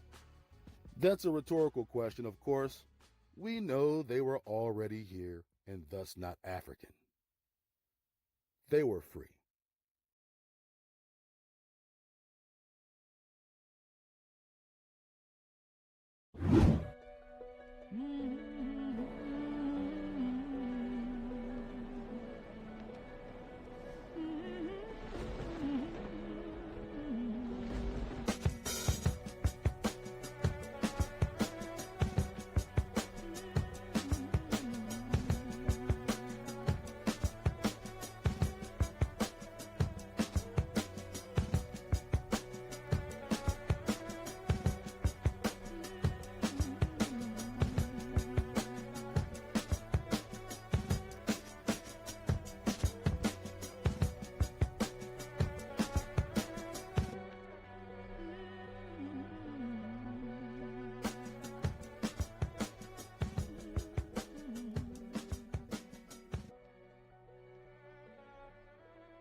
All right, let's get on to the next one.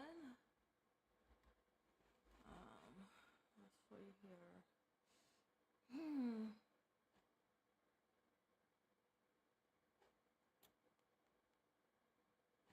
Anyway.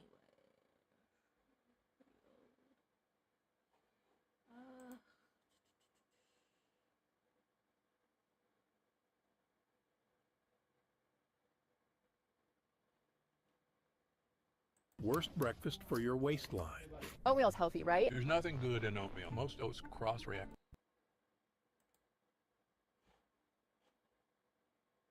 Hey, welcome to Southern California, KPFK, Brother Steve Coakley. Hey, good evening, brother. One of our great researchers that have exposed the Boule. White power, the New World Order. It's on the dollar bill, pyramid by white men who never built one, never saw one.